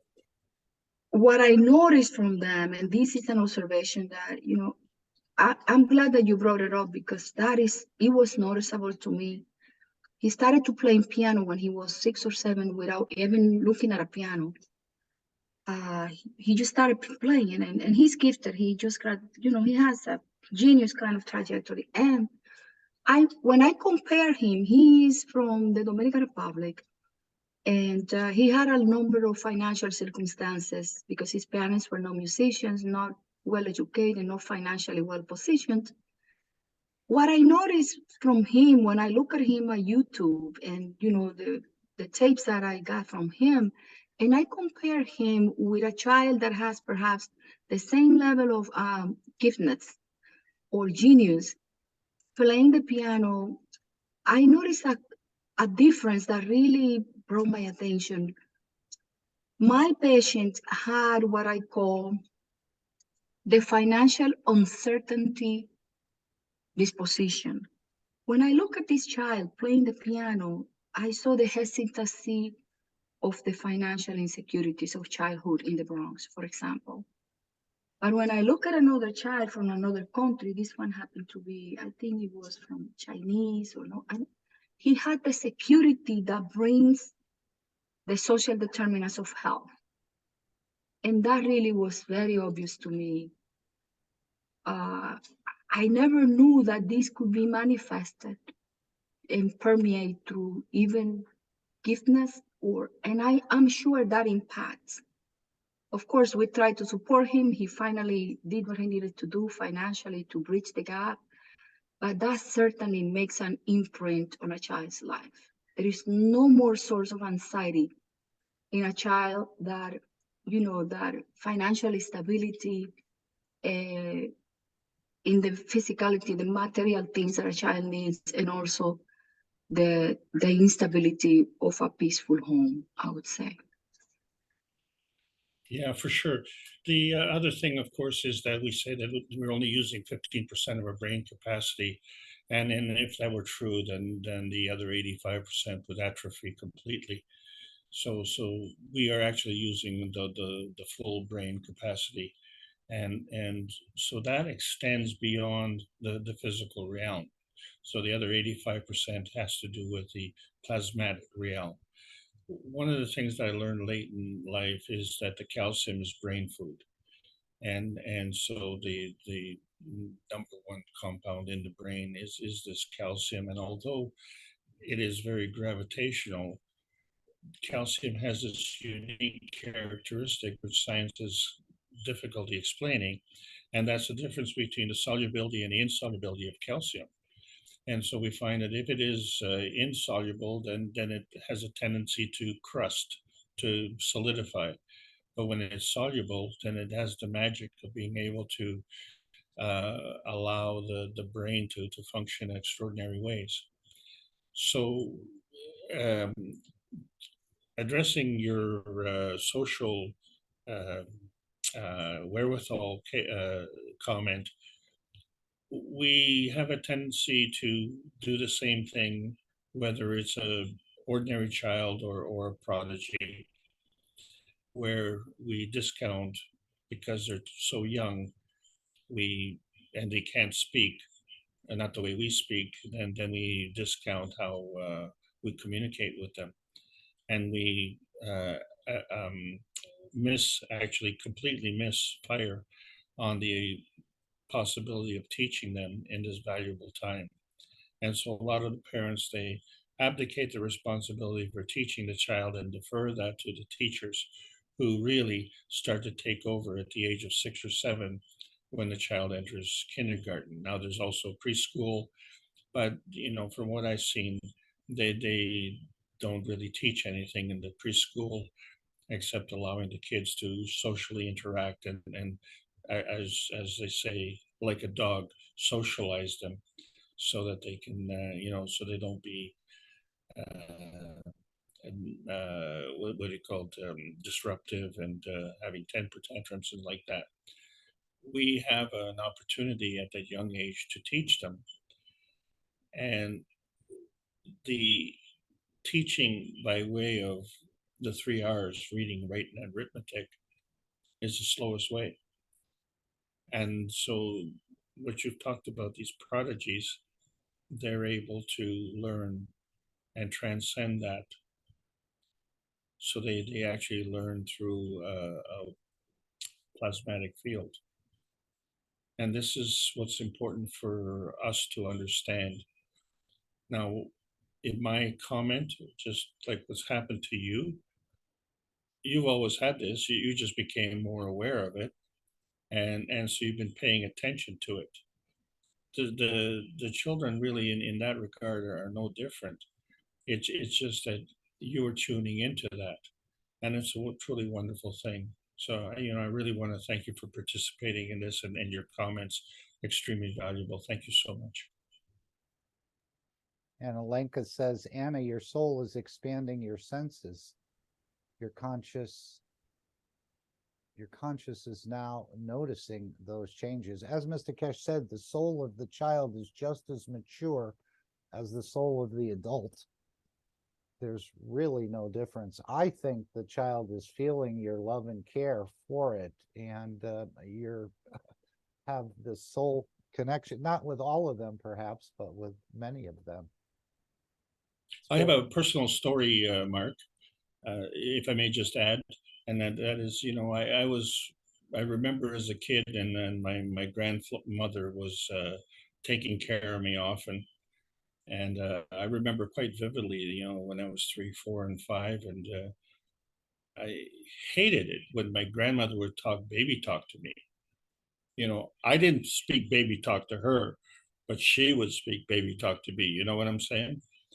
So, I finally got fed up, and I said, Grandma, you got to stop talking baby talk to me. I mean, I'm 16. Anyway.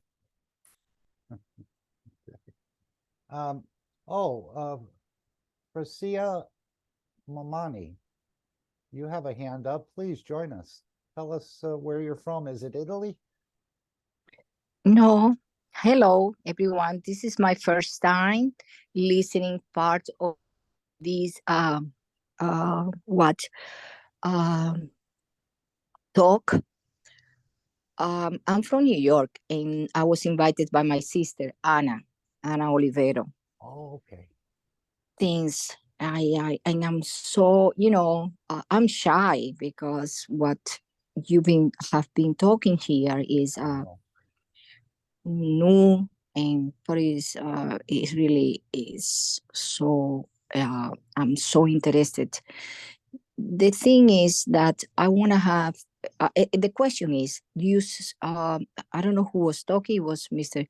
Keshe, but someone was saying that the soul of a child is as mature as the soul of an adult. Yes. And I just want to understand that I have personal interest in these conversations.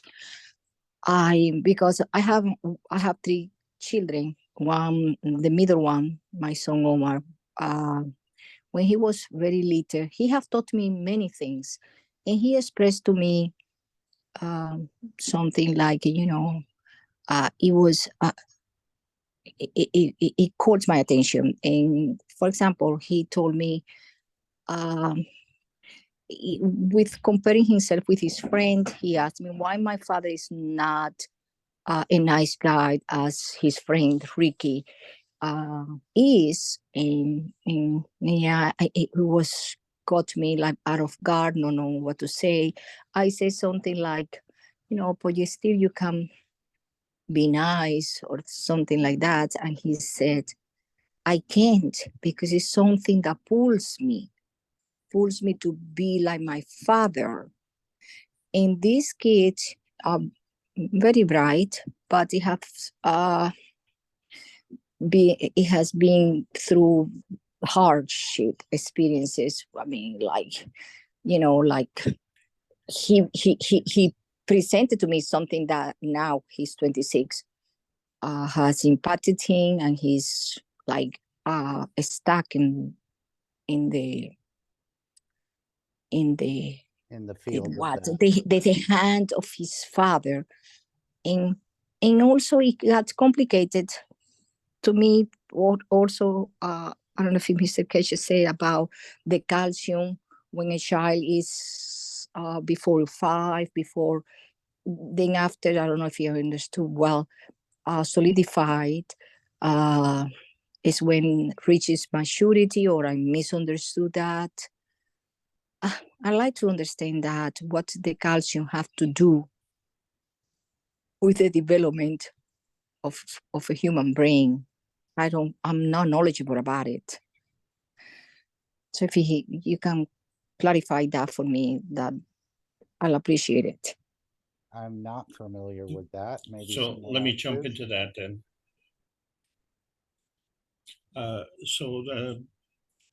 This is Alex. I just want to the thing about with the brain is because of the quantity of calcium that's in the brain and the type of calcium. So not the kind of calcium that we see in the bone structure. The bone structure becomes the physical manifestation of that calcium, but in order to be created as a bone, it originated as a soluble calcium. So in other words, you can take that calcium and mix it in water. And when we look at the cup of life, cup number one of the components of that GANS is actually calcium carbonate. So it becomes actually a byproduct derived from the original creation of the amino acid, along with the carbon dioxide and the emotional content of the zinc and the copper. So all of these things come playing together. It's just that in the physical body, iron is a very important component with respect to the gravitational stability. Inside the brain, calcium dominates with respect to the gravitational stability. The hardening of the calcium, that is something that happens as a result of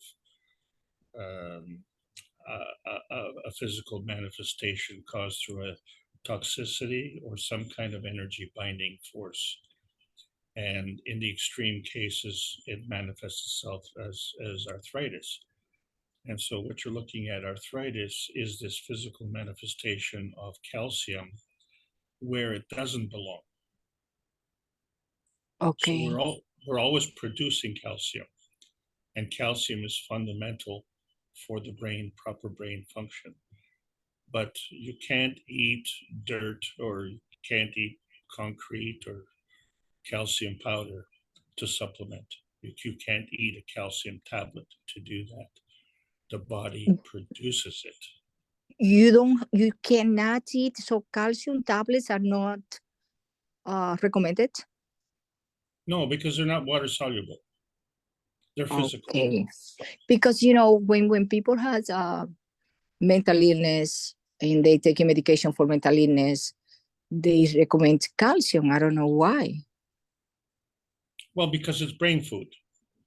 Or perhaps that particular treatment is depleting the body of calcium. And a tablet will be helpful in this case. I'm not a doctor. I'm not giving any medical advice. No, we're not giving medical advice, but what we are saying is that the body does create that. Okay, and it has to be the calcium have to be dissolved in water. I mean, water. Yeah, but it's something that you To be produce. absorbed by the brain. When you absorb, when you produce, your own brain produces that, that's when it benefits. That's right. Uh-huh. So you can't eat calcium and get the benefit from that. That's not the way it works. Okay, because otherwise you could just eat a bag of calcium carbonate and everybody would be a genius. It doesn't work that way. So doesn't work that way. No. So this is what Anna was talking about, where we have the natural innate ability for the children to utilize their knowledge, utilize their intellect. And it has nothing to do with language, and it has nothing to do with the social interaction. They're born with that.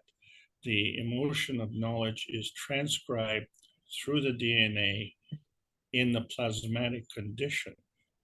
And so it's from there that they are born. So they have this. But you're absolutely correct in understanding, and actually it was Alenka who mentioned that Anna is now having that awareness.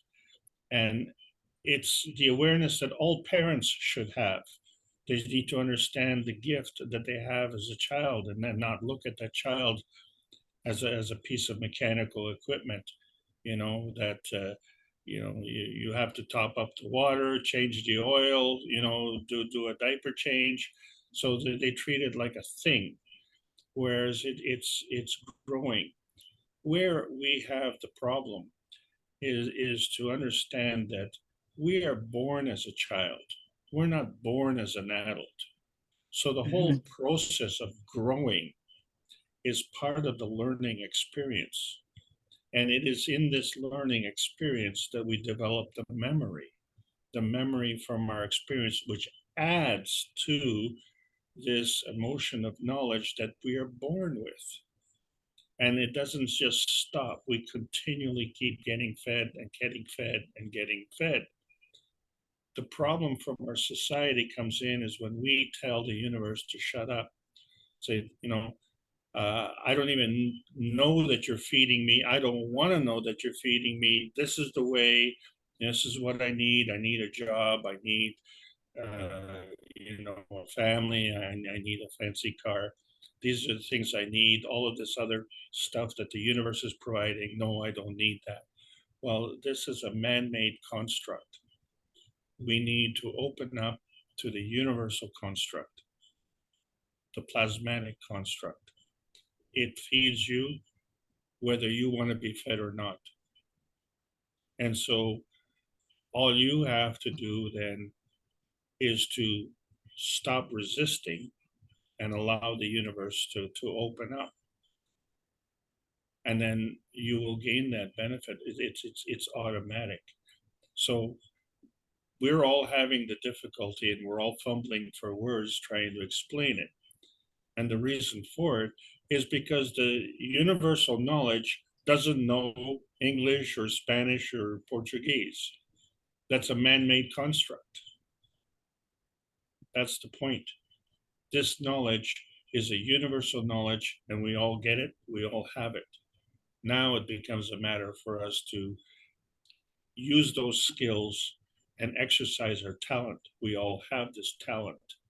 So how can we bring this out of our children?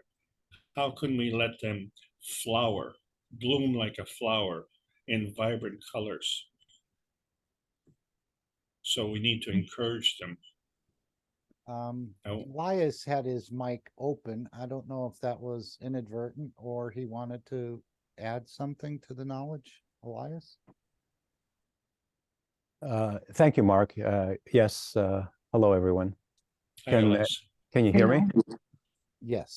Yeah, I was just going to mention the types of materials that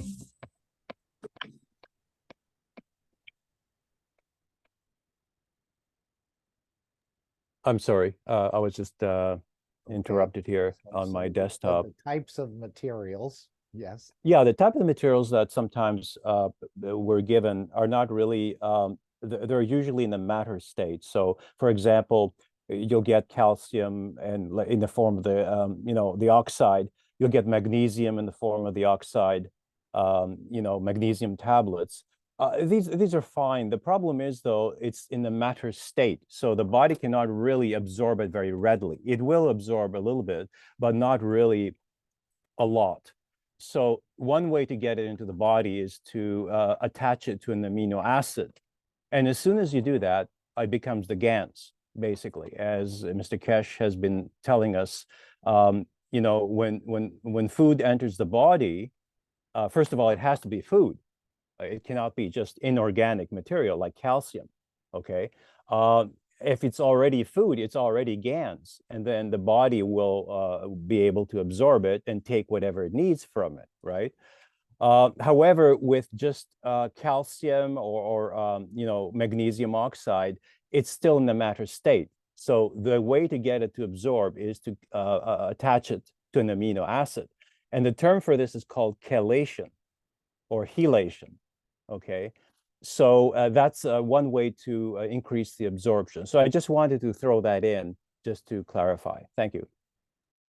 Thank you, Lars. Anyone else want to offer anything?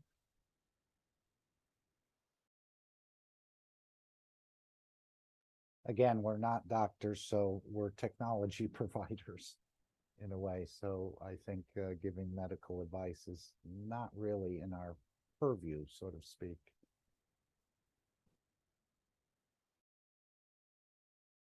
Unless, of course, Mr. Keshe is here. As we know, he teaches doctors, even though he's not a medical doctor. He understands the body, how our body works better than most or all of the medical community put together. If I may add one more thing, please. I was referring earlier to social baggage, and there is no need to carry the social baggage with you. When we transmute, and when we will be transmuting, you can't carry the earthbound baggage because that is a physical manifestation. So the soul is creating what it needs, and this physical baggage is not in that menu. And so this is most difficult for younger people to understand. It becomes a point where they want to sort of understand their identity and how they fit into the social scheme of things. Yeah, we all understand the pressure that we had as teenagers, and that carries over into our 20s. And the social pressure is actually quite strong. And this is reinforced with the TV, it's reinforced with the internet, and of course with the movie industry. So all around us, we are inundated 24 hours a day, 7 days a week with this feedback that we get from this physical manifestation. So we have to understand that we have 24 hours a day, 7 days a week, this feeding of this basic emotional understanding that is inherent to us and is inherently peaceful, and it's inherently healthy, and it's ubiquitous. And so that's all we have to do, is to open up to those possibilities and understand that we don't do that just at 6 o'clock or 12 o'clock, but we do that 24 hours a day, 7 days a week. And so don't have to go to a special place or a special building. It just becomes a part of us automatically. You don't think about it, it just is part of it. And that's the same that happens to us when we go to sleep. If you have to think about how you go to sleep, guaranteed you're never going to go to sleep. You'll be up all night. So you have to understand that wherever you're going is in safety. You're in a safe place, you're going to another safe place, and then you'll be back. And this is important, to have the trust and the confidence in doing that. So that's the plasma reality. Thank you very much. I think Dean wanted to come in. Dean, you opened your mic for a moment. Thank you, Mark. I was just going to make the point that on the medical side, we're taking it from a position of what we've come to understand through the sciences and the medical professions, teachings and interactions. Mr. Keshe and many knowledge seekers have come to understand that these interactions are created from a seed that was started in a certain way that is not on a soul level. And so from the first seed, then you speak about this, you write literature, and you go off on this tangent, and then you grow other cycles of creation from it. And the first seed was wrong. So all the other aspects of it have grown from this. When you go back to the origin, the seed, and you go back to the soul interaction of creation, which is what the ethos and the understanding of plasma is, then you start to realize that the doctors and yourselves are the seed. Your soul, your plasma, your interaction in the matter state of your physicality, the healing is you, not the literature, not the all the teachings. Your soul has guided you, brought you into a position, and you are a healer. You have a soul that will naturally give to another unconditionally. When you tap into that energy, you can create a condition where you can bring a balanced position to another soul very quickly, by you being the creator in that moment. And when you do that, you connect yourself, your soul, with your patients, then you will find very quickly you will create a beauty, and you won't need all the other interactions. I know this sounds difficult. However, once you start to practice it and you start to really create from your soul, so give unconditionally from your soul to your patient, you will find that you will create a beauty that will elevate them and will bring them to balance very quickly. And it is an elevation that once you do it and you elevate yourself first, so give unconditionally to yourself, elevate yourself through touching the plasma and the knowledge, and then you pass this elevation on to the next soul. And you will find that all the medical books and everything will very quickly disappear. That's just my thoughts anyway. That's from my understanding and the interactions that we all have as knowledge seekers. And once you understand that you really are the presence of the creation, and you can give to another soul, then you elevate and heal. And I don't want to be, I'm not claiming to be miracle workers or anything else. This is an interaction on a soul level that brings about a balance and will create, not just for one, but for the whole of humanity, a condition of bring the physicality back to a beautiful position of balance from all the emotions that have caused all the diseases through the environment and the structure of social conditioning and everything else we've come to experience as a soul. And all souls are equal. And as it's been spoken, many souls come in with the same ability as an adult. So that soul is mature. So if you give unconditionally from your soul, you're just passing, it's an energy transfer. And once you understand this energy transfer, all the tools in the world um, are you. You are the creation. You are the creator, and you can just by giving from your soul, which is everything, you create a beauty. And when you understand this, as I said, many of the interactions in the medical profession will gradually start to take another position. We have the tools within the units that Mr. Keshe has brought forward, and the enhancement units and everything else. They create a condition to elevate the soul. When you reach that elevation, and then you can touch another soul with a thought, with an interaction in the moment. And the moment that you do this and you touch the soul, then you bring it to balance. And remember that you are the beauty, you yourself. Thank you. Thank you for listening.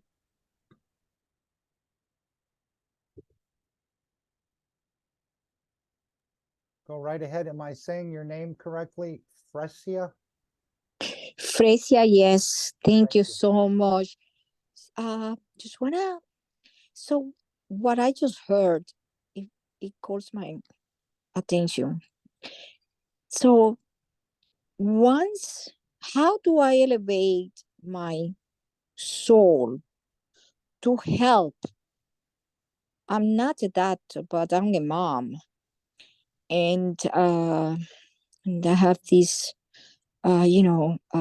concerned very much. How do I elevate my soul to help my child who has said, one day he said, and he's an adult, my soul died today. And it has been a roller coaster. It's been very difficult. It's complex. My son had 2 concussions that was never taken care of at a younger age when he was in high school. One was in the sophomore year, and then the other one was at the senior year. And since then, he performed more or less. We thought, well, I mean, he has a problem, but it's been very difficult, and it's been like different medical conditions of depression, anxiety, when the brain's chemicals are not working right, and sometimes no clarity. And just listening about if we can heal, and if we heal ourselves, if we elevate our soul, but also we can help another person to heal.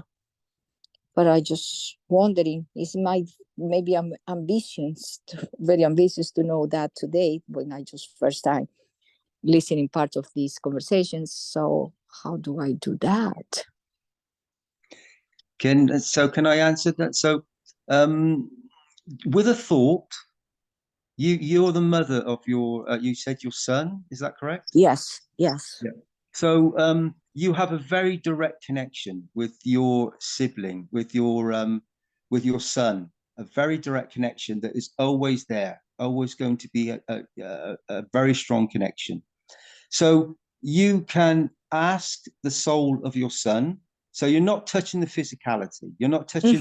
Yes. There's a soul of physicality, and there's a soul which is in the brain, and this is a soul that is placed within your son when he was in your womb.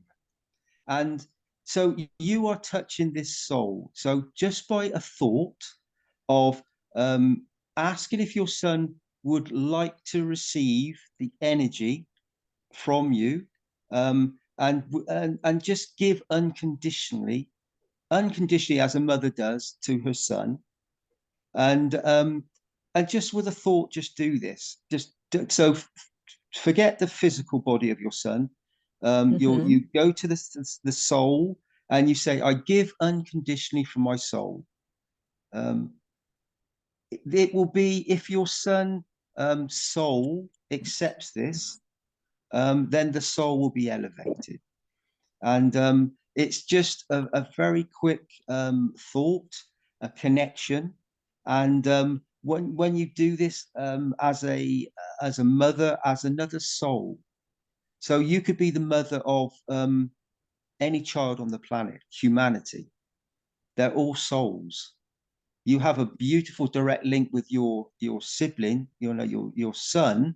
However, when we as humanity are able to do this with all the children of humanity, then humanity will elevate. When we have no borders, when we can give from one child, whether they are black or white, in Africa, America, England, Germany, Austria, wherever, when we can do this to all the children of humanity, unconditionally give with a direct connection, a thought, and each child becomes your child, then humanity will elevate. Thank you. I feel that way. That's how I always have felt. Thank you. Thank you very much. Thank you for beautiful questions. Thank you for your beautiful soul. Wonderful. And of course, to elevate your own soul, that's done through giving. Find something to serve and not something that serves you. But as Dean said, it's unconditional giving. And the soul has to be willing to accept. We don't force any soul. As Mr. Keshe said, we're not bullies and we're not dragging somebody by the hand. The soul is sacrosanct in a way, and it has to want to receive, but that doesn't stop you from giving.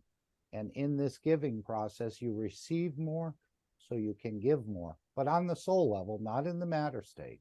Yes, yes. Thank you so very much. I understand it. We're all learning. We're all learning. Anything else anyone would like to add? Thank you very much for sharing, Precia. Thank you. Oh, thank you. It's really an honor. I mean, I'm feeling very humble for being beautiful. Accepted even to listen my comments. Thanks. Thank you very much. No one's higher and no one's lower, as Dean likes to say. It's 100%. It's so wonderful to hear beautiful souls coming forward and elevating themselves and understanding what it really is, and then giving to another soul. And very quickly, the plasma transmutes, elevates, touches the matter state of our physicalities, and then in essence, we're transmuting in zero-time communication with your thought to the soul of your son and the soul of the sun.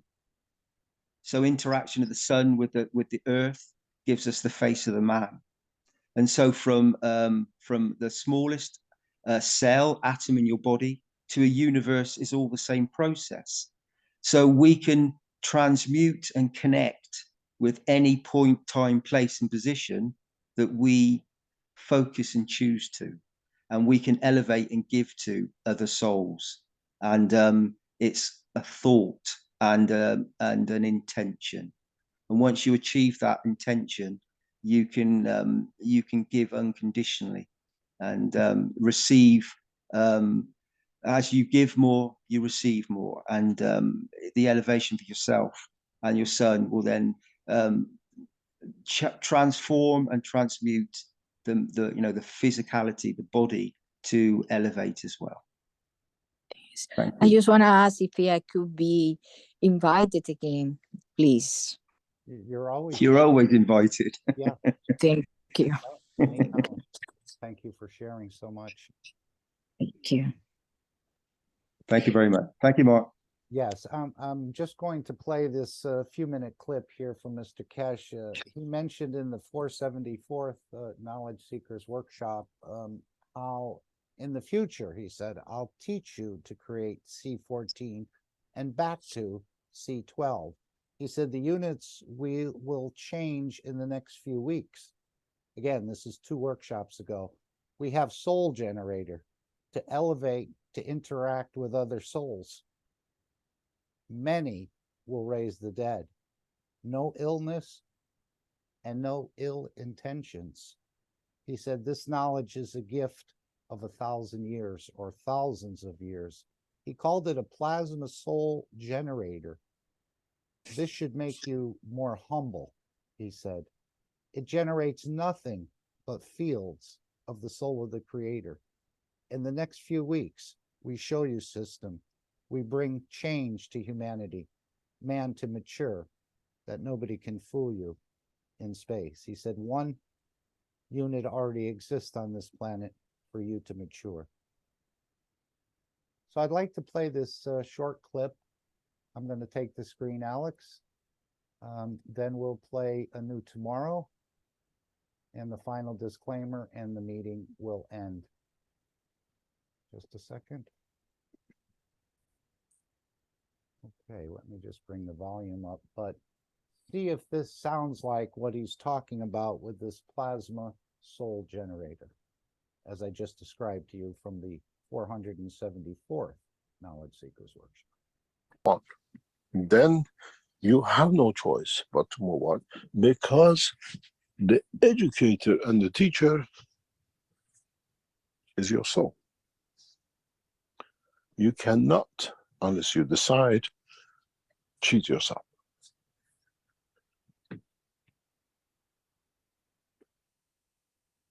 You can shoot yourself in the leg and try to run a marathon because you do it to yourself. But nobody else can shoot you in the foot and ask you to run a marathon because they want to win.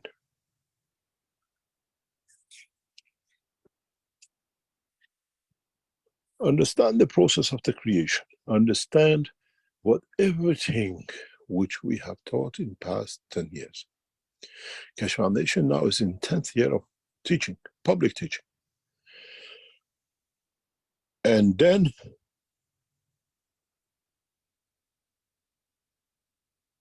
we understand what the next step is. When you listen to the teaching, when you read the books, now look at everything in 2 dimensions. Dimension of the soul, dimension of the physicality. You will see the teaching runs parallel with both, because both are the same. One is in a dimension of the entanglement with the matter state inertia of this planet, called the physical life, and one is free from that shackle. Because it has no field to match the gravity of this planet. It cannot be shackled to it. It comes and goes, is on the line of superconductor, carbon-14. And the man has got stuck with a physicality, a conductor, carbon-12.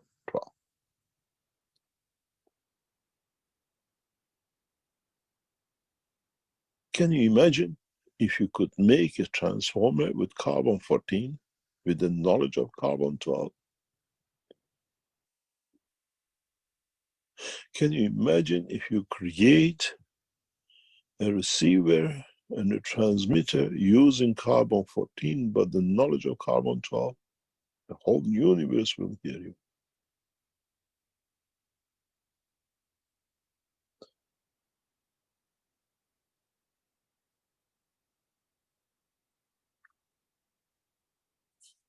Then can you create a combination of the carbon-14 embedded in carbon-12, or carbon-12 embedded in carbon-14?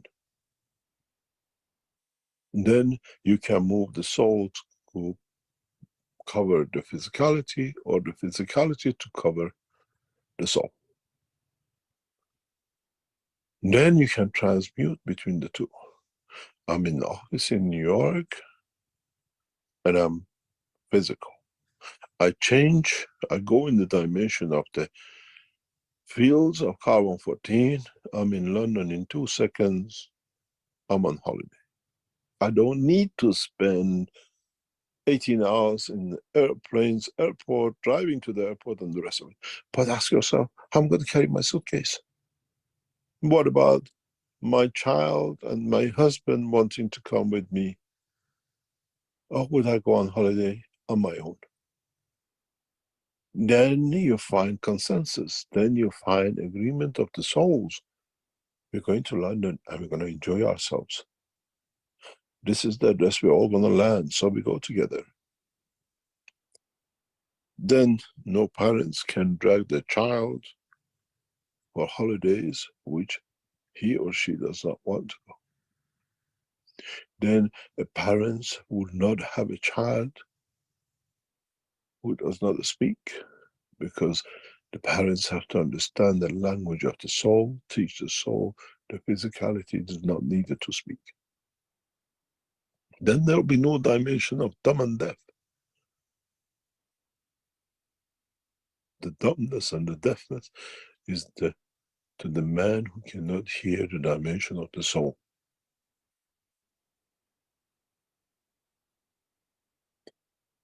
Why do we need a sign language when we can speak with each other through the soul, understand the emotion? Then we all become dumb and deaf. Then no one can cheat us.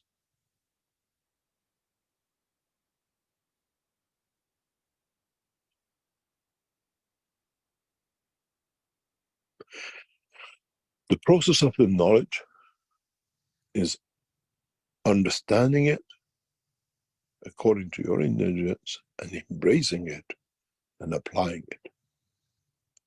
And when you apply it, don't make yourself ponder and puzzled, but enjoy that you understood that you can do.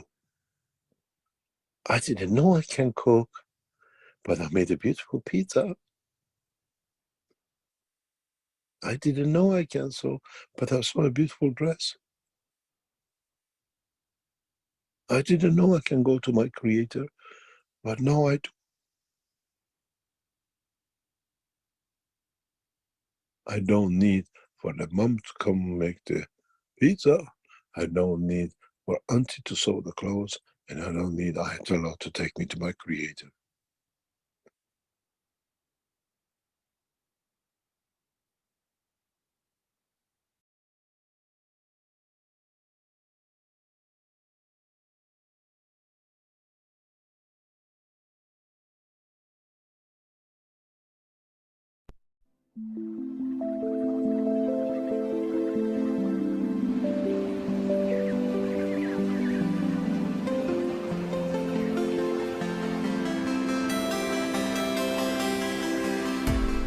In the world of creation, we had the two extremes, except in the case of the Creator and Mitra, where we could never bring the functionality of the soul within the functionality of physicality.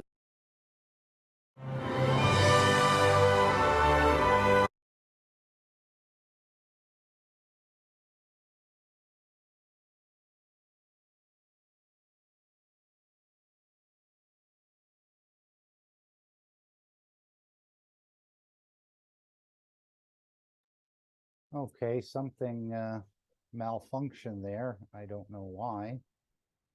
I can try to bring it up and we'll see if we can start it again. Sorry about that.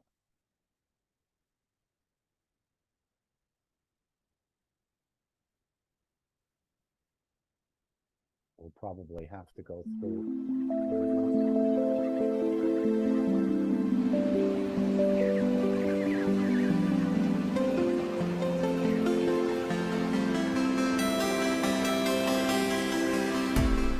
In the world of creation, we had the two extremes, except in the case of the Creator and Mitra, where we could never bring the functionality of the soul within the functionality of physicality. We had the physicality hidden within the soul, or soul within the physicality, or in conjunction of the two, one would never have the understanding of the totality, where we could transit but exist in both directions. With the new cycle, this is what Einstein said: when you turn one atom, the other atom changes. This new dimension will blow that field which commonly exists between all the cells of the universe into that position, which means all the created things, as a gift from the Creator in a way, become able to transmute between the two dimensions. There's a reason for this, and it's taken a long time for it to be done, and it has reached its pinnacle, and it will be completed. It's already in the process of being completed. Was to take from the essence of the soul of every created things of the time, beginning of time, an essence of the creation of the soul or the center, and create a new creature which carries all the essence of the created in the new soul, which can with it go from the soul of the Creator to the soul of physicality of Mitra. This is what the whole knowledge is. The Creator is the universe, and Mitra the dimension of physicality and its behavior towards the dimension of physicality. And with a new system, every creature in the universe will have the understanding of the capability to transmute between the two. This has a lot of implication for all races in the universe, because now they all become the same. In the coming time, we will see even change in the position of galaxies, position of universes. Many systems will move due to the changes which has been brought. Man doesn't have that knowledge as such to monitor, but we'll have the knowledge to see, we'll have the time to see that with the new fields, as we call it, a lot of things will move in the right position to keep that ability to change between the two. That you don't need to kill to keep the physicality going, you don't need to steal, and the soul doesn't need to be engaged or to escape, to be out on its own, to be able to confirm its existence. And this this process will complete very soon. That the whole of universal community will be able to have the benefit of the two, both in the dimension of energy or matter, which never existed. When we released the soul, we had to get rid of the physicality. You call it death. When we brought the soul, you had to give it the physicality, and you go through the dimension of the birth, and then you have the whole commotion of bringing the two. With a new system, both soul and the soul of physicality work together in the existence of dimension. We expect a massive change in the physical characteristics of human race in the coming century, because we change into the emotion of the physicality. The way, as I said many times, but many never understood, Indians and Pakistanis were the same, till one chose to take different kind of energy in the other one, and we see change of the feature. Now, with the balance between the soul of the man and the soul of physicality of man, many of us will change feature, without a shadow of a doubt. Man will change the faces of anger, man will change the faces of hate, man will change the face of warmongering, because we get satisfied in the field of it. And this is part of what will be and what has already started, and the completion of will be the birth of Mitra. Physical completion of birth of Mitra in a physical dimension, not in myths. And then we have the soul of the Creator, which the two will complete the cycle. And then, as I said very recently to one of the listeners, then we'll see if Adam will eat from the apple of love. and giving. And then we'll see how humanity will change. And the whole creation will change.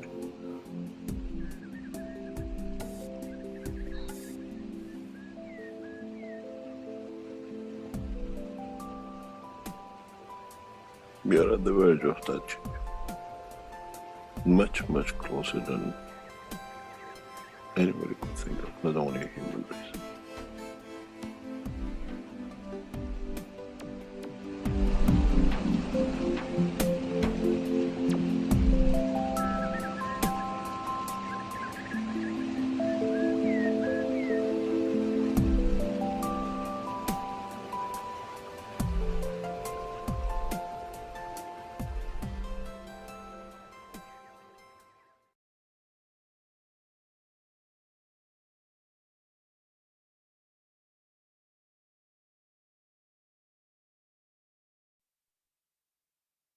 Disclaimer: the information and education material contained herein is meant to promote the general understanding and dialogue of GAN's processing. Such information is not meant or intended to serve as a substitute for a healthcare professional's clinical training, experience, or judgment. For patients and individuals, such information is not to be a substitute for professional medical, therapeutic, or healthcare advice or counseling. For medical issues or concerns, including decisions about medications and other treatments, readers, viewers, listeners should always consult their physician or, in serious cases, seek immediate assistance from emergency personnel. Prescription information, procedures, and use of medical devices information should be undertaken only by properly trained and certified medical personnel. We specifically disclaim any warranties, express or implied, including implied warranties of merchantability or fitness for a particular purpose. Such information is provided, as is, and is believed to be accurate at the time of its publishing, but it is the viewer's job to evaluate the accuracy of any information found in this presentation. Every case presented is of their own experience, applied by themselves for themselves, and it applies to their case only. Every person experiencing health problems should seek professional medical advice and consult their course of treatment with a doctor. The processes of plasma balancing described herein are a natural process which supports the body but does not replace medical advice or therapies one is already subject to.